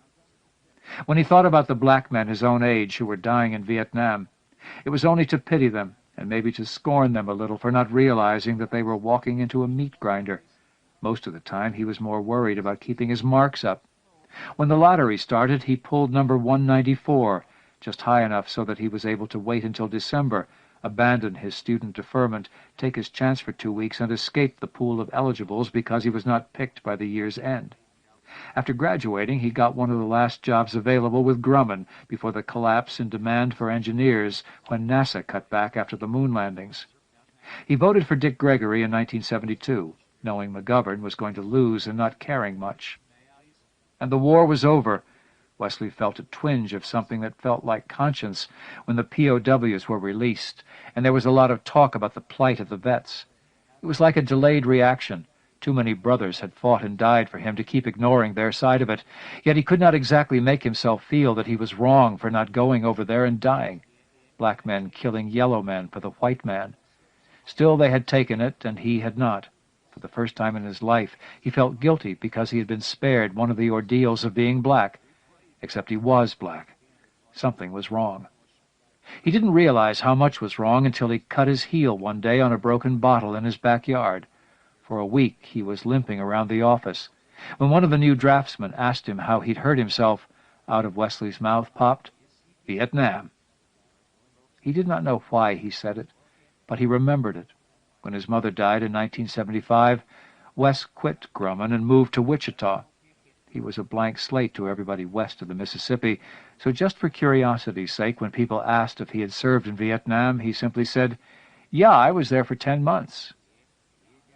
It didn't seem like much.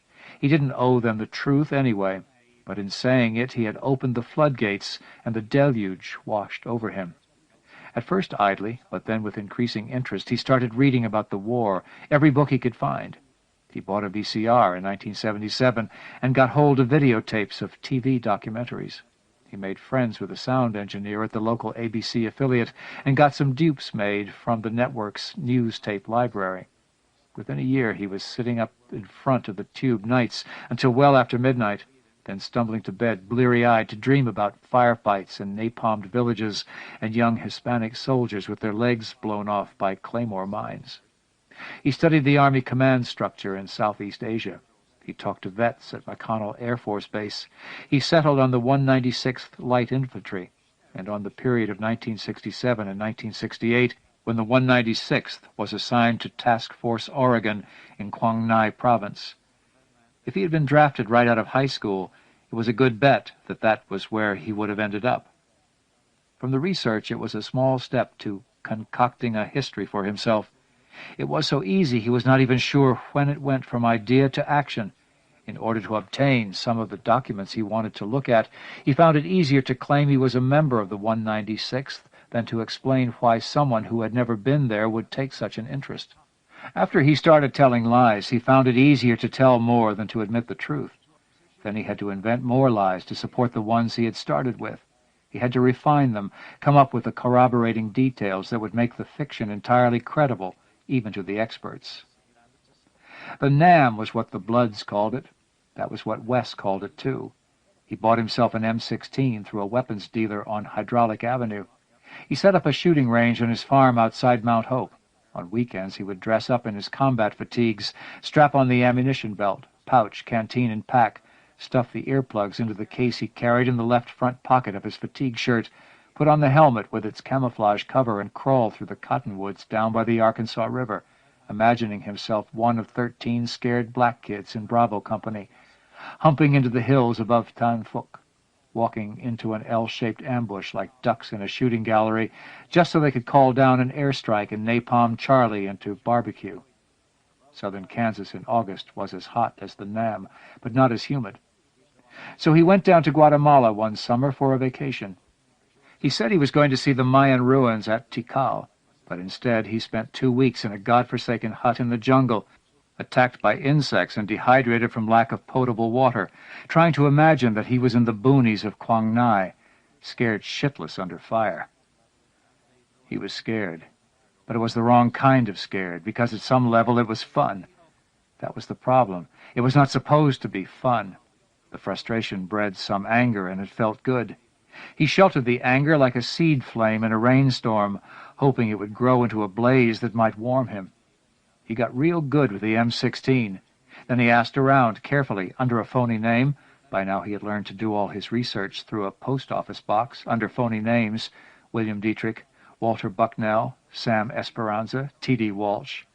Wes had a lot of names. He was a whole platoon all by himself. From a dealer in Las Vegas he bought an M60 machine gun. The Pig. He learned to shoot it, to haul its 24 pounds and a full pack without drag-assing around or tripping on the ammo belt. When you pulled the trigger on the Pig, it was like someone was punching you in the gut with a jackhammer. You had to lean on it just to keep it from leaping up in your hands and spraying the treetops, and it took real skill to hit what you were aiming at. But if Wes was going to be a vet, he would be a vet who had done something hard. Not just a regular grunt, but the guy who carried the firepower for the platoon, the man who was the target for the VC in any ambush because he carried the only weapon with enough range to make a dent in Charlie without picking him out in the jungle. Learning to be a soldier was hard. He had to do it on his own, without the support of an army. He had to use his wits, his imagination, more than any of the brothers who had shipped over had had to, he told himself. But he knew all along that he had never really stood up to fire. What he was doing was a game, an elaborate game, but still a game, and that knowledge wore at him. Learning to be a soldier was easy after all. Lying was easy. Living with it was the hard part. But no one seemed to want the truth anyway. By the early 80s, the whole country was busy burying the truth in a sediment of lies that rapidly solidified into the bedrock of received opinion. That the war had been a noble effort, that the U.S. had been there at the request of a democracy to protect it against communism, that America would have won if the army had not been held back by a timid government and a bunch of disloyal agitators back home. There were 100 other half-truths, outright fabrications, sudden and convenient bouts of amnesia. Wes's lie fit right in. His was small, human-sized. After a while it fit him well, like the fatigues, so that he almost forgot he was wearing it. When, in 1983, he managed to bribe a Spec 4 in the Pentagon to falsify some records for him, placing Wes in Bravo Company, 196th Light Infantry, from May 1967 to March 1968. It was more like correcting a mistake than lying. In the meantime, his career had prospered. He was a talented engineer. He loved engineering. On a drafting table, in a computer simulation, on a test stand, there were no lies and no colors. Only the numbers, the performance, and the tolerance of the metals counted. And though it was a tricky game to control those things, at least you had a chance. Wes was always a good engineer. Seeing someone make a reality out of something that had started as nothing more than a vague notion in his mind was an inexpressible pleasure to him. It made Wes feel as if there was a place for him in the world after all. So he did good work for McDonnell Douglas, and when he quit them, he did good work as a consultant. It was away from the drafting table that the lies set in. It wasn't enough to be a good engineer. You had to be a politician. You had to get yourself listened to, or else you might as well not exist. Wes learned what it took. By the 80s, there were a few businesses willing to hire a black entrepreneur. Wes could spot a racist a mile off, and he used their racism against them. The best kinds were the sincere ones, the ones who pretended not to even notice he was black. Whenever he saw that, he knew he had them. He would give them a few meetings, then mention something about the NAM and watch their guilt level double. He let them indulge their fantasies that they had a black friend. He could imagine them undressing at night in their bedrooms, fat men telling their dull wives, "That Wes Purcell, he's okay. He's not looking for a free ride. He respects us." He knew that he got work from some people simply because he was black, and he shoved it back into their faces by doing an impeccable job, on time and under budget, so that their condescension might rot inside them and fester, and he could simply smile and act businesslike and know that he was a better man than they. But they didn't fester. They didn't even look uncomfortable. For all he could tell, their consciences were bland and milk-white as mashed potatoes. They had never been in the war either. On weekends he would drive out to Mount Hope and fire the pig until his shoulders ached and the ringing in his head drove away all other sound, and his hands blistered from holding the barrel. He would rip a hole in his plywood target big enough to walk through, and then he would walk through it. Then he would haul another sheet out of the barn, nail it up to the 4x4s, and shoot a hole in that one too. After 3 or 4 sheets of plywood, he would feel okay. Eventually, he didn't need Vietnam so much, but by then it was too late. By the time he met Harry and set up Purcell Aviation to try to develop the turboprop, he was well enough known in veteran circles that there was no way he could escape. He declined to talk about his war experiences. People thought he was either modest or burdened, and it only served to increase their respect for him. As a successful black businessman, he was caught between the expectations of whites that he spoke for other blacks and those of blacks that he had obligations to them. The fact was that he did feel some obligation at the same time he chafed under it. So he served on a couple of committees, but he kept a low profile. He lived alone. A few women took an interest in him, but he never married. He imagined what they said, that he was carrying too many scars from the war and would never marry, that he had been in love with a Vietnamese whore in Saigon, and she had not escaped when the city fell in 1975, that he would never forget the war. And now he was going to have to face this Burdock, yet another black man who had been in the NAM for real. Wes had met all comers so far without defeat. He was the heavyweight champion of misleading appearances. The odds were against Burdock's having been in Quang Ngai in 1967 anyway. But Wes's house of cards had gotten stacked pretty high during the last 10 years. "I like this setup, Wesley," Burdock said. "It's small, and you can't do as much as you'd like, maybe, but being your own boss must have its own rewards." Burdock was maybe 40, not much older than Wes, but unlike Wes, he had let himself go to fat. He smelled, his breath was like a trash fire, and he had a bad smoker's cough. Under the fluorescent lights, his high-brown forehead glistened. His white shirt front sagged comfortably over his belt. His eyes were bright behind steel-rimmed glasses. His broad face was placid. One corner of his mouth, beneath a mustache, quirked higher than the other, making him look as if he were going to deliver a sarcastic comment at any moment. There was a false heartiness about the man that set Wes's teeth on edge. He kept wondering if Burdock was serious or merely testing them. And for once Harry seemed to be leaving all the talking to him. "Being the boss is okay," Wes said. "To tell you the truth, I'm more interested now in seeing the prop put into production. How long do you think it will be before we can expect a decision from Aerodyne?" Burdock settled heavily into one of the armchairs across from Wes's desk. Harry headed for the cabinet where they kept their meager bar. He had stocked up on some pricey booze. Apparently his desire to look needy did not extend to the alcohol budget. "Hard to say. Let me ask you, Wes, what are you after with all this? I mean, suppose your machine goes into production on every aircraft in America. What will that mean to you?" Harry looked over his shoulder. "Drink?" he asked. "Absolutely," said Burdock. "Scotch on the rocks." Wes nodded. "It means we'll be rich," Wes said. He smiled. Burdock's sardonic expression was unchanged. Does the money matter that much to you? What you going to do with it?" "Money doesn't matter to Wes," Harry interrupted. He came over with 2 glasses of Chivas and gave one to each of them. Wes sat down behind the desk, near the air conditioner, trying to get away from the smell of burdock. "Money isn't the real reason," Wes agreed. "It's just the way you keep score. If Aerodyne comes through, that just tells me that my design work is good. It means strangers are willing to bet big money on my work." "Not just on your work, Wesley," Burdock said. "On the whole concept. On Harry and on these other men you've got working for you. There are a dozen firms working on engines like yours, so if Aerodyne bets, they're betting mostly on you." "Maybe that's what I want." "That's the line to take." Burdock gulped at the scotch as if it were the water of life. "We might have to stand you up in front of some of the men in New York. They'll want to get their tip right from the horse's mouth before they lay down a bet." "You know more about that than we do," Harry said. Burdock started to speak, but instead burst into a racking tubercular cough, ragged with phlegm.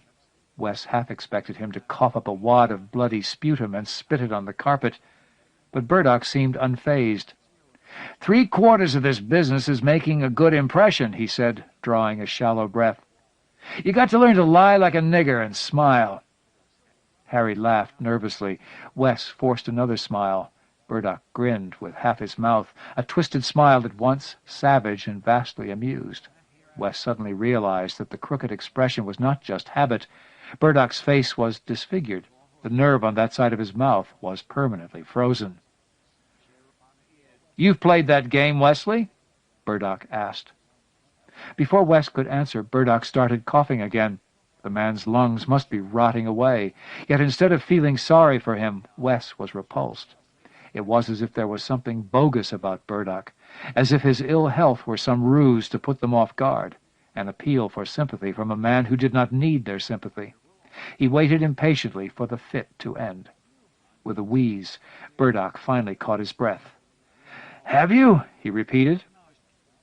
Wes told himself to relax. "Sure. Sometimes. I don't usually go out on the limb and say so. I always go out on the limb. You can see farther from out there." Burdock laughed out loud. The laugh turned into another cough. This time, even before he had stopped, he produced a silver case from his pocket and took from it a ludicrously oversized cigar. He lit it with the lighter from Wes's desk, leaned back, and exhaled a cloud of smoke. "And damn the guys who played it safe were the ones that came back in body bags. You're caught in an ambush. The only way out is to charge them head-on." Wes got out of his chair and went for the liquor cabinet. He would survive this if he kept his head, and if Harry kept his mouth shut. Tomorrow he would go out to the farm and load up the pig. "How about a refill?" "Absolutely." Harry stood up. "If you'll excuse me, I'll call Aldiss and tell her where to meet us for dinner." He left the office. Wes tried not to look relieved. Burdock heaved himself out of the chair and ambled over to the window, poisoning the breeze from the air conditioner. When Wes approached him with 2 more glasses of Chivas, Burdock was looking across the airfield toward the old control tower. He tasted the scotch, smacked his lips. Even over the sound of the air conditioner, Wes imagined he could hear the man's clogged lungs laboring. The cigar's tip glowed as smoke was sucked from it into the vent. "Remember the war?" Burdock asked. "The sky was full of helicopters, planes, too full. They burned the old JP-4 like there was no tomorrow. It wasn't so long ago." Wes sipped carefully at his scotch. "I remember. Thank God somebody does. I don't need another one of these all-American boys." He leaned on the boys. Wes said nothing. The twisted mouth made it hard for Wes to judge whether the man was as skeptical as he appeared. Burdock poked a thick forefinger into Wes's ribs. "Men like us, Wesley. The way things are made, we should be against the system. That's the way you'd expect a proud man to go. We fight all our lives, but the man's too strong, so we go underground. We tell lies. We make up our whole lives for them." Wes's stomach revolved. He had the sudden, absurd thought that Burdock could read his mind, and for an instant he wanted to throw down his glass and run out of the room. Burdock raised one eyebrow. It was enough to turn the lazy face into a devil's mask. A fat, lazy devil. "You were in the war, Wesley," Burdock said, turning to the desk. He picked up the purple heart Wes kept there, ran the pink pad of his thumb over the silk ribbon, the wooden frame. "I don't talk about it." "Why not?" Burdock licked his lips. "Don't get me wrong. I'm not trying to bust you, brother. I was there, too. The experience of my life. If I hadn't gone to Vietnam, I would have been just another dumb nigger. Lots of us died, but I came back and now it's over. I just don't like to talk about it." "So why the certificate on the wall and the medal on the desk?" "That's for business. It's not for me." The half-smile teased Wes. It made him angry, and that dulled his fear. Who was this black bastard to give him a hard time with his phony shit about the man? "Vietnam ruined guys. It didn't make them better." "Depends on the man. Lots of guys came back lazy, looking for an excuse. There's a million men looking for an excuse. Look at these Lebanon Marines. The papers shed the tears like Niagara Falls. Hell, those Marines didn't have to spend months sweating in the jungle, worrying about getting killed before it finally happened. They bought it while they were asleep, clean as a schoolmarm's privates. What was there to complain about? They died for no reason. It was stupid. Vietnam wasn't? You take your chances. It's a war, not a pig-picking." Wes finished his drink and went over to the cabinet for another. Burdock didn't know shit about Wes. The panic he had felt a moment before was just edginess. He poured a good 3 fingers of scotch. Something was working in him. He felt reckless, and he wanted to spit in the eye of this fat blowhard. "I don't agree with you. Are you telling me that because men get killed in any war, then it's okay? Nam was a lot tougher than that. If the brass didn't lie to the men, maybe you'd be right. But what grunt ever knew why the hell he was fighting? In Vietnam, what unit ever got sent out to the boonies with a sensible strategy? They were just meat for the grinder. All I'm saying, Wesley, is that you got to expect bullshit from the man. You got to expect lies. You just feed it back to them. That's what they want to hear." Lies. Just like that, the fear was back again. But for some reason, Wes felt suicidally strong. "I don't care what they think." Burdock looked amused. "So you are against the motherfucking system after all, Wesley? Good." Wes stared at him. The cigar was out. "I was wondering whether I ought to back this idea with Aerodyne. Your work looks good in the lab, but I wasn't sure about your guts. You didn't strike me as a man who could make up his mind. But now you got some credibility." "What are you talking about?" "Credibility. Business runs on it. Trying to swing a deal without credibility is like trying to run one of these engines without fuel." "Are you saying—" Burdock talked over him. "Why do you think they fought the fucking war? To kill VC? To save South Vietnam? Credibility. They couldn't use the bomb against the Reds, and so the only way they could show the Russians and Chinese that America wasn't pussy was to feed those soldiers into the Nam." "Bull. Look at what they did in Southeast Asia after we left. They ran over the place. We were there to prevent that." Burdock gave him that half-smile, eyes as cold as if he were examining a fly caught in his screen door, waiting for it to pause long enough for him to squash it. "Wesley, you're my man. You got the party line down pat. You were made to stand in front of the VC." Wes felt like he was choking. He took a drink. "What?" "The venture capitalists, Wes," Burdock explained patiently. "You'll make a good impression. You'll put it over. Look, when you're living in prison, how do you keep from getting butt-fucked? You kick some ass whenever you have to, and people know not to fuck with you. Even the man knows that. You maintain your credibility." "Sure," Wes said weakly. He loosened his tie. "It's like when you're humping the pig. You've seen the guys who get handed the fucking pig, and you know they can't handle it. They walk along, and all they're thinking about is how they're the target. It's like they got a big bullseye on their chest, and if there's an ambush, they're going to get it first. They're not thinking offense, they're thinking defense. They're looking to run before there's any reason to run. So they get shot the first time there's a firefight, or else they're on their face in the mud while the brothers are getting killed around them. You remember Bo? If Sarge hadn't taken the pig away from him after 2 days and given it to you, we wouldn't be here sucking this booze today. Everybody in the unit knew it. It didn't take any brains to tell." Wes stared at him. The steel glasses glinted in the sunlight shooting through the window. They shone so brightly that Wes was blinded. It was as if Burdock were becoming larger, expanding to fill the room. His smell was everywhere. It was a nightmare. Burdock would grow until he got to the point of crushing Wes, and then Wes would wake up in the bedroom of the Mount Hope farm, sweating on the damp sheets, a hot Kansas breeze wafting the gauze curtains. In the town, white people would be going about their business. Black people would be working for them. Wes would lie there, breathing slowly, under no kind of compulsion at all. Free. Burdock flopped back into an armchair. The nightmare wasn't over yet. He squinted up at Wes. "Now you remember me. I wondered how long it would take you. Now we're solid, Wesley. Bloods. Don't worry about what I tell Aerodyne." He reached out the brown hand, holding his empty glass. "Refill?" Wes took the glass. He handled it gingerly, as if it might explode. He forced himself to speak slowly. "Sure I remember. But I thought we were talking business." "Business? I am talking business, Wes. I'm talking about balls, and that's business.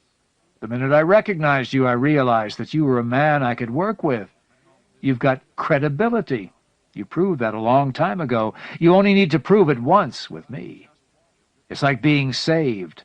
Once you've been saved, then you're washed in the blood. Doesn't mean you can't fuck up, but it means the man listens when it comes time for you to explain."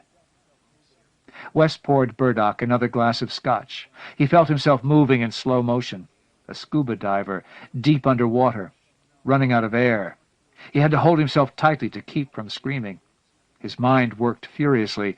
Burdock was lying. He couldn't possibly remember Wes. If he was lying, it must be some kind of test.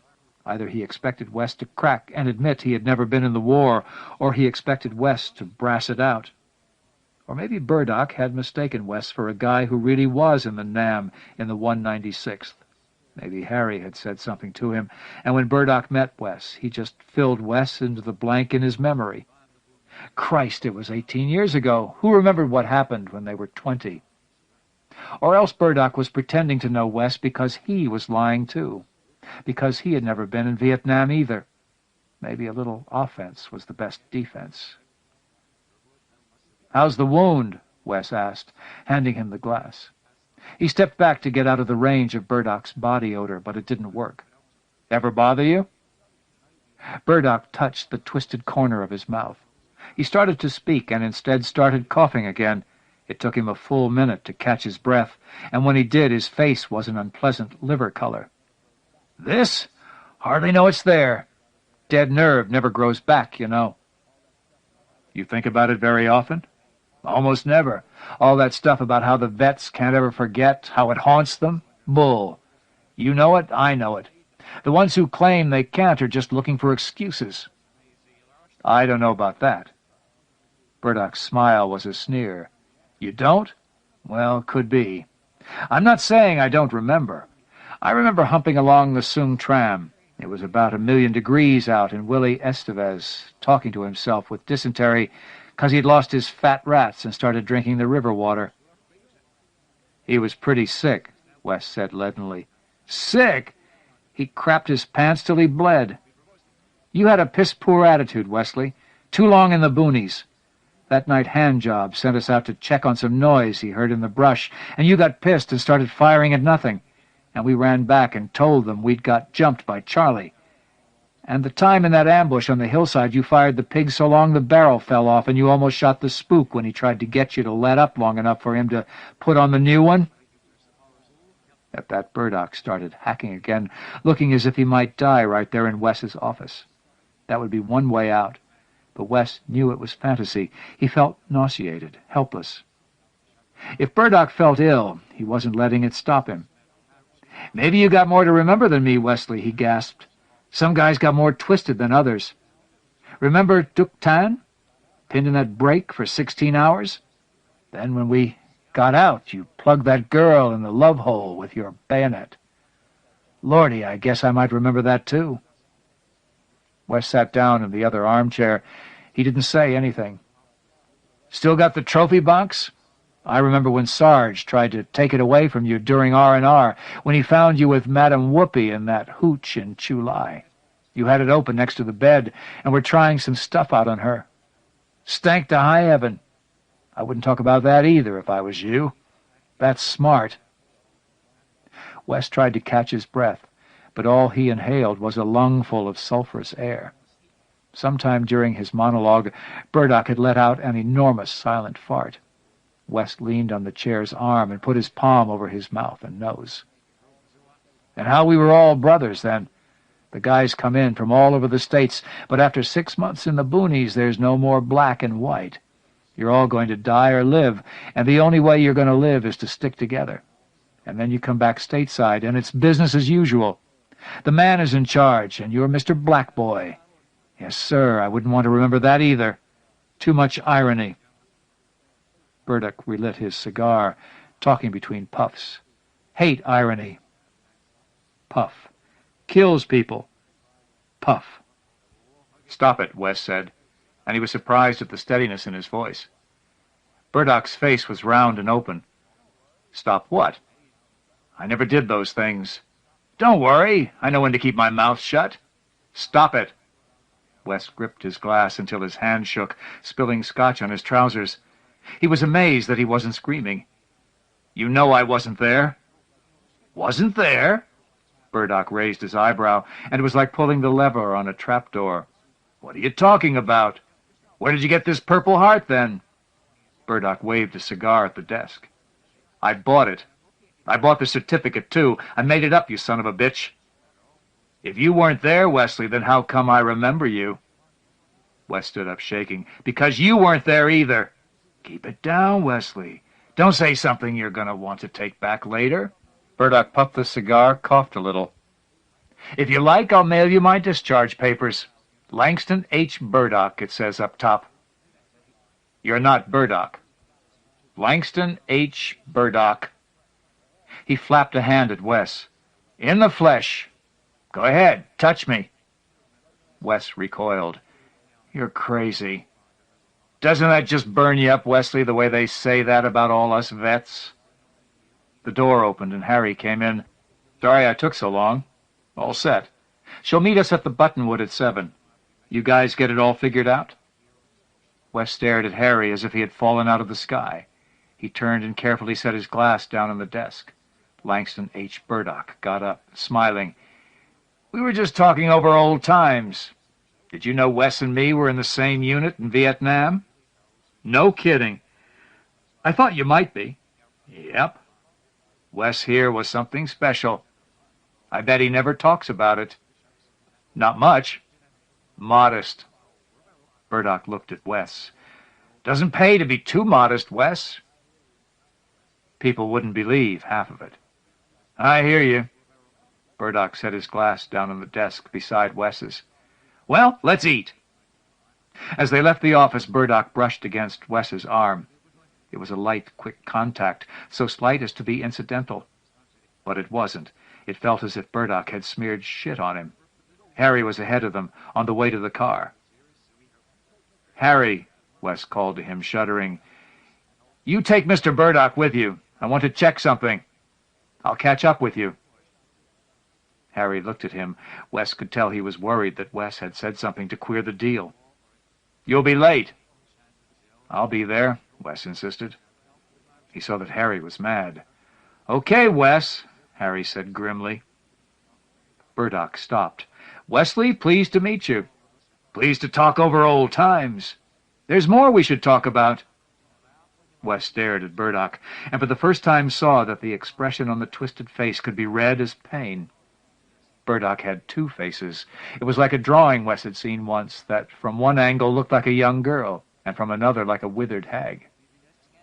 Did it hurt to look like that? But no. In another instant the impression was gone, and Wes saw written there only sardonic amusement. Burdock wasn't sick at all. He was in his prime. "But I'll be around for a while," he said. "We'll see a lot of each other." "No," said Wes quietly. "I can't," he thought. Then he realized that he couldn't smell Burdock anymore. Burdock smiled with both sides of his mouth then. After he watched them climb into the Volvo, Wes crossed the apron to the lab. It was still stiflingly hot. The brutal sun was setting.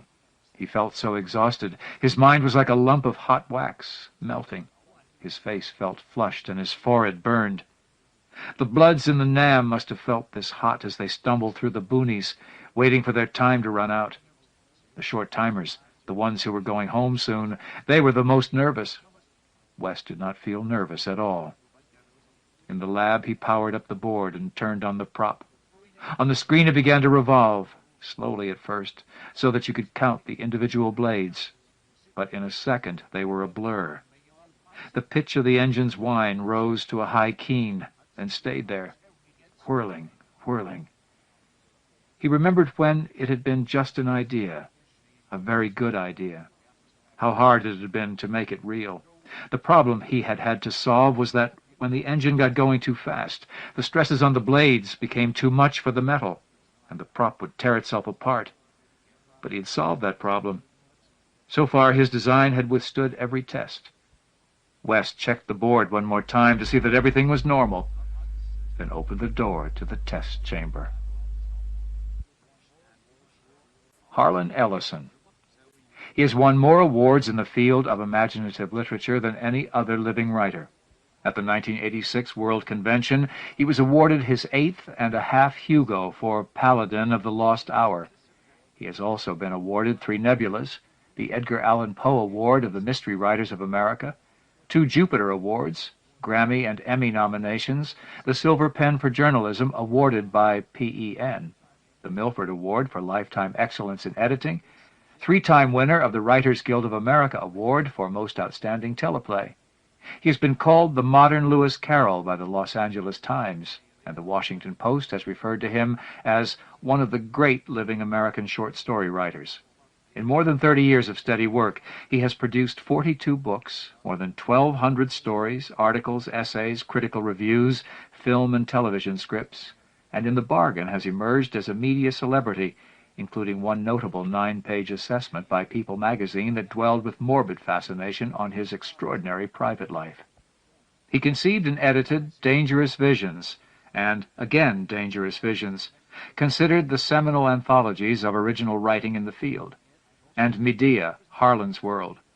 Among his best-known titles are Spider Kiss, Strange Wine, Deathbird Stories, Love Ain't Nothing But Sex Misspelled, I Have No Mouth and I Must Scream, Shatterday, Stalking the Nightmare, Ellison Wonderland, and No Doors, No Windows. Equally well known for his nonfiction in such volumes as The Glass Teat and The Other Glass Teat, Memos from Purgatory, An Edge in My Voice, and the forthcoming Harlan Ellison's Watching, he has commented with passion and uncommon insight on subjects ranging from juvenile delinquency to social unrest, television and motion pictures to the evils of censorship. His most recent publication is the massive 1,000-plus page compilation of his best and most widely ranging work over 35 years as The Essential Ellison. Basilisk by Harlan Ellison. What though the Moor the basilisk has slain, and pinned him lifeless to the sandy plain? Up through the spear the subtle venom flies, the hand imbibes it, and the victor dies. Lucan, Pharsalia, Marcus Aeneas Lucanus, A.D. 39 to 65. Returning from a night patrol beyond the perimeter of the fire base, Lance Corporal Vernon Lestig fell into a trail trap set by hostiles. He was bringing up the rear, covering the patrol's withdrawal from recently overrun Sector 8, when he fell too far behind and lost the bush track. Though he had no way of knowing he was paralleling the patrol's trail 30 yards off their left flank, he kept moving forward, hoping to intersect them. He did not see the punji stakes set at cruel angles, frosted with poison, tilted for top-point efficiency, sharpened to infinity. 2 set close together penetrated the barricade of his boot, the first piercing the arch and his weight driving it up and out to emerge just below the ankle bone, still inside the boot. the other ripping through the sole and splintering against the fibula above the heel, without breaking the skin. Every circuit shorted out, every light bulb blew, every vacuum imploded. Snakes shed their skins, wagon wheels creaked, plate glass windows shattered, dentist drills ratcheted across nerve ends, vomit burned tracks up through throats, hymens were torn, fingernails bent double dragged down blackboards. Water came to a boil. Lava. Nova pain. Lestig's heart stopped, loved, began again, stuttered. His brain went dead, refusing to accept the load. All senses came to full stop. He staggered sidewise with his untouched left foot, pulling one of the punji stakes out of the ground, and was unconscious even during the single movement, and fainted, simply directly fainted with the pain. This was happening. Great black gap-mawed beast padding through outer darkness toward him, on a horizonless journey through myth, coming toward the moment before the piercing of flesh. Lizard-dragon beast with eyes of oil-slick pools, ultraviolet death colors smoking in their depths, corded silk flowing muscles sliding beneath the black hairless hide, trained sprinter from a lost land, smoothest movements of choreographed power, the never-sleeping guardian of the faith, now gentle stepping down through mists of potent barriers erected to separate men from their masters. In that moment before the boot touched the bamboo spike, the basilisk passed through the final veils of confounding time and space and dimension and thought, to assume palpable shape in the forest world of Vernon Lestig, and in the translation was changed, altered wonderfully. The black, thick, and oily hide of the death-breath dragon beast shimmered, heat lightning across flat prairie land, golden flashes seen spattering beyond mountain peaks, and the great creature was 1,000-colored. Green diamonds burned up from the skin of the basilisk, the deadly million eyes of a nameless god. Rubies gorged with the water-thin blood of insects sealed in amber from the dawn of time pulsed there.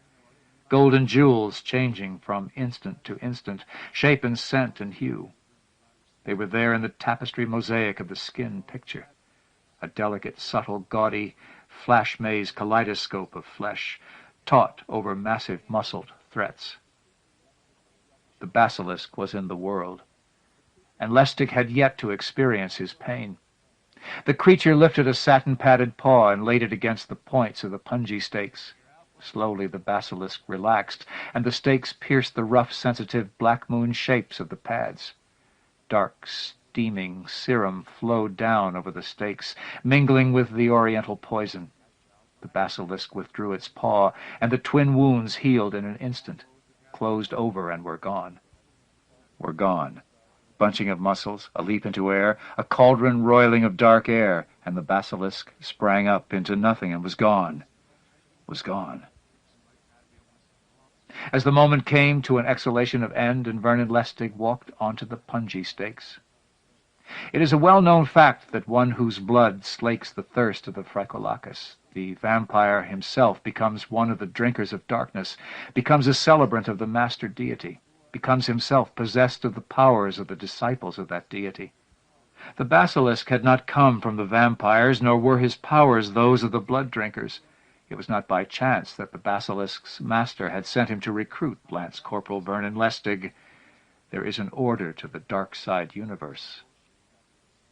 He fought consciousness, as if on some cellular level he knew what pain awaited him with the return of his senses. But the red tide washed higher, swallowed more and more of his deliquescent body, and finally the pain thundered in from the blood sea, broke in a long, curling comber, and synesthesia was upon him totally. He screamed, and the scream went on and on for a long time, till they came back to him and gave him an injection of something that thinned the pain, and he lost contact with the chaos that had been his right foot. When he came back again it was dark, and at first he thought it was night, but when he opened his eyes it was still dark. His right foot itched mercilessly. He went back to sleep. No coma. Sleep. When he came back again, it was still night, and he opened his eyes, and he realized he was blind. He felt straw under his left hand, and knew he was on a pallet, and knew he had been captured. And then he started to cry because he knew, without even reaching down to find out, that they had amputated his foot, perhaps his entire leg. He cried about not being able to run down in the car for a pint of half and half just before dinner. He cried about not being able to go out to a movie without people trying not to see what had happened to him. He cried about Teresa and what she would have to decide now. He cried about the way clothes would look on him. He cried about the things he would have to say every time. He cried about shoes and so many other things. He cursed his parents and his patrol and the hostels and the men who had sent him here.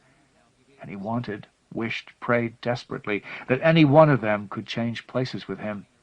And when he was long finished crying and simply wanted to die, they came for him and took him to a hooch where they began questioning him in the night he carried with him. They were an ancient people with a heritage of enslavement, and so for them anguish had less meaning than the thinnest whisper of crimson cloud high above a desert planet of the farthest star in the sky. But they knew the uses to which anguish could be put, and for them there was no evil in doing so. For a people with a heritage of enslavement, evil is a concept of those who forged the shackles, not those who wore them. In the name of freedom, no monstrousness is too great. So they tortured Lustig, and he told them what they wanted to know. Every scrap of information he knew, locations and movements and plans and defenses and the troop strength and the sophistication of armaments and the nature of his mission and rumors he'd picked up and his name and his rank and every serial number he could think of and the street address of his home in Kansas and the sequence of his driver's license and his gas credit card number and the telephone number of Teresa. He told them everything. As if it were a reward for having held nothing back, a gummed gold star placed beside his chalked name on a blackboard in a kindergarten schoolroom. His eyesight began to come back slightly, flickering through a haze of gray, just enough light permitted through to show him shapes that changed from daylight to darkness, and it grew stronger, till he could actually see for whole minutes at a time. Then blindness again. His sight came and went, and when they realized he could see them, they resumed the interrogations on a more strenuous level. But he had nothing left to tell. He had emptied himself. But they kept at him. They threatened to hammer bamboo slivers into his damaged eyeballs. They hung him up on a shoulder-high wooden wall, his arms behind him, circulation cut off, weight pulling the arms from their shoulder sockets. And they beat him across the belly with lengths of bamboo, with bojitsu sticks. He could not even cry any more. They had given him no food and no water, and he could not manufacture tears. But his breath came in deep, husking spasms from his chest, and one of the interrogators made the mistake of stepping forward to grab Lustig's head by the hair, yanking it up, leaning in close to ask another question. And Lustig, falling, exhaled deeply, struggling to live. And there was that breath, and a terrible thing happened. When the reconnaissance patrol from the fire base actualized control of the hostile command position, when the Huey choppers dropped into the clearing, they advised Supermart HQ that every hostile but one in the immediate area was dead, that a Marine Lance Corporal named Lustig, Vernon C., 526-905416, had been found lying unconscious on the dirt floor of a hooch containing the bodies of 9 enemy officers who had died horribly, most peculiarly, sickeningly. You've got to see what this place looks like, HQ. Jesus, you ain't going to believe what it smells like in here. You got to see what these slopes look like. It must have been some terrible disease that could have done this kind of thing to him. The new lieutenant got really sick and puked. And what do you want us to do with the one guy that crawled off into the bushes before it got him? His face is melting, and the troops are scared shitless, and they pulled the recon group out immediately and sent in the intelligence section, who sealed the area with top security. And they found out from the one with the rotting face, just before he died, that Lustig had talked. And they medevaced Lustig back to a field hospital, and then to Saigon, and then to Tokyo, and then to San Diego. And they decided to court-martial him for treason and conspiring with the enemy. And the case made the papers big, and the court-martial was held behind closed doors, and after a long time Lustig emerged with an honorable, and they paid him off for the loss of his foot and the blindness, and he went back to the hospital for 11 months, and in a way regained his sight, though he had to wear smoked glasses. And then he went home to Kansas. Between Syracuse and Garden City, sitting close to the coach window, staring out through the film of roadbed filth, Lustig watched the ghost image of the train he rode superimposed over flatland Kansas slipping past outside. The mud-swollen Arkansas River was a thick brown underline to the horizon. "Hey, you Corporal Lustig?" Vernon Lustig refocused his eyes and saw the wraith in the window. He turned in the sandwich butcher with his tray of candy bars, soft drinks, ham and cheeses on white or rye, newspapers and Reader's Digests suspended from his chest by a strap around the neck, was looking at him. "No thanks," Lustig said, refusing the merchandise. "No, hey, really? Aren't you that Corporal Lustig?" He uncurled a newspaper from the roll in the tray and opened it quickly. "Yeah, sure, here you are. See?" Lustig had seen most of the newspaper coverage, but this was local, Wichita. He fumbled for change. "How much?" 10 cents.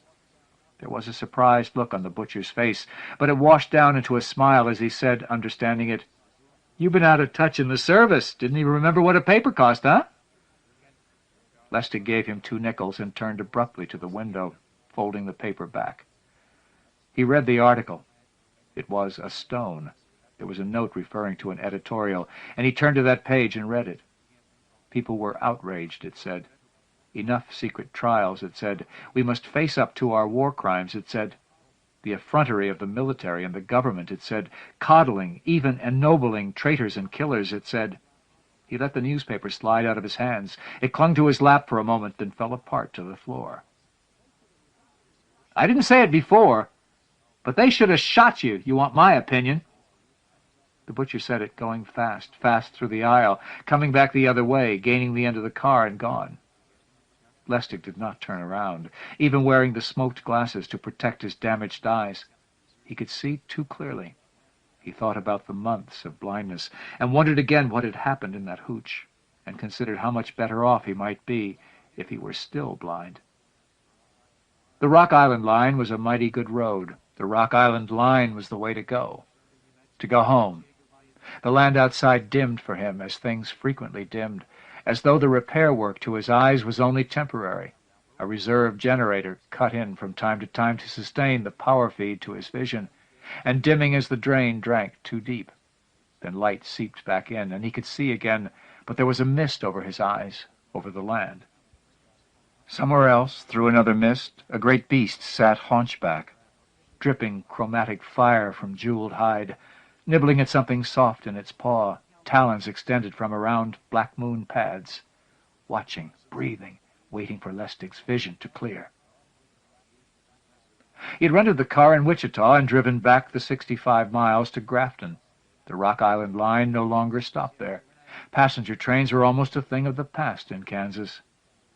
Lustig drove silently. No radio sounds accompanied him. He did not hum, he did not cough. He drove with his eyes straight ahead, not seeing the hills and valleys through which he passed, features of the land that gave the lie to the myth of totally flat Kansas. He drove like a man who, had he the power of images, thought of himself as a turtle drawn straight to the salt sea. He paralleled the belt of sand hills on the south side of the Arkansas, turned off Route 96 at Elmer, below Hutchinson, due south onto 17. He had not driven these roads in 3 years, but then neither had he swum or ridden a bicycle in all that time. Once learned, there was no forgetting. Or Teresa. Or home, no forgetting. Or the hooch, or the smell of it, no forgetting. He crossed the North Fork at the western tip of Cheney Reservoir and turned west off 17 above Pretty Prairie. He pulled into Grafton just before dusk, the immense running soar of the sun draining itself off behind the hills. The deserted buildings of the zinc mine, closed now for 12 years, stood against the sky like black fingers of a giant hand opened and raised behind the nearest hill. He drove once around the town mall, the Soldiers' and Sailors' Monument, and the crumbling band shell its only ornaments. There was an American flag flying at half-mast from the city hall, and another from the post office.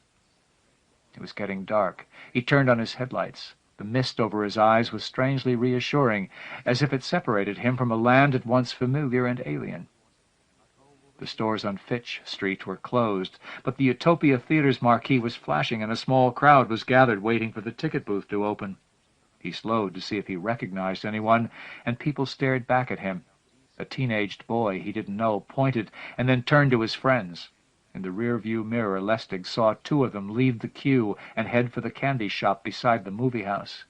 He drove through the business section and headed for his home. He stepped on the headlight brightener, but it did little to dissipate the dimness through which he marked his progress. Had he been a man of images, he might have fantasized that he now saw the world through the eyes of some special beast. But he was not a man of images. The house in which his family had lived for 16 years was empty. There was a realtor's for sale sign on the unmowed front lawn. Gromus and buffalo grass were taking over. Someone had taken a chainsaw to the oak tree that had grown in the front yard. When it had fallen, the top branches had torn away part of the side porch of the house. He forced an entrance through the coal chute at the rear of the house, and through the sooty remains of his vision he searched every room, both upstairs and down. It was slow work. He walked with an aluminum crutch. They had left hurriedly, mother and father and Neola. Coat-hangers clumped together in the closets like frightened creatures huddling for comfort. Empty cartons from a market littered the kitchen floor, and in one of them a teacup without a handle lay upside down. The fireplace flue had been left open, and rain had reduced the ashes in the grate to a black paste. Mold grew in an open jar of blackberry preserves left on a kitchen cabinet shelf. There was dust. He was touching the ripped shade hanging in a living-room window when he saw the headlights of the cars turning into the driveway. 3 of them pulled in, bumper to bumper. 2 more slewed in at the curb, their headlights flooding the living room with a dim glow. Doors slammed. Lustig crutched back and to the side. Hard-lined shapes moved in front of the headlights, seemed to be grouping, talking. One of them moved away from the pack, and an arm came up, and something shone for a moment in the light. Then a Stilson wrench came crashing through the front window in an explosion of glass. "Lustig, you motherfucking bastard! Come on out of there!" He moved awkwardly but silently through the living room, into the kitchen and down the basement stairs. He was careful opening the coal chute window from the bin, and through the narrow slit he saw someone moving out there. They were all around the house. Coal shifted under his foot. He let the window fall back smoothly and turned to go back upstairs. He didn't want to be trapped in the basement. From upstairs he heard the sounds of windows being smashed. He took the stairs clumsily, clinging to the banister, his crutch useless, but moved quickly through the house and climbed the stairs to the upper floor. The top porch doorway was in what had been his parents' room. He unlocked and opened it. The screen door was hanging off at an angle, leaning against the outer wall by one hinge. He stepped out onto the porch, careful to avoid any places where the falling tree had weakened the structure. He looked down, back flat to the wall, but could see no one. He crutched to the railing, dropped the aluminum prop into the darkness, climbed over and began shinnying down one of the porch posts, clinging tightly with his thighs, as he had when he'd been a small boy, sneaking out to play after he'd been sent to bed. It happened so quickly he had no idea, even later, what had actually transpired. Before his foot touched the ground, someone grabbed him from behind. He fought to stay on the post, like a monkey on a stick, and even tried to kick out with his good foot. But he was pulled loose from the post and thrown down violently. He tried to roll, but he came up against a mulberry bush. Then he tried to dummy up, fold into a bundle, but a foot caught him in the side, and he fell over onto his back. His smoked glasses fell off, and through the sooty fog he could just make out someone dropping down to sit on his chest, something thick and long being raised above the head of the shape. He strained to see, strained, and then the shape screamed, and the weapon fell out of the hand, and both hands clawed at the head, and the someone staggered to its feet and stumbled away, crashing through the mulberry bushes, still screaming. Lustig fumbled around and found his glasses, pushed them onto his face. He was lying on the aluminum crutch. He got to his foot with the aid of the prop, like a skier righting himself after a spill. He limped away behind the house next door, circled and came up on the empty cars still headed in at the curb, their headlights splashing the house with dirty light. He slid in behind the wheel, saw it was a stick shift, and knew with one foot he could not manage it. He slid out, moved to the second car, saw it was an automatic, and quietly opened the door. He slid behind the wheel and turned the key hard. The car thrummed to life, and a mass of shapes erupted from the side of the house. But he was gone before they reached the street. He sat in the darkness. He sat in the sooty fog that obscured his sight. He sat in the stolen car, outside Teresa's home. Not the house in which she'd lived when he'd left 3 years ago, but in the house of the man she'd married 6 months before, when Lustig's name had been first splashed across newspaper front pages. He had driven to her parents' home, but it had been dark. He could not, or would not, break in to wait, but there had been a note taped to the mailbox advising the mailman to forward all letters addressed to Teresa McCausland to this house. He drummed the steering wheel with his fingers. His right leg ached from the fall. His shirt sleeve had been ripped, and his left forearm bore a long, shallow gash from the mulberry bush. But it had stopped bleeding. Finally he crawled out of the car, dropped his shoulder into the crutch's padded curve, and rolled like a man with sea legs up to the front door. The white plastic button in the Baroque backing was lit by a tiny nameplate bearing the word Howard. He pressed the button, and a chime sounded somewhere on the other side of the door. She answered the door wearing blue denim shorts and a man's white shirt, buttoned down and frayed, a husband's cast-off. "Vern—" Her voice cut off the sentence before she could say, "Oh," or "What are you?" or "They said," or "No." "Can I come in?" "Go away, Vern. My husband's—" A voice from inside called, "Who is it, Terry?" "Please go away," she whispered. "I want to know where Mom and Dad and Neola went." "Terry?" "I can't talk to you. Go away." "What the hell's going on around here? I have to know." "Terry? Someone there?" "Goodbye, Vern. I'm—" She slammed the door and did not say the word sorry. He turned to go. Somewhere great corded muscles flexed, a serpentine throat lifted, talons flashed against the stars. His vision fogged, cleared for a moment, and in that moment rage sluiced through him. He turned back to the door and leaned against the wall and banged on the frame with the crutch. There was the sound of movement from inside. He heard Teresa arguing, pleading, trying to stop someone from going to answer the noise. But a second later the door flew open, and Gary Howard stood in the doorway, older and thicker across the shoulders, and angrier than Lustig had remembered him from senior year in high school, the last time they'd seen each other. The annoyance look of expecting Bible salesman, heart fund solicitor, Girl Scout cookie dealer, evening doorbell prankster changed into a smirk. Howard leaned against the jamb, folded his arms across his chest so the off-tackle pectorals bunched against his Sherwood green tank top. "Evening, Vern. When'd you get back?" Lustig straightened, crutch jammed back into armpit. "I want to talk to Terry." "Didn't know just when you'd come rolling in, Vern, but we knew you'd show." "How's the war, old buddy?" "You going to let me talk to her?"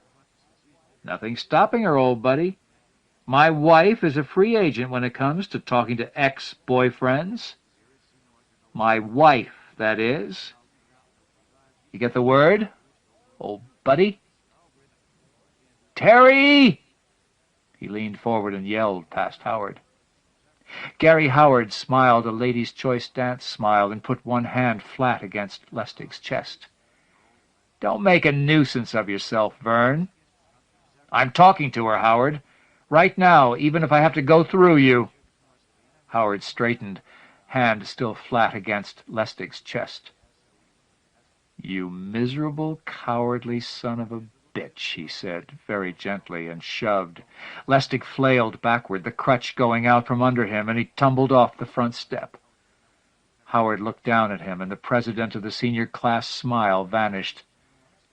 "Don't come back, Vern. The next time I'll punch out your fucking heart." The door slammed, and there were voices inside, high voices, and then the sound of Howard slapping her. Lustig crawled to the crutch, and using the wall stood up. He thought of breaking in through the door, but he was Lustig, track, once, and Howard had been football, still was, would be on Sunday afternoons with the children he'd made on cool Saturday nights in a bed with Teresa. He went back to the car and sat in the darkness. He didn't know he'd been sitting there for some time, till the shadow moved up to the window and his head came around sharply. "Vern? You'd better go back in. I don't want to cause you any more trouble. He's upstairs doing some sales reports. He got a very nice job as a salesman for Shoup Motors when he got out of the Air Force. We live nice, Vern. He's really very good to me. Oh, Vern, why? Why'd you do it?" "You'd better go back in." "I waited. God, you know I waited, Vern. But then all that terrible thing happened. Vern, why did you do it?" "Come on, Terry. I'm tired. Leave me alone." "The whole town, Vern, they were so ashamed. There were reporters and TV people. They came in and talked to everyone. Your mother and father, Neola, they couldn't stay here anymore." "Where are they, Terry?" "They moved away, Vern. Kansas City, I think." "Oh, Jesus." "Neola's living closer." "Where?" "She doesn't want you to know, Vern. I think she got married. I know she changed her name. Lustig isn't such a good name around here anymore." "I've got to talk to her, Terry, please. You've got to tell me where she is." "I can't, Vern, I promised." "Then call her. Do you have her number? Can you get in touch with her?" "Yes, I think so." "Oh, Vern." "Call her. Tell her I'll stay here in town till I can talk to her. Tonight, please, Terry." She stood silently, then said, "All right, Vern. Do you want her to meet you at your house?" He thought of the hard-lined shapes in the glare of headlamps, and of the thing that had run screaming as he lay beside the mulberry bush.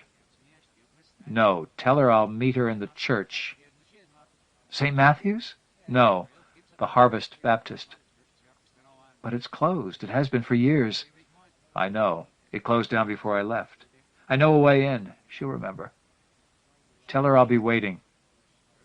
Light erupted through the front door, and Teresa Howard's face came up as she stared across the roof of the stolen car. She didn't even say goodbye, but her hand touched his face, cool and quick, and she ran back. Knowing it was time once again to travel, the dragon-breathed death beast eased sinuously to its feet and began treading down carefully through the fogs of limitless forevers. A soft, expectant purring came from its throat, and its terrible eyes burned with joy.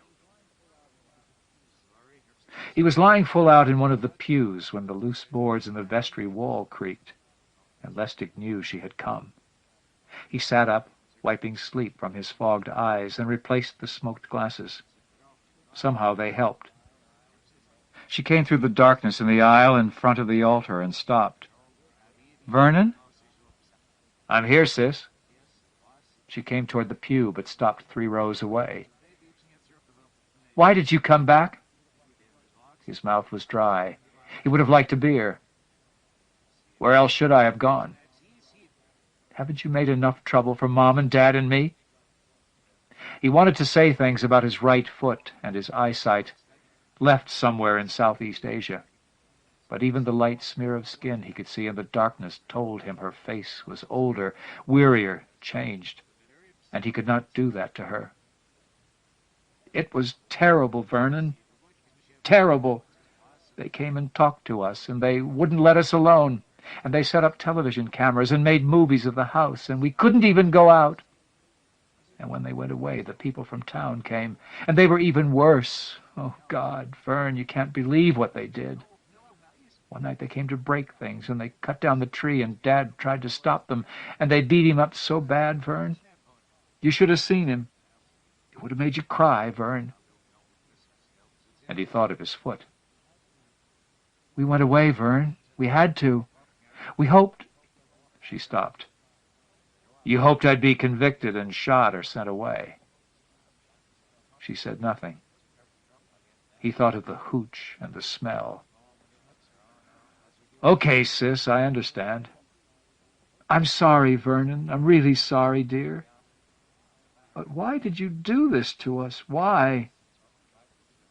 He didn't answer for a long time, and finally she came to him and put her arms around him and kissed his neck. And then she slipped away in the darkness, and the wall boards creaked, and he was alone. He sat there in the pew, thinking nothing. He stared at the shadows till his eyes played him tricks, and he thought he saw little speckles of light dancing. Then the light glimmers changed and coalesced and turned red, and he seemed to be staring first into a mirror, and then into the eyes of some monstrous creature, and his head hurt and his eyes burned. And the church changed, melted, swam before his eyes, and he fought for breath and pulled at his throat, and the church reformed, and he was in the hooch again. They were questioning him.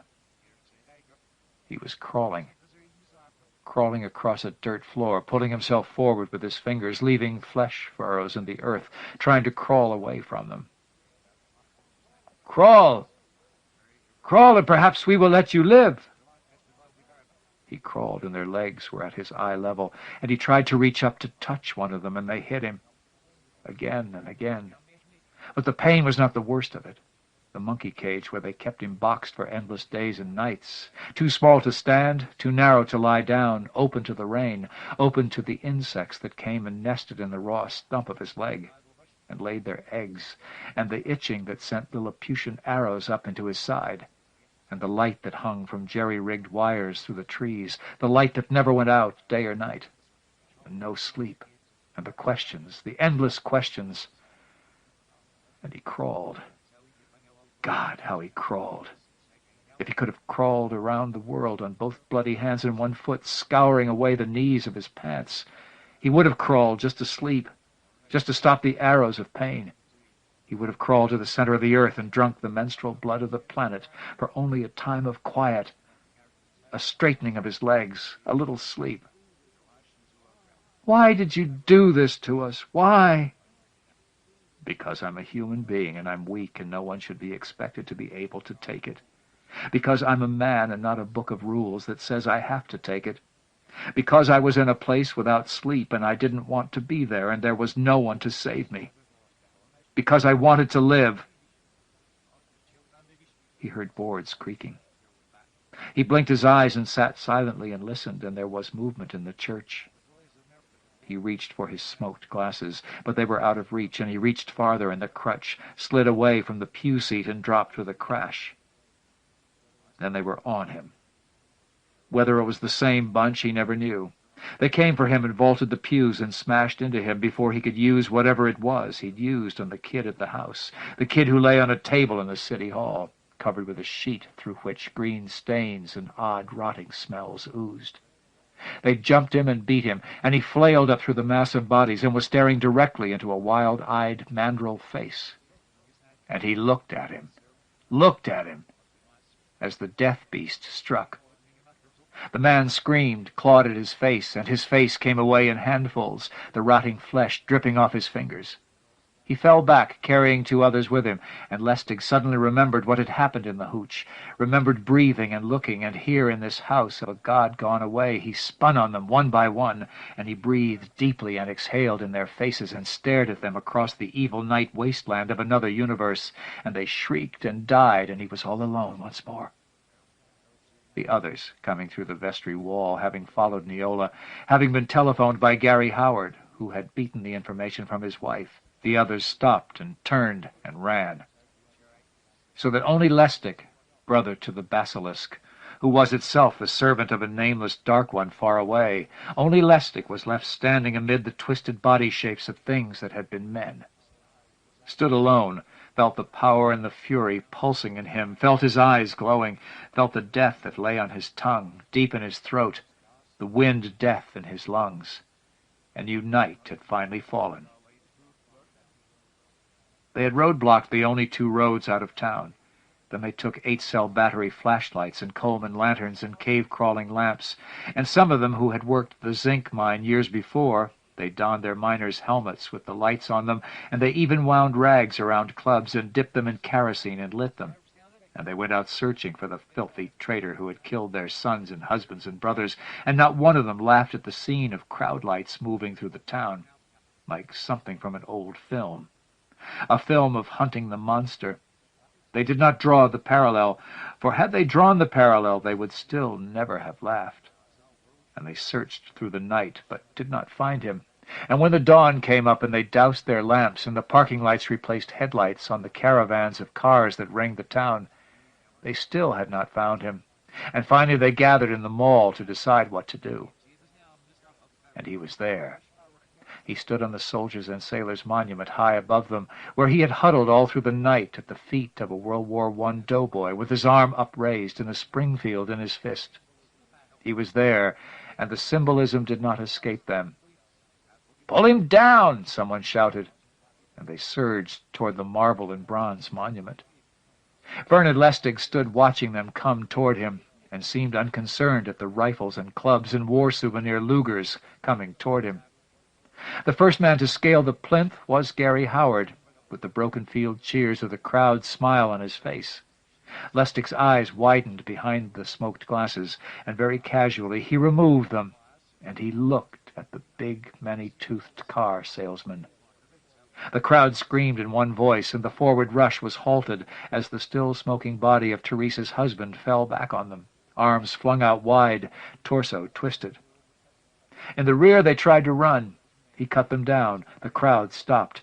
One man tried to raise a revolver to kill him, but he dropped, his face burned away, smoking pustules of ruined flesh where his eyes had been. They stopped, frozen in a world of muscles that trembled, of running energy with no place to go. "I'll show you," he yelled. "I'll show you what it's like. You want to know, so I'll show you." And he breathed, and men died. Then he looked, and others fell. And he said very quietly, so they would hear him, "It's easy, till it happens. You never know, patriots. You live all the time and you say one thing or another, all your rules about what it takes to be brave. But you never know till that one time when you find out. I found out. It's not so easy. Now you'll find out." He pointed to the ground. "Get down on your knees and crawl, patriots. Crawl to me and maybe I'll let you live. Get down like animals and crawl on your bellies to me." There was a shout from the crowd, and the man died. "Crawl, I said! Crawl to me!" Here and there in the crowd, people dropped from sight. At the rear, a woman tried to run away, and he burned her out, and the husk fell. And all around her, within sight of the wisps of smoke from her face, people fell to their knees. And entire groups dropped. Then one whole side of the mob went down. Then they were all on their knees. "Crawl! Crawl, brave ones! Crawl nice, my people! Crawl and learn it's better to live, any way at all, to stay alive, because you're human! Crawl and you'll understand your slogans are shit, your rules are for others. Crawl for your goddamned lives and you'll understand. Crawl!" And they crawled. They crept forward on hands and knees across the grass, across cement and mud in the branches of small bushes, across the dirt. They crawled toward him. And far away, through mists of darkness, the helmet-headed one sat on his throne high above all, with the basilisk at his feet, and he smiled. "Crawl, goddamn you!" But he did not know the name of the god he served. "Crawl!"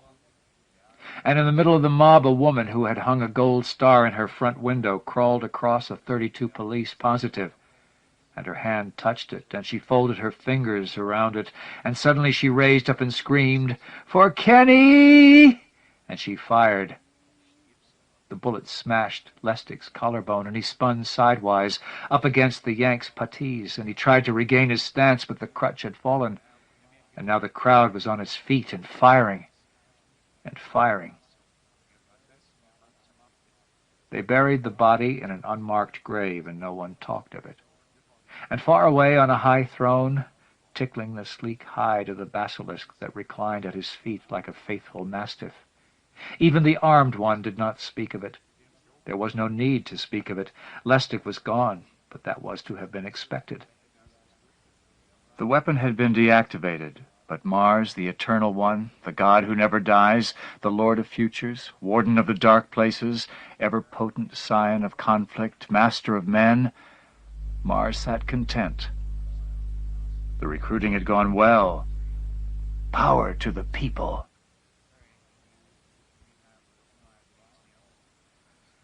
Brian Aldiss.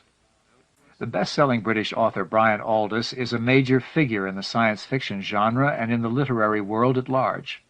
His work has always defied categorization, for he never seems to repeat himself.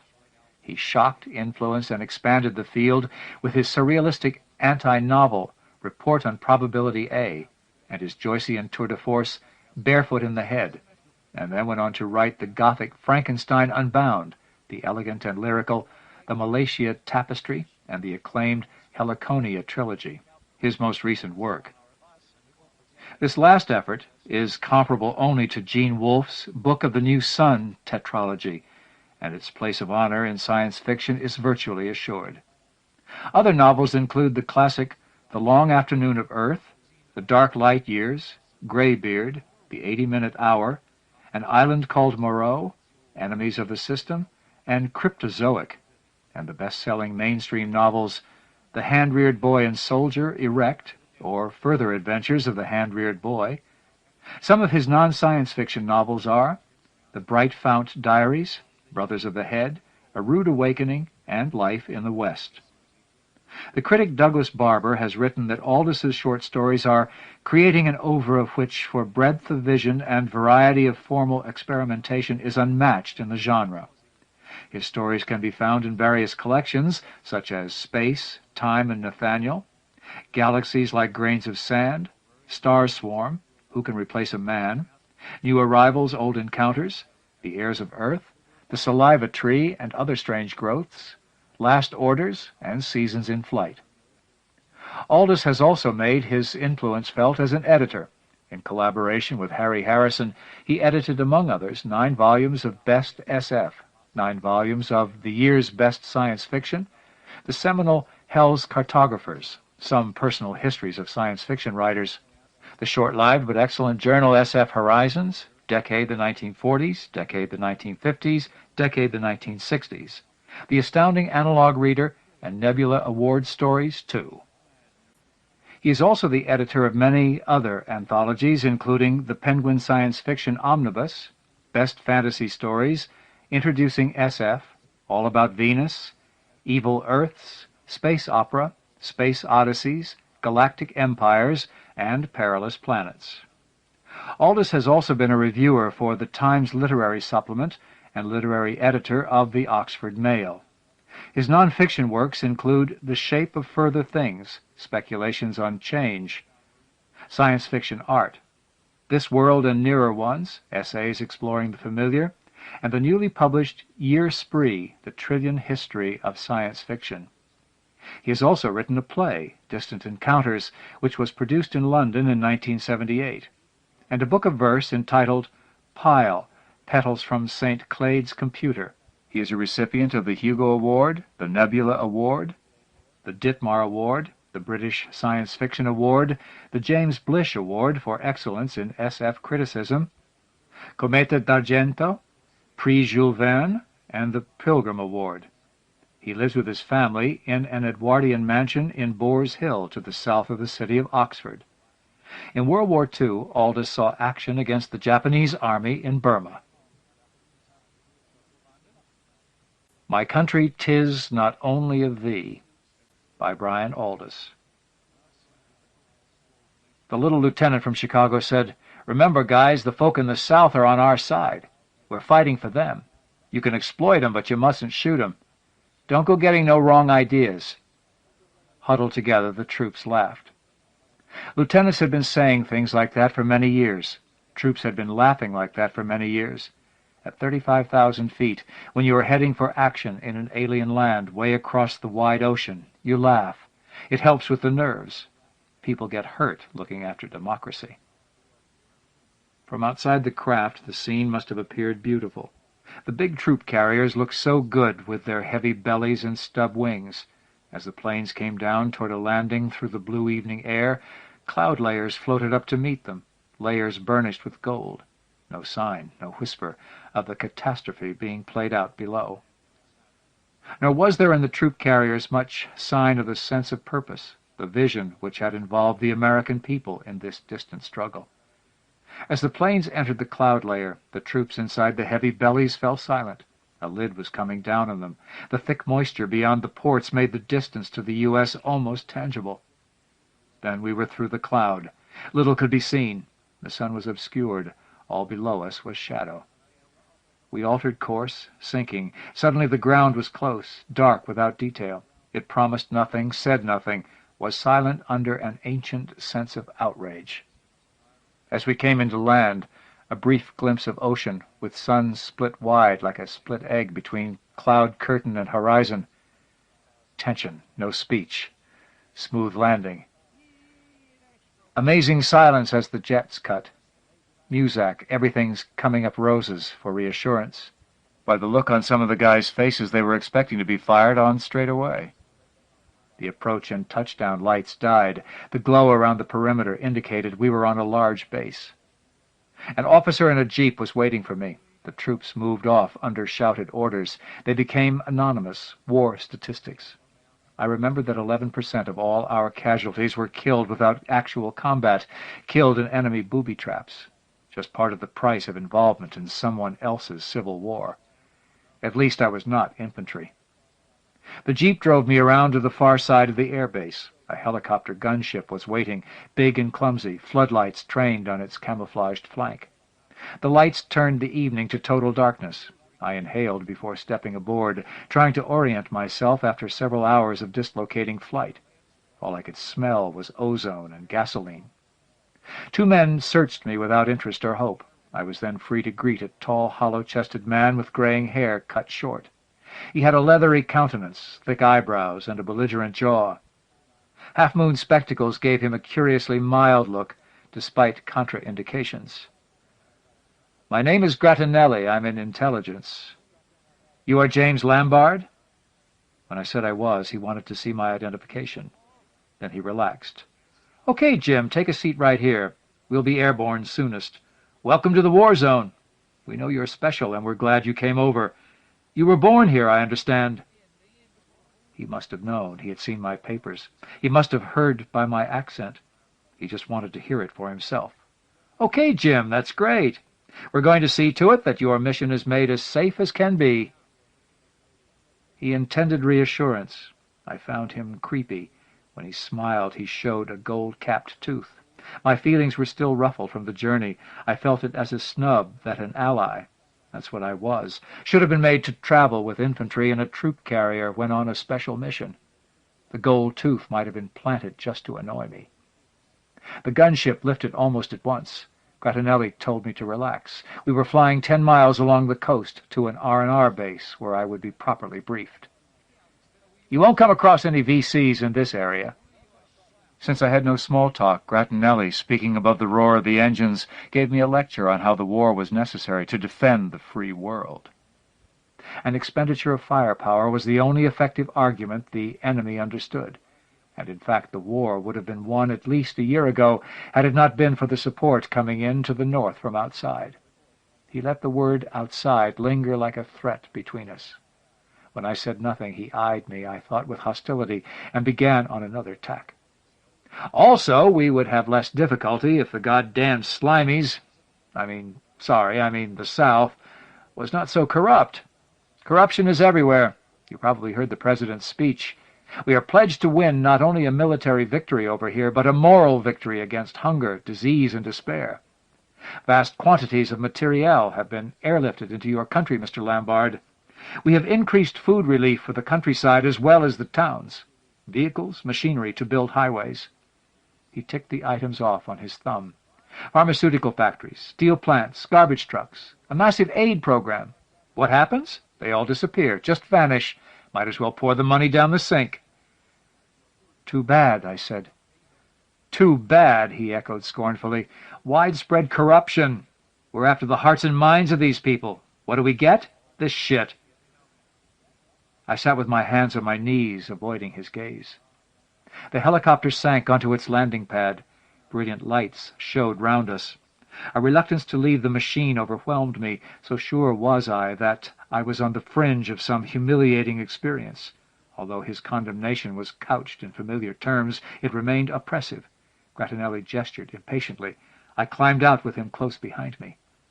As we got into a waiting jeep, he said, You're assigned to the Metro. Quite a comfortable hotel, if old-fashioned. Get a night's rest, and the men who will escort you on your mission will be round at 8 in the morning. Be ready for them." He gave me an army pass. "Where are we exactly?" "The troops call this Sugar City. It's where they come for R&R. He gave a dry laugh, showing the gold-capped tooth again. The Metro proved to be a large hotel almost on the waterfront. Its grand, crumbling facade stretched upward into the night, seemingly without termination, since a garish neon sign with kicking dancing girls over the main foyer dazzled the eyes, making the darkness darker.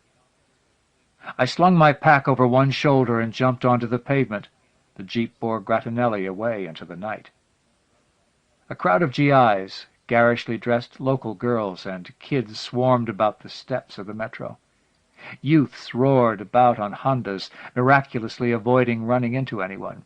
Beggars and vendors were everywhere. A boy tried to sell me a watch. All along the front by the Metro were hotel signs, dance signs, bar signs, massage signs. American music blared, pops competing with bluegrass, country, jazz. I stood there in a mood of dull amazement before pushing through the crowd and entering the hotel. The foyer was as disorderly as the front. Military police were on duty, too busy with girls to take any notice of new arrivals. Couples were coming and going everywhere. Raucous laughter sounded from a lounge bar where a sailor could be glimpsed dancing on a table. Going up in the elevator after I had checked in, I pushed among men kissing and feeling girls who could scarcely have been more than 13. My room was at the back, small, uninviting. I sat on the bed. The whole hotel pulsed with its transitory life like a coral reef. A painful anguish seized me. Anything was better than solitude, trapped in one cell of this labyrinth. I had to get a girl myself. She was young and said her name was Velvet. I picked her up in the foyer. Rather, she chose me. She generally worked with a friend, but the friend was ill tonight. She opened her legs and invited me in. Afterward, as she washed herself, she did not wish to talk. She knew very little, but she said a general had told her that Sugar City's population of 500,000 had swollen to 3 million since the Americans had arrived. Surrounding the central area was a city of refugees and derelicts from the war farther north. Velvet grew spiteful when I questioned her further. I let her go. After a restless night, I rose and showered. I watched the TV intermittently while I dressed and drank a cup of coffee. There were only American stations run by local U.S. Armed Forces networks. The news concerned the capture of a V.C. general, Tom Scargill, apparently the most brilliant general fighting for the North. There was also a 1-minute burst of hate for the IRA, fighting against the South, and responsible for blowing up a U.S. naval frigate in Plymouth Harbor, with the loss of 9 lives. The Irish government was being denounced by Washington for supporting the IRA. These news items were perfunctorily done. An incest case in San Antonio got more coverage. There were old cartoons in the customary pap, shoveled out in the usual half-joking American way, all interspersed by items from home. How rain persisted in the Detroit area and a high-pressure ridge was stable over Seattle and the Pacific Northwest. In came my 2 American escorts. One went straight over and switched off the television without invitation. "Sure thing. American wealth and technology allows us our own little enclaves over here," one of them said, in answer to a comment I made. "You don't expect us to exist on their standard of living, for God's sake. The local culture has nothing to offer." 1,000 years of history? Forget history. This dump is falling apart at the seams. If you want my personal opinion, we should hand it over to the VCs. But the U.S. always honors its treaties. Worse luck. At that they both laughed. The men were in their early 20s, solid, energetic young men with pale, heavy faces, hair short, uniform casual. One wore a big cowboy hat. Both were army officers and carried revolvers. One of them had the Stars and Stripes tattooed on his biceps. They told me their names were Pedro and Len. Pedro was the one with the cowboy hat and the tattoo. Their manner toward me was a mixture of friendliness and insult. I was familiar with it from my years in Florida. We ate a quick breakfast in the hotel dining room. The windows looked out across the sea. The sun shone as if disaster never happened. With the tide out, the beach glittered in the sunlight. Already there were guys about, soldiers on R&R, stumbling along, clutching girls. Pedro and Len made a hearty breakfast of pancakes with sausages and hash browns. They complained about the quality of the food as they devoured it. It was better back home. I drank coffee, listening to their contempt. "You despise this place," I said to the one who had last spoken. He was Len. "No offense, Jim, but what else? Look, we have to be over here putting things to rights. We don't have to like it. See, I'm well informed on the general picture. The country was divided, north and south. It's poor up north, real poor, so they turned to communism. These sons of bitches will not stay put in the north. They keep infiltrating across the frontier. It's like a contagion, and the slimies in the south just don't have the motivation to kill the VCs in any wholehearted way." "We try to slam a little spirit into them," Pedro said. He smiled a lot more than his partner. "Like you know why they are called VCs? Because their leader is a Southerner. He got started in a town called Ventnor, on an island out in that ocean there." He pointed through the window with his fork. "VC stands for Ventnor Commies. Maybe you know. Somehow the name stuck. Nostalgia, maybe. But when the U.S. weighed in, one of the first things we did was take out Ventnor and the island, so that at least the South was safe in our hands. I suppose you saw that on TV back in Florida. But I was here on my first tour of duty, and I saw it happen. It's history. You feel proud to be part of history." He gave a drum roll with two heavy fingers on the edge of the table. "History," Len said thoughtfully. "Give me Atlanta, Georgia every time. Stuff history. History is for heroes." "What do I have to do?" I asked when they finally got to the coffee and cigarette stage. They sized me up, and Pedro gave a secret smile. "You went to school at a place called Christ Church College, that right?" "Not a school. University. A college at a university. What about it?" "Okay." He exaggerated his patience. "You went to university at a place called Christ Church College?" "Just called Christ Church. It is a college, but it is just called Christ Church. That's the tradition." Smiling even more heavily, Pedro slammed his fist to the table. "Don't give me that slimy shit. From now on it's Christ Church College, okay? Let's be clear, okay? The foundation dates back to the time of Henry VIII. You can't simply change things overnight that—" He interrupted with another bang on the table. "Listen, we don't have to take crap, Lambard. Just so you know, this dump we're talking about, that's enough. Screw history. How long were you there?" 3 years. "The statutory period?" 3 years. "So you would remember your way around?" "Of course, if the college is still intact." "Jesus, Henry VIII," Len said belatedly. "You slimies really are a caution. Didn't he have 7 or 8 wives?" Ignoring him, Pedro said, "The VCs have got a VIP locked up in Christ Church College. We want that guy. He is valuable to both sides, and we need him. You are going to help us. Understand?" "Who is this guy? A secret agent?" "There won't be much danger. The less you know, the better," Pedro said. He stubbed out his cigarette forcefully, as if illustrating his point. "Who is he?" "Codename Hawk," Len said. "We need him, okay? Let's move. We're going to get you into local clothing, and then we'll hit the trail. It isn't going to be dangerous." They had both told me that. It did not make me feel happier, nor did the underlying assumption that because of my nationality I must be a coward. I followed them from the dining room. We took a route north from Sugar City. I could see for the first time what had become of the land in which I had been born. The disaster which had overtaken it had been twofold. First, during the 80s, high rates of unemployment, an indifferent government, and inner-city decay, coupled with inevitable problems of racism, had led to demonstrations and ferocious rioting in the north, that part of the country worst hit by the poverty trap.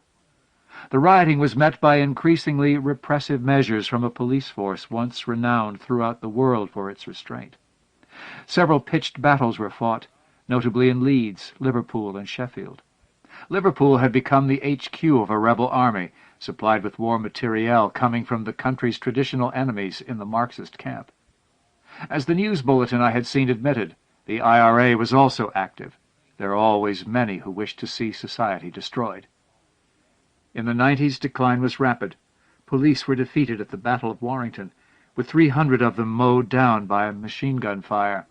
The government in the affluent South decided to divide the country, leaving the North to its own increasingly anti-establishment devices. Despite trails of refugees wending north and south, a wall, the infamous Cotswold Wall, for many miles little more than a few strands of barbed wire, marked a physical division between the two halves of the country. Secondly, the USA had moved to the aid of its ancient democratic ally, the land from which so many of its own traditions, legal and cultural, had come. Many voices urged the president not to take such a step. The parallels with the Vietnam War, still a scar in many minds, were stressed. But the military argued that all that was needed was an increased presence. American bases had to be defended. There were treaty obligations through NATO, and there was, as there had been in World War II, strategic value to an island lying off the coast of a Europe also undergoing a series of violent disruptions in many major cities. So a presence was maintained and increased. Pressure induces counter-pressure.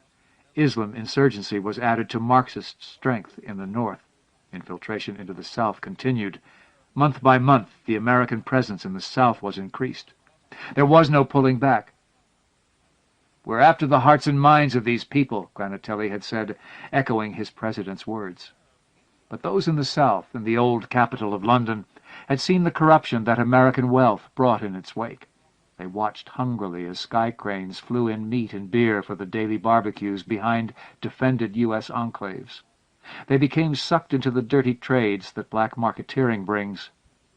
About the U.S. bases grew tatty tinsel towns constructed from waste, the non-biodegradables of plastic packing cases and wrappings from which brothels, cafes, bars, dope shops, and the rest could be constructed. Goods and equipment from the base made their way through the wire in a steady stream, paying for services which a ruined country readily supplies. And every weekend, the casualties, the men with AIDS and the new quick sif and chancres and hepatitis cases with dirty needles and the poisoned and the maimed who had driven drunkenly off the winding local roads. Every weekend, these casualties were shipped back to the States on special hospital flights or flown to secret recovery bases in the Mediterranean, away from the investigative eye of reporters. The States itself was torn apart by this new overseas war. The route from the south coast northward ran over downland. Apart from a few encampments, the country looked much as ever. Not many people were about. Those who walked the road froze as we went by. The sight of a U.S. uniform was enough to stop them in their tracks. They knew GIs fired at moving targets in a war where they could not tell one side from the other. Over the downs toward the outskirts of London, change was more apparent. Sprawling shanty towns had gone up. By Purley, these makeshift quarters were visible on either side. The road became fenced and roofed with electrified fencing, so that civilians could not interfere with troop movements. Beyond the fencing people stood, looking into the road, sullen, unmoving. They were in the main the people who had fled from the north and found no shelter, no trust in the homes of relations. "Slimies. Lost the gift of movement," Pedro said. I thought I disliked him more than Len. It was something to do with his sunny smile.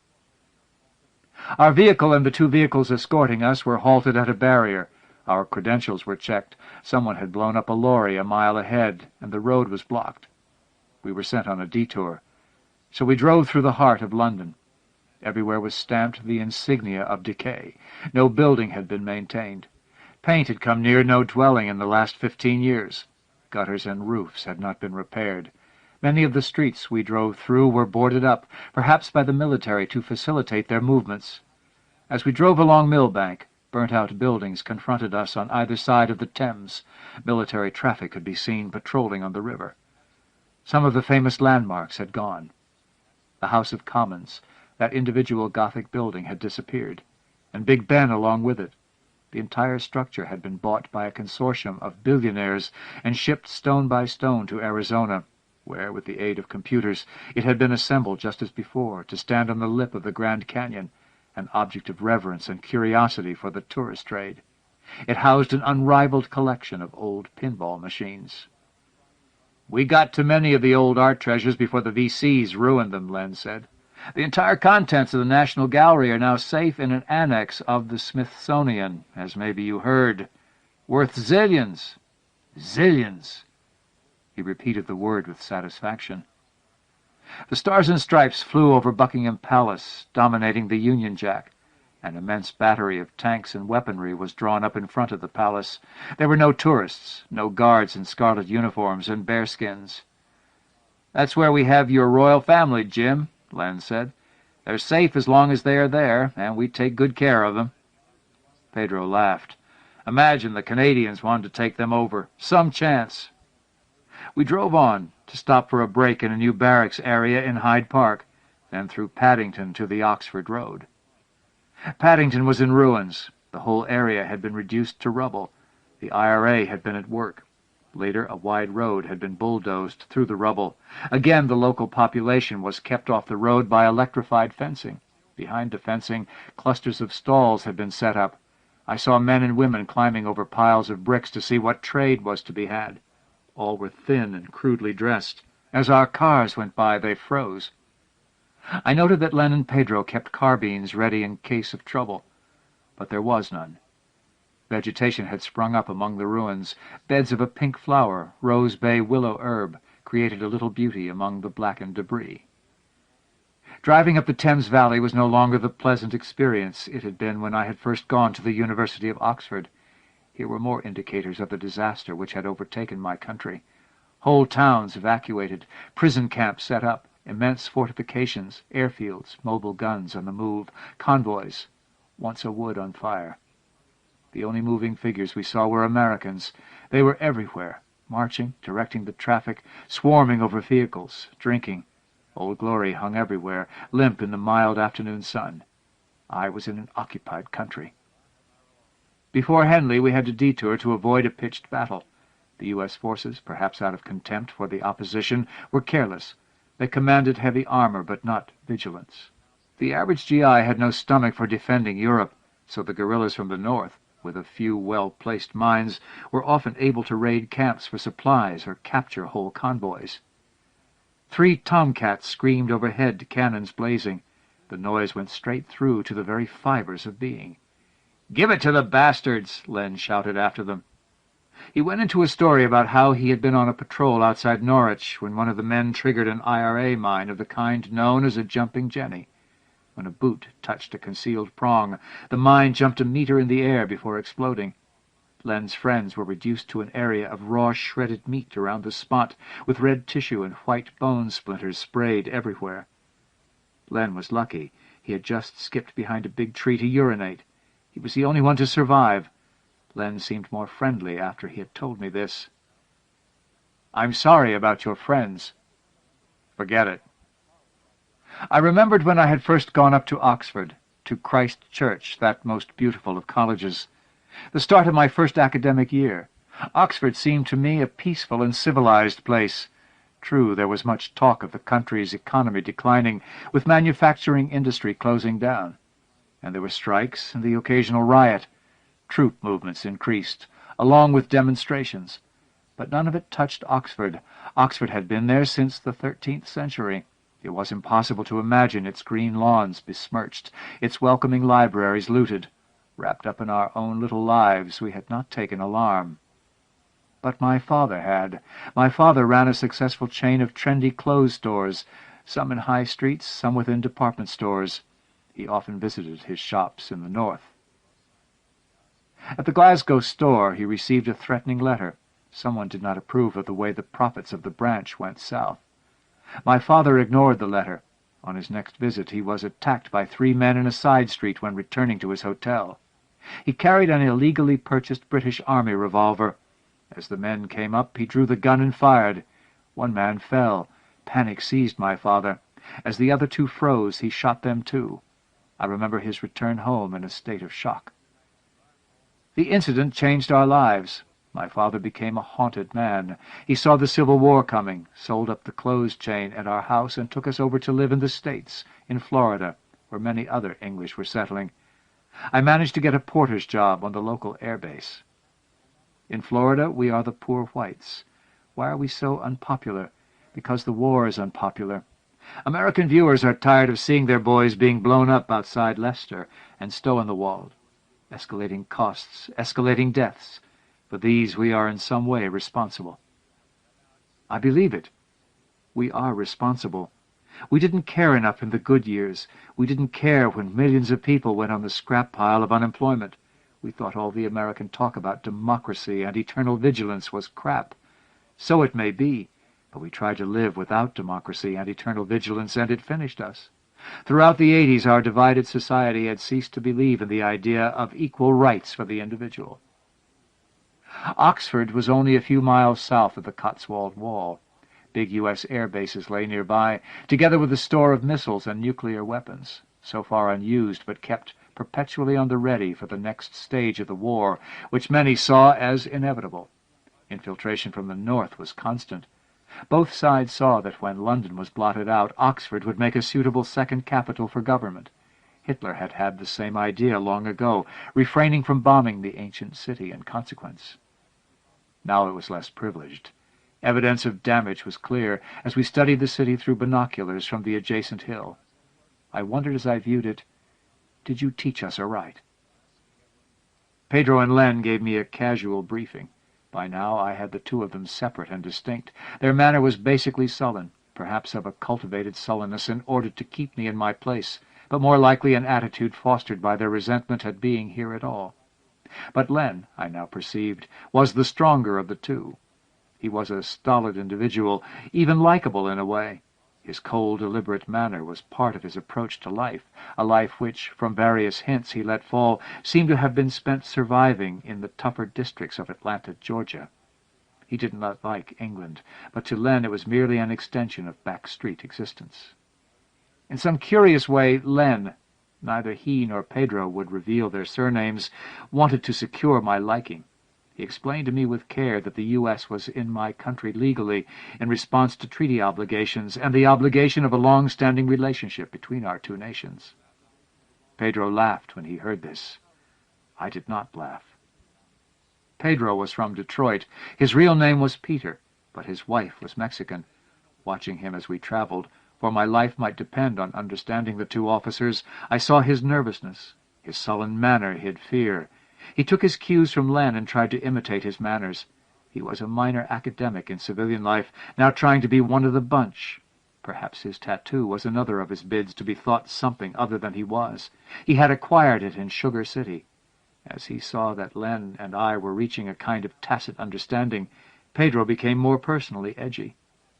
Our vehicles were drawn up in what had been the garden of a private house. The house had been hastily fortified at one time, since it commanded a good view of Oxford. It was now deserted, with that woe-begone look of a building for whom maintenance is a forgotten word. Sycamore seedlings sprouted in its gutters, its roof sagged, and there were damp stains on its stuccoed walls. With friendly insults, the soldiers dispersed themselves about the garden, negligently keeping watch. Lighting cigarettes, they adopted casual poses. The radio operator took messages back and forth between the officers and his set. Why was it all like a play, I asked myself. Had Americans so far embraced unreality that they did not believe in death? The three vehicles were drawn up on what had once been lawn. We looked over shaggy hedges of lonicera and laurel toward the old city. "There's Christ Church," I said. "You can see Tom Tower." The famous tower gleamed in the afternoon sun. Something seemed to flutter in my throat as I stared at it. I was looking back at the peaceful past we had lost, which could never return. The Cumnor Hills to the west of Oxford were yellow, not with autumn, but with Agent Orange defoliant. Near at hand the trees were blighted and woebegone. It was as if we stood on the edge of a bowl of rotting salad. As we stared, tracer bullets came spanging through the hedge just to the left of us. They hit the side of the house behind us and went ricocheting off into space. We dropped immediately, faces in early summer buttercups. My first experience of being under fire was immensely exciting. I was not frightened. Rather, it occurred to me that the experience was right and just. Everything that had gone before had prepared me for being shot at in my own native land. Pedro retrieved his cowboy hat. He jumped up and was peering through cover. There was nothing to be seen. He thrust his fists into his pockets. "Some bastards got the approaches covered," he muttered. "All those towers down there make great snipers' posts," Len said. He was very calm. He looked at me almost with approval, one eyebrow raised, as if to say, "See what we're up against?" Shivering fits began inside me. Although I remained unfrightened, I hid them as best I could, wishing I were back in bed with Velvet, her arms about me. The two officers lit a joint and shared it between them. Sheltered by hedge, our backs against the wall of the house, they gave me the rest of my orders, one sitting one side of me, one the other. Half of Oxford was in enemy hands, that is, held by the North. The South, after initial resistance, had accepted the situation.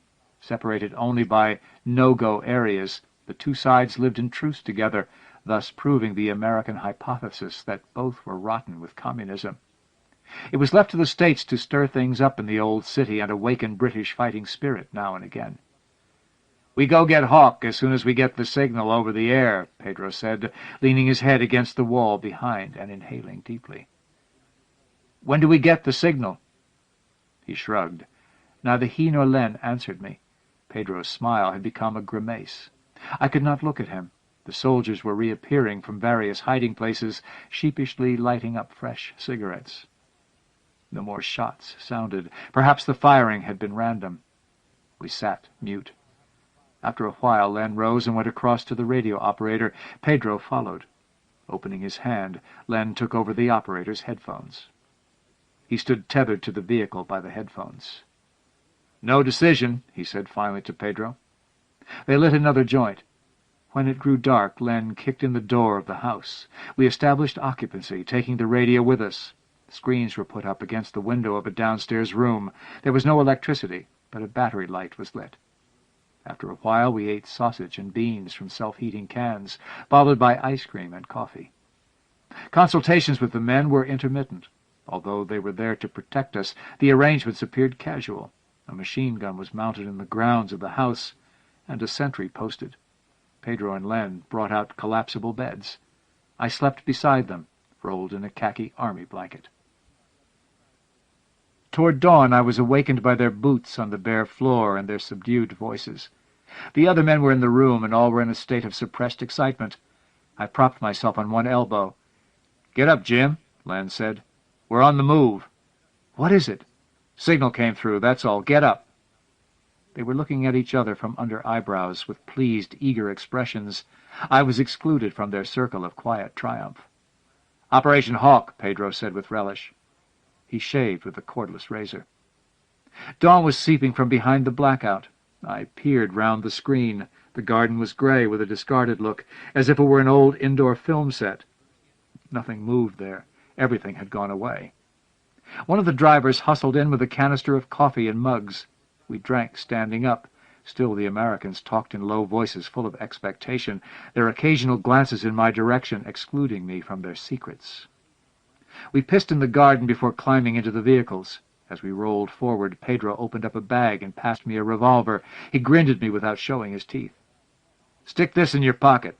Listen to orders. We're aiming to halt before we hit this college of yours, okay? You're to go on foot. You're an ordinary civilian. Remember, the college is in the hands of the VC. So you say you are from the North. Get inside, ask for a job. Hawk is kept in an upstairs room, so intelligence says. Get him out of there. We'll be outside to give you support." "How do I do that? How do I get him out?" "We'll be outside with the cars. The quick getaway.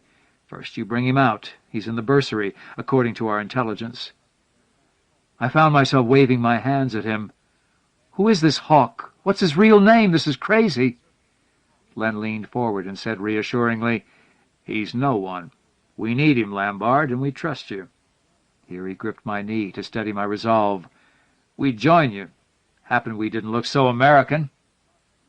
That being undeniable, I sat tight as we bumped down the neglected road, trying to rehearse what I might do.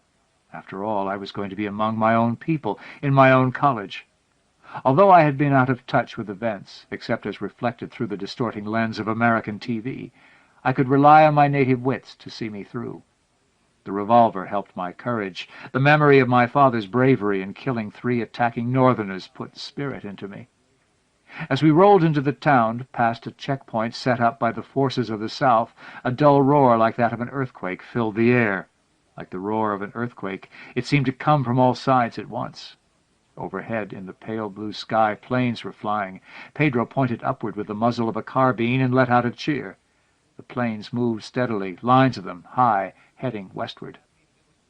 At the bridge over the Isis called Folly Bridge stood another checkpoint. Here our small convoy stopped. The vehicles were backed into a concealing side lane. Christchurch loomed on the rise a short way ahead. The venerable foundation made an ornamental kind of fortress. The flag of the North, the red rose, flew from its towers.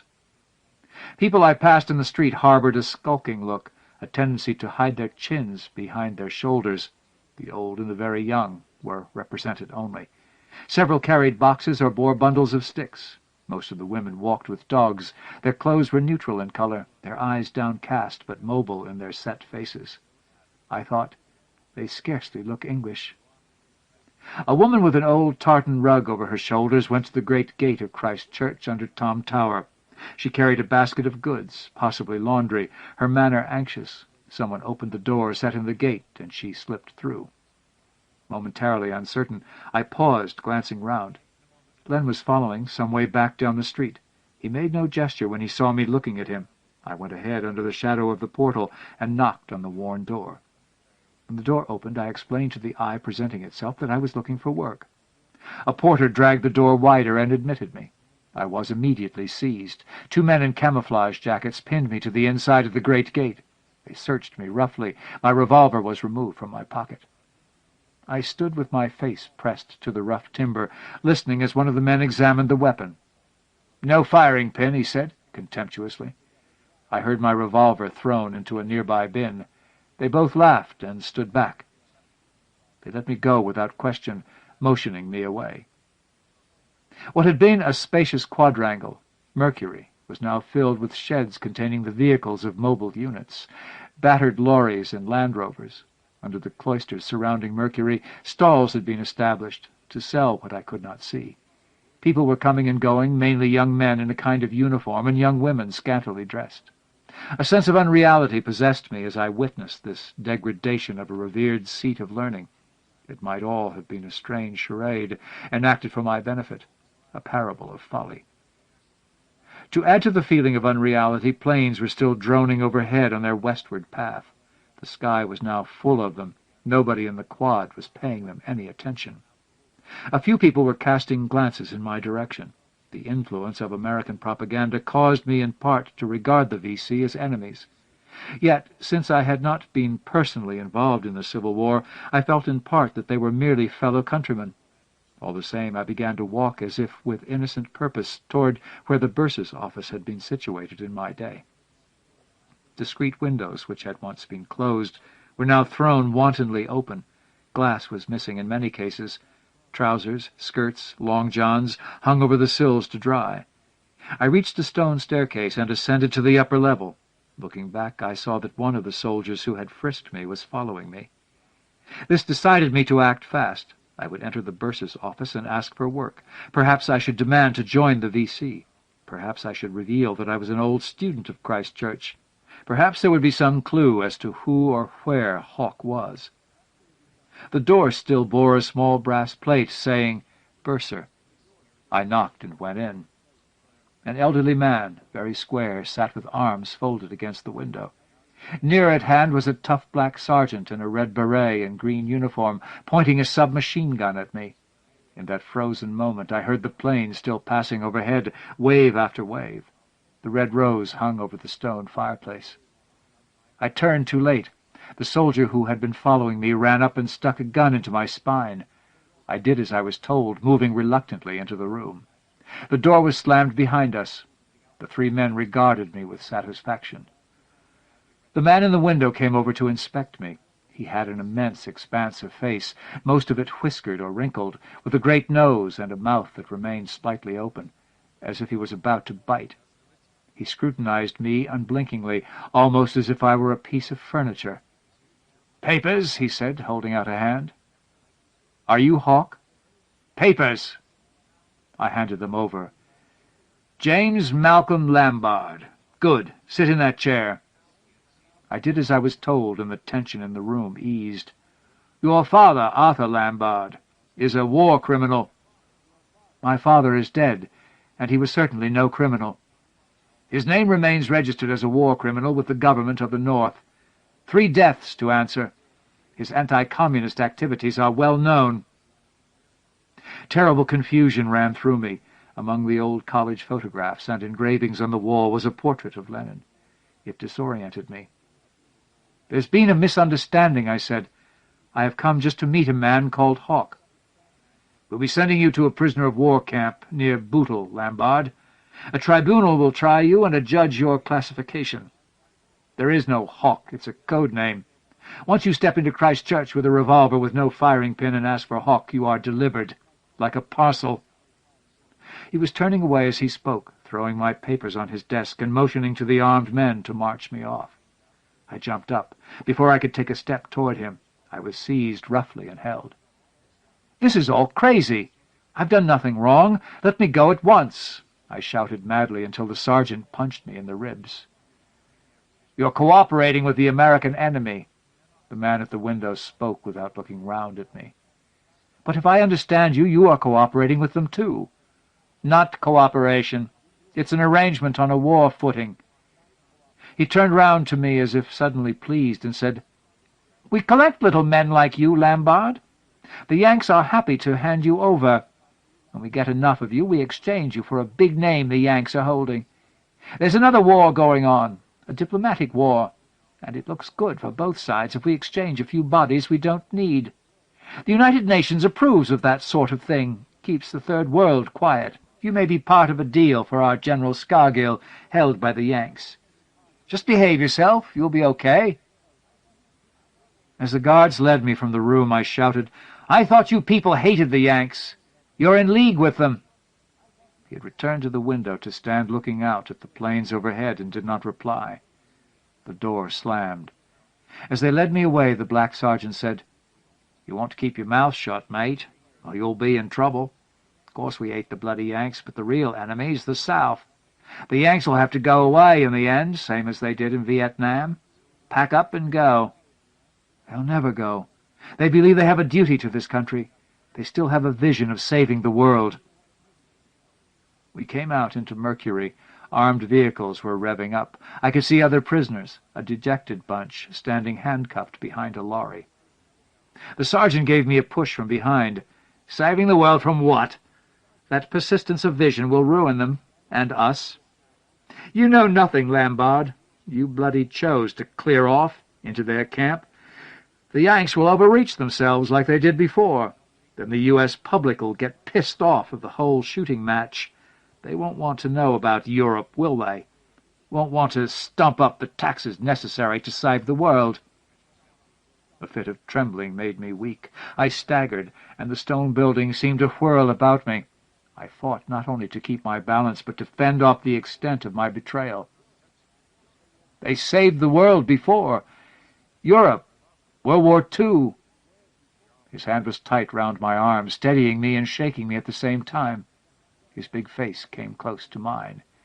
"They're too stinking rich to go through that stuff again. Too stinking rich.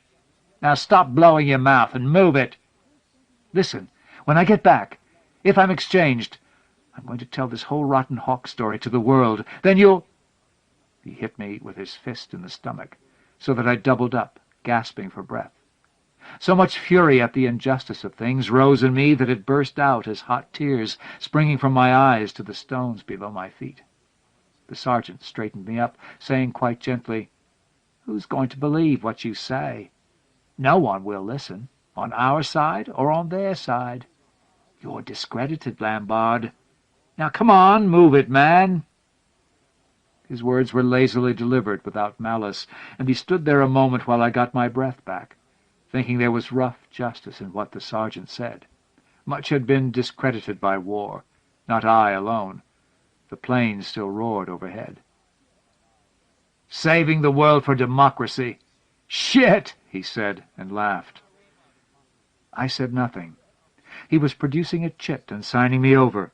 As a corporal took me into custody, the sergeant said, almost pityingly, "You're dumb, Lambard. What price their latest move? Didn't the Yanks tell you before they sold you down the river?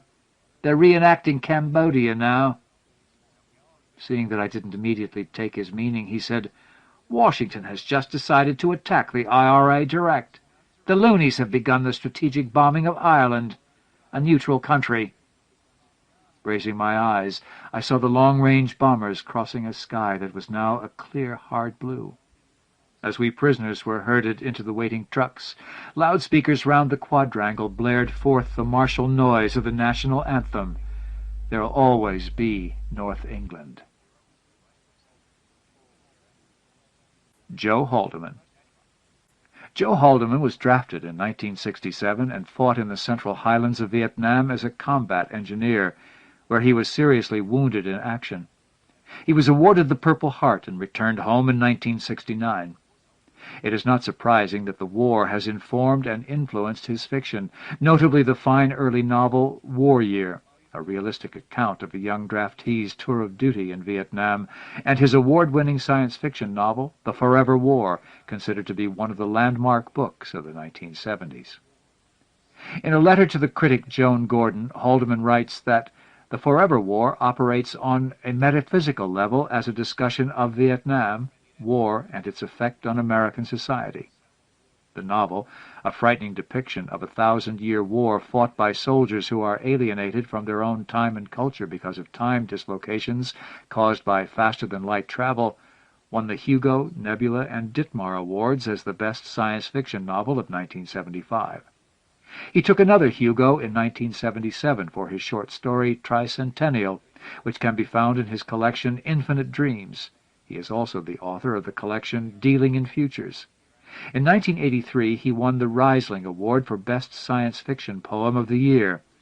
Among his other novels are Mind Bridge, All My Sins Remembered, There Is No Darkness, with his brother, the science fiction writer Jack C. Haldeman II, Worlds, Worlds Apart, and most recently Tool of the Trade. He has edited the anthologies Study War No More, Cosmic Laughter, and Nebula Story 17. He is currently working on 4 novels and a non-fiction book, which are in various stages of incompletion. He is a visiting professor in the writing department of the Massachusetts Institute of Technology, and he and his wife, Gay, live in Gainesville, Florida, and in Cambridge, Massachusetts.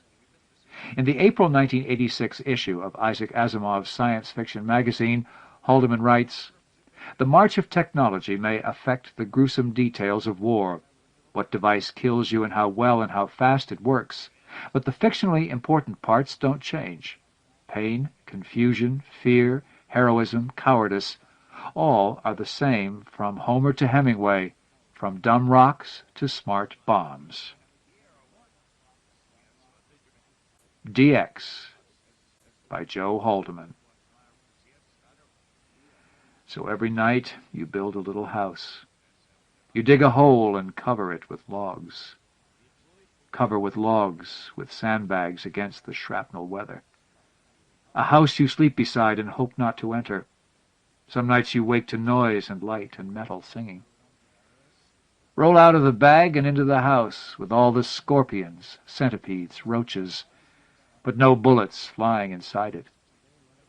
Most nights you just sleep, deep sleep and dreamless, mostly from labor.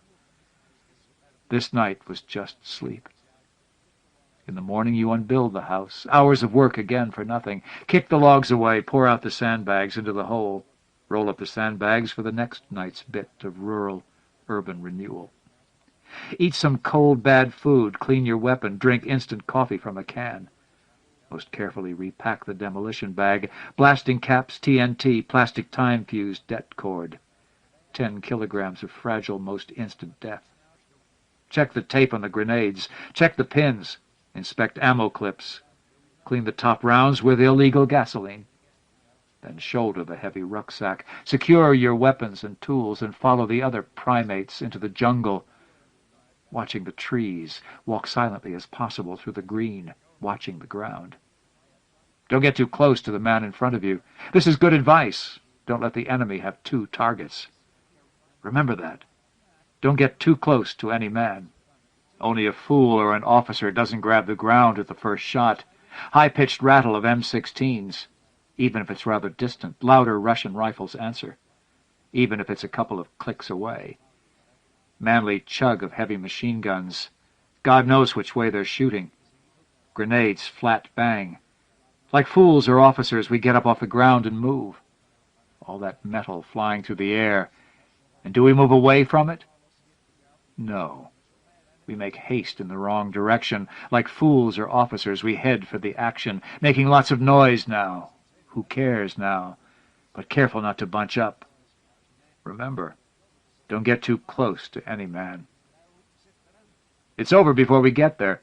The enemy, not fools, perhaps lacking officers, went in the proper direction. As we approached the abandoned enemy camp, a bit of impolite and perhaps to you incomprehensible dialogue greets us. You want to get some X-rays down here? Charlie left a motherfucking DX pile behind.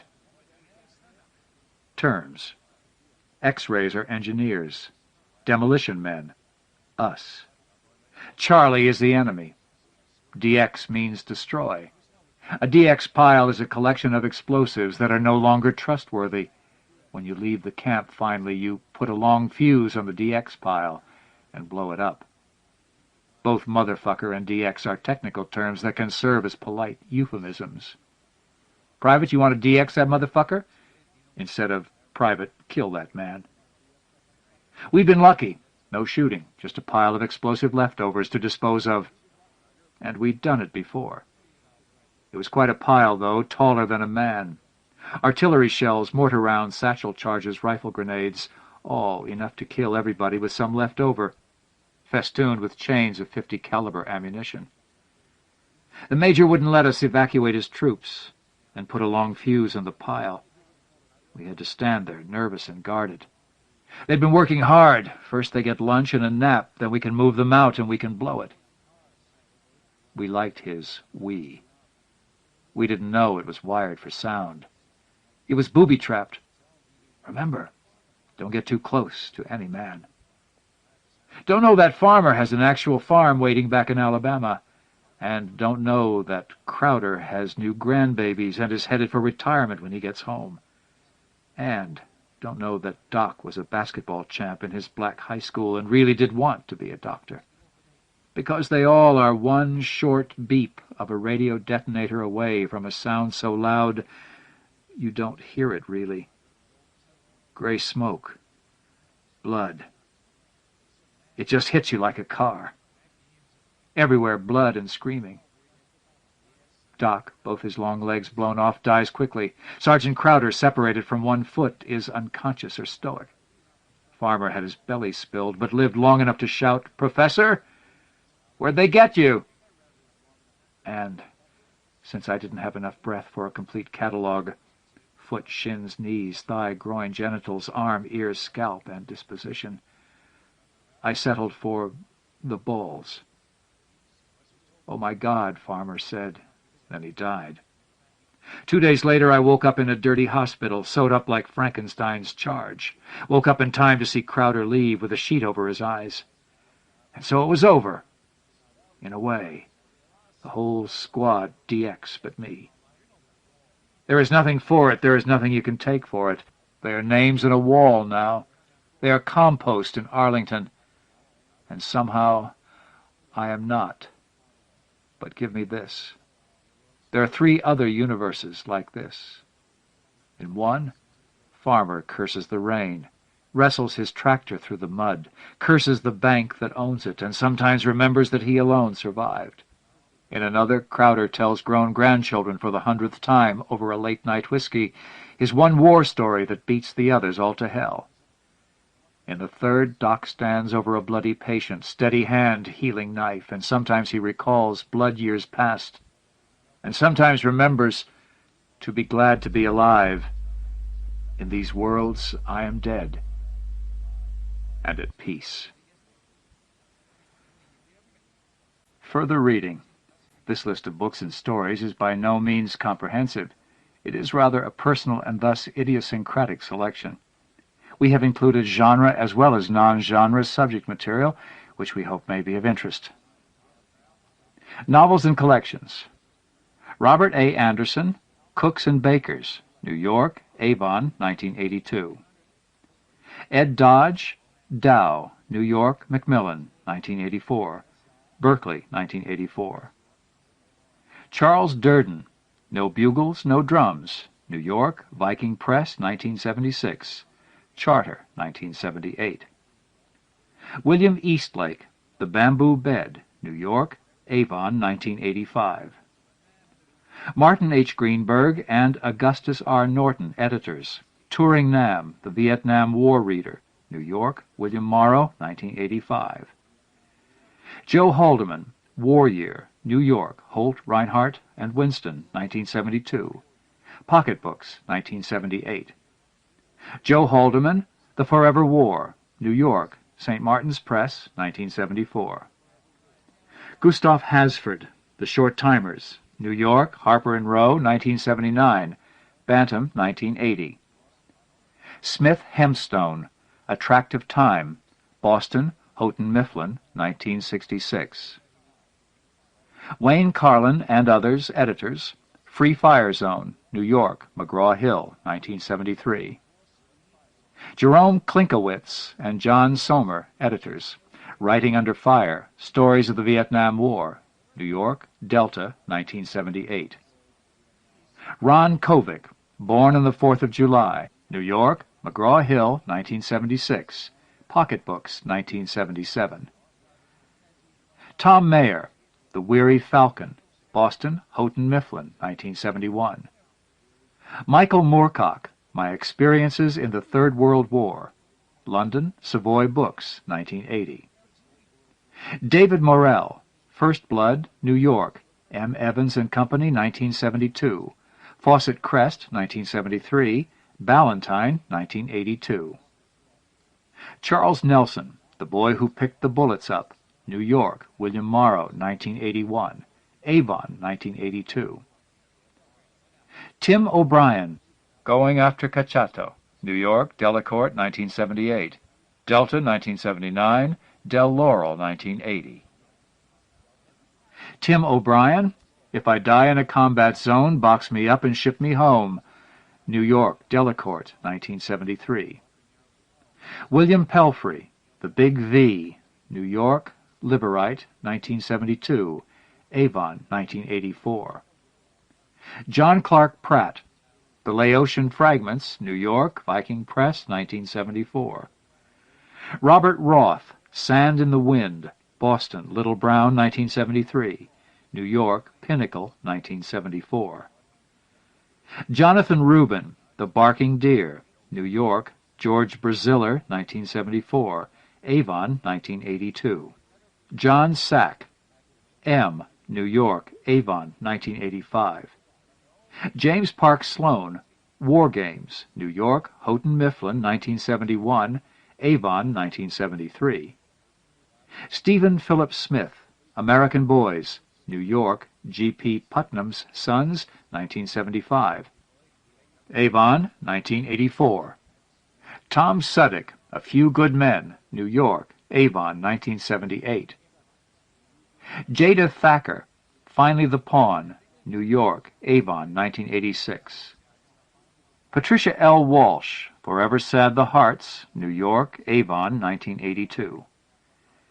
James Webb, Fields of Fire, Englewood Cliffs, New Jersey, Prentice Hall, 1978. New York, Bantam, 1979. Short stories. Nelson Algren, What Country Do You Think You're In? The Last Carousel.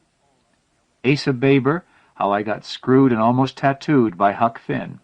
Tranquility Base and Other Stories. Tony Cade Bambara, The Seabirds Are Still Alive. The Seabirds Are Still Alive.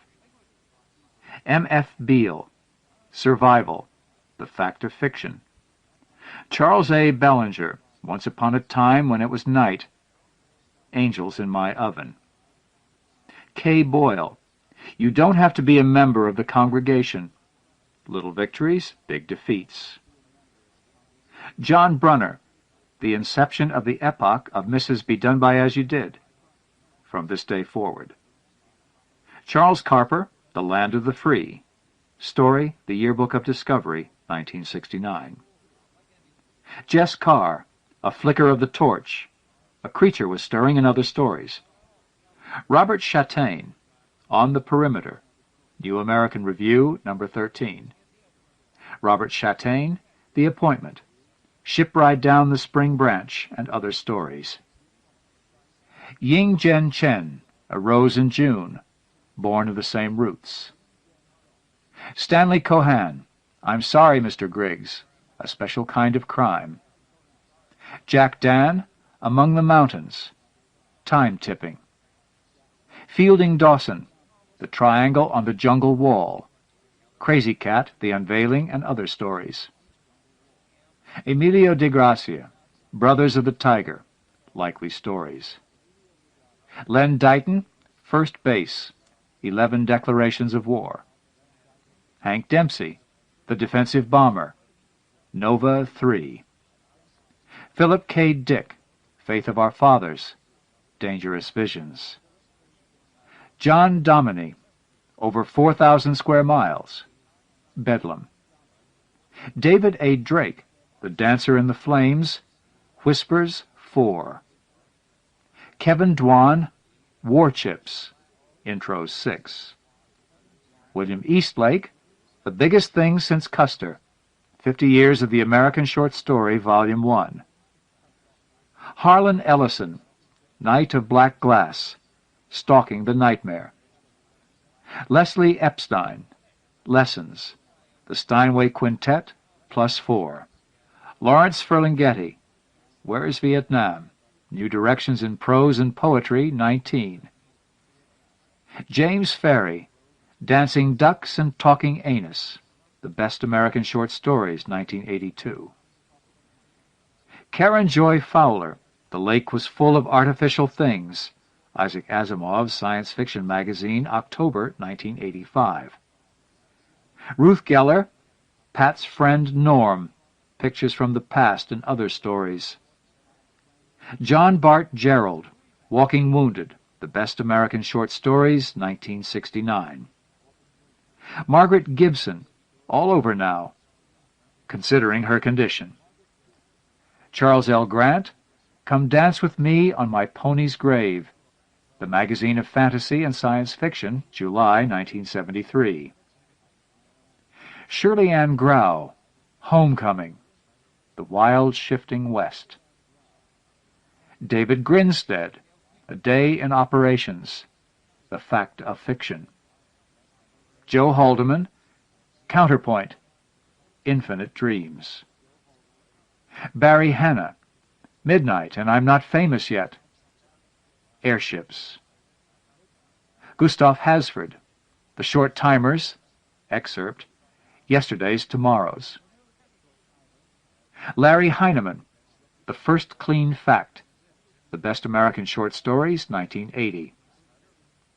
Edward D. Hotch, The 9 Eels of Madame Wu, A Special Kind of Crime. David Huddle, Rosie Baby, A Dream with No Stump Roots in It. David Huddle, The Interrogation of the Prisoner Bung by Mr. Hawkins and Sergeant Tree, A Dream with No Stump Roots in It. David Ireland, The Wild Colonial Boy, Winter's Tales 25. Harvey Jacobs, The Negotiators, Writing Under Fire, Stories of the Vietnam War. Eric Jorgensen, Typhoon, Angels in My Oven. Nicholas Jose, Outstretched Wings and Orient Light, The Possession of Amber. Ward Just, The Congressman Who Loved Flaubert, The Congressman Who Loved Flaubert and Other Washington Stories. Ward Just, Journal of a Plague Year, Honor, Power, Riches, Fame, and the Love of Women. Johanna Kaplan, Dragon Lady, Other People's Lives. F.J. Kelly, The Vietnam Circle, Alfred Hitchcock's Tales to Fill You with Fear and Trembling. Blaine Kerr, Rapture, Jumping Off Place. Victor Kolpikoff, The Room, New American Review, No. 1. George Coons, Extra Man, Angels in My Oven. Maxine Kuhlman, The Missing Person, The Best American Short Stories, 1979. Maxine Kuhlman, These Gifts, Why can't we live together like civilized human beings? Barry and Malzberg, Final War and Other Fantasies. Harold Q. Masseur, Dead Game, Alfred Hitchcock Presents Stories That Go Bump in the Night. John A. McCluskey, John Henry's Home, The Best American Short Stories, 1976. H. N. Menzies, About March, Festival and Other Stories. Barry Metcalf, Black Cat, The Oxford Book of New Zealand Writings since 1945. Mike Meyer, Klein's Wedding, The Story Workshop Reader. Michael Moorcock, Crossing into Cambodia, Light Years and Dark. Joyce Carol Oates, Out of Place, The Seduction and Other Stories. Tim O'Brien, The Ghost Soldiers, Great Esquire Fiction. Tim O'Brien, Going After Cacciato, The Best American Short Stories, 1977. Tim O'Brien, Night March, Prize Stories, 1976, the O. Henry Awards. Tim O'Brien, Speaking of Courage, Massachusetts Review, Summer, 1976. Breeze de J. Pancake, The Honored Dead, The Stories of Breeze de J. Pancake. Thomas Parker, Troop Withdrawal, The Fact of Fiction. Emily Prager, The Lincoln Pruitt Anti-Rape Device, Memoirs of the Woman's Combat Army in Vietnam. A Visit from the Footbinder and Other Stories. Judith Rasco, Soldier, Soldier, Yours and Mine. Mary Ritchie, Hunt and Destroy, The Fact of Fiction. Spider Robinson, Unnatural Causes, Callahan's Crosstime Saloon. Jeff Ryman, The Unconquered Country, Interzone 4. Nyan Sang, The Ivory Comb, Fragments from a Lost Diary and Other Stories. John Sayles, Tan, The Anarchists' Convention. Warren Schmidt, A War Dream, Believing Everything. Lucius Shepard, Salvador, The Magazine of Fantasy and Science Fiction, April 1984. Lucius Shepard, R&R, Isaac Asimov's Science Fiction Magazine, April 1986. Lucius Shepard, Fire Zone Emerald, Playboy, February 1986. James Park Sloan, Vietnam No Big Deal, Moral Fiction. Julia Thacker, A Civil Campaign, New Directions in Prose and Poetry, 44. James Tiptree, Jr., Bemis Home, 10,000 Light-Years from Home. Gene Wolfe, Feathered Tigers, The Island of Dr. Death and Other Stories, and Other Stories. Tobias Wolff, Wingfield, Encounter, July 1980. Ethel M. Yates, Seeds of Time, Alabama Prize Stories, 1970. Poetry. W. D. Earhart, editor, Carrying the Darkness, American Indochina, The Poetry of the Vietnam War, New York, Avon, 1985. Nonfiction. Mark Baker, Nam, New York, William Morrow, 1981. Barthy Bird, Homefront, Women and Vietnam, Berkeley, Shameless Hussy Press, 1986. Post Office Box 3092, Berkeley, California, 94703.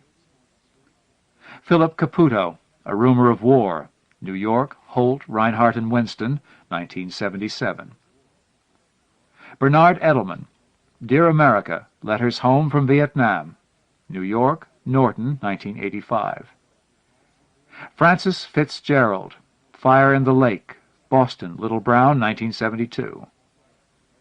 Marvin E. Gettleman, Jane Franklin, Marilyn Young, and H. Bruce Franklin, Vietnam and America, A Documented History, New York, Grove Press, 1985. Paul Gilia, A Time for Heroes, Self-Help Handbook for Vietnam Veterans, Buffalo, New York, Perfect Press, 1983. Peter Goldman and Tony Fuller, Charlie Company, What Vietnam Did to Us, New York, William Morrow, 1983, Ballantine, 1984. Michael Herr, Dispatches, New York, Alfred A. Knopf, 1968. Avon, 1978, 1980. Stanley Carnow, Vietnam, A History, New York, Viking Press, 1983. Penguin, 1984. Myra McPherson, Long Time Passing, Vietnam and the Haunted Generation, New York, Doubleday, 1984, Signet, 1985. Norman Mailer, The Armies of the Night, New York, New American Library, 1968. Murray Palmer, No Victory Parades, The Return of the Vietnam Veteran, New York, Holt, Reinhardt and Winston, 1971. John Clark Pratt, Vietnam Voices, Perspective on the War Years, 1941 to 1982, New York, Viking Press, 1984. Christopher Robbins, Air America, New York, G.P. Putnam, 1979, Avon, 1985. Harrison E. Salisbury, Vietnam Reconsidered, Lessons from a War, New York, Harper and Row, 1984. Al Santoli, Everything We Had, An Oral History of the Vietnam War by 33 American Soldiers Who Fought It, New York, Random House, 1981, Ballantine, 1982. Al Santoli, To Bear Any Burden, The Vietnam War and Its Aftermath in the Words of Americans and Southeast Asians, E.P. Dutton, 1985. Franz Sherman, Peter Dale Scott and Reginald Zelnick, The Politics of Escalation in Vietnam, New York, Beacon Press, 1966. Fawcett Premier, 1966. Paul Starr, The Discarded Army, Veterans After Vietnam, New York, Charterhouse, 1973. John Wheeler, Touched with Fire, The Future of the Vietnam Generation, New York, Franklin Watts, 1984, Avon, 1985. Articles. Bruce Bowman, The Vietnam Veteran 10 Years On, Australian and New Zealand Journal of Psychiatry, September 1982. Patty Colleen Brown, Legacies of a War, Treatment Considerations with Vietnam Veterans and Their Families, Social Work, July, August 1984. Claudia J. Duane, Post-Traumatic Stress Disorder in Medical Personnel in Vietnam, Hospital and Community Psychiatry, December 1984.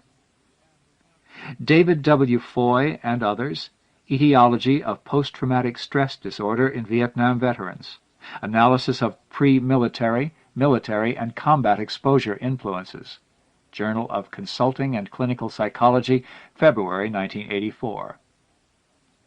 Hillel Glover, Guilt and Aggression in Vietnam Veterans, American Journal of Social Psychiatry, 1985, Volume 5. Anthony P. Jurich, The Saigon of the Family's Mind, Family Therapy with Families of Vietnam Veterans, Journal of Marital and Family Therapy, October 1983. Terrence M. Keene and others, Social Support in Vietnam Veterans with Post-Traumatic Stress Disorder, A Comparative Analysis, Journal of Consulting and Clinical Psychology, February 1985. Mary Lund and others, The Combat Exposure Scale, A Systematic Assessment of Trauma in the Vietnam War, Journal of Clinical Psychology, November 1984. Edward J. Lynn, Factitious Post-Traumatic Stress Disorder, The Veteran Who Never Got to Vietnam, Hospital and Community Psychiatry, July 1984. Paul F. Malloy, Validation of a Multi-Method Assessment of Post-Traumatic Stress Disorders in Vietnam Veterans, Journal of Consulting and Clinical Psychology, August 1983. Kathy A. Pierce, A Study of Post-Traumatic Stress Disorder in Vietnam Veterans, Journal of Clinical Psychology, January 1985. Robert H. Stretch, James D. Vail, and Joseph Maloney. Post-Traumatic Stress Disorder Among Army Nurse Corps Vietnam Veterans. Journal of Consulting and Clinical Psychology, October 1985. U.S. Congress, House Committee on Veterans Affairs, Readjustment Counseling Programs for Vietnam Veterans, 97th Congress, 1982. First Session, Parts 1, 2, available from Superintendent of Documents, U.S. Government Printing Office, Washington, D.C., 20402. Glossary of Acronyms and Selected Terms. AFB, Air Force Base. AFVN, Armed Forces Vietnam Network Radio Station. AID, AID, Agency for International Development. AIT, Advanced Individual Training, Specialized Training, also referred to as Advanced Infantry Training. AK-47, Soviet-manufactured combat rifle used by North Vietnamese and the NLF. AO, Area of Operations for a military unit. APC, Armored Personnel Carrier. ARVN, ARVN, Army of the Republic of Vietnam, the South Vietnamese Regular Army. AWOL, AWOL, Absent Without Leave. B-40 Rocket, a shoulder-held rocket-propelled grenade launcher. BOQ, Bachelor Officer Quarters. CA, Combat Assault. CAS, Covert Action Branch, Saigon Office of the CIA. CHMAAG, Chief Military Assistance Advisory Group. CI, Counterinsurgency.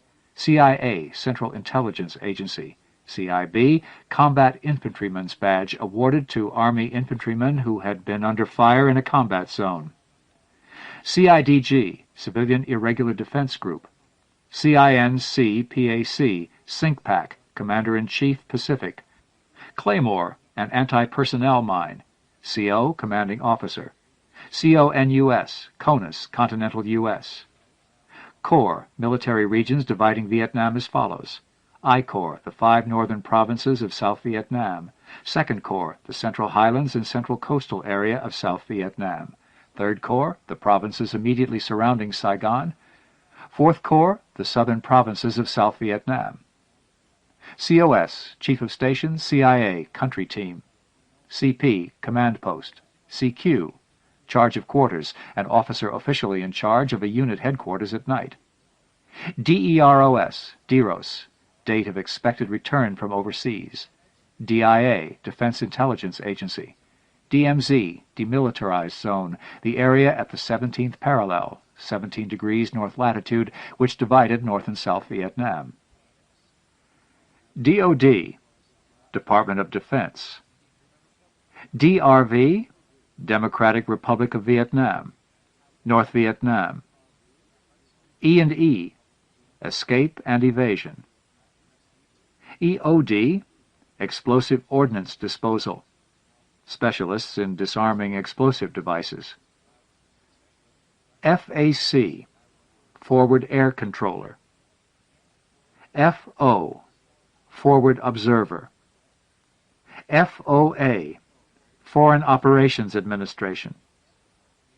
Green Berets, Special Forces Unit of the U.S. military, trained in guerrilla warfare and counterinsurgency.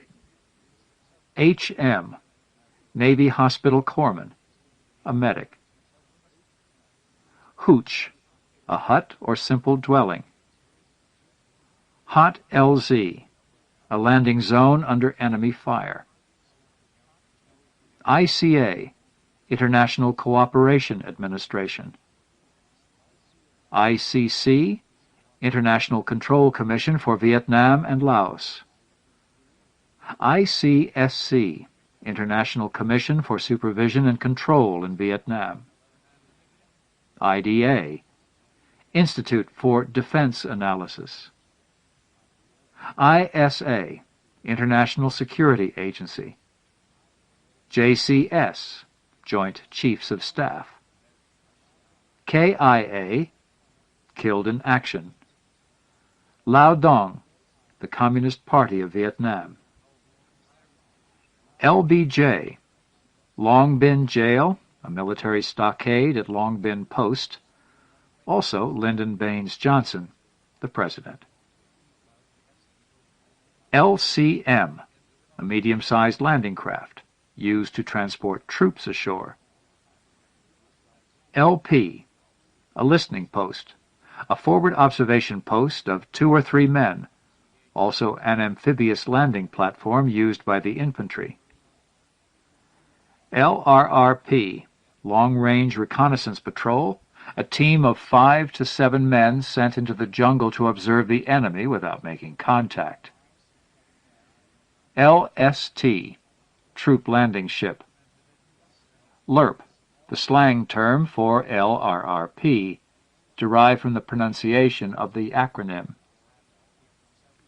LZ, Landing Zone for Helicopters. MAC, SOG, MAC-SOG, Military Advisory Command Studies and Observations Group. MACV, MAC-V, Military Assistance Command, Vietnam, the U.S. Army Military Advisors in Vietnam. M14, Woodstock rifle used in the early portion of the Vietnam War. M16, American Standard Issue rifle after 1966. M60, a lightweight machine gun used by U.S. forces in Vietnam. M79, a single-barrel grenade launcher used by the infantry. MIA, missing in action. Montagnard, the Aboriginal tribespeople inhabiting the hills and mountains of central and northern Vietnam. MP, Military Police. NCO, Non-Commissioned Officer.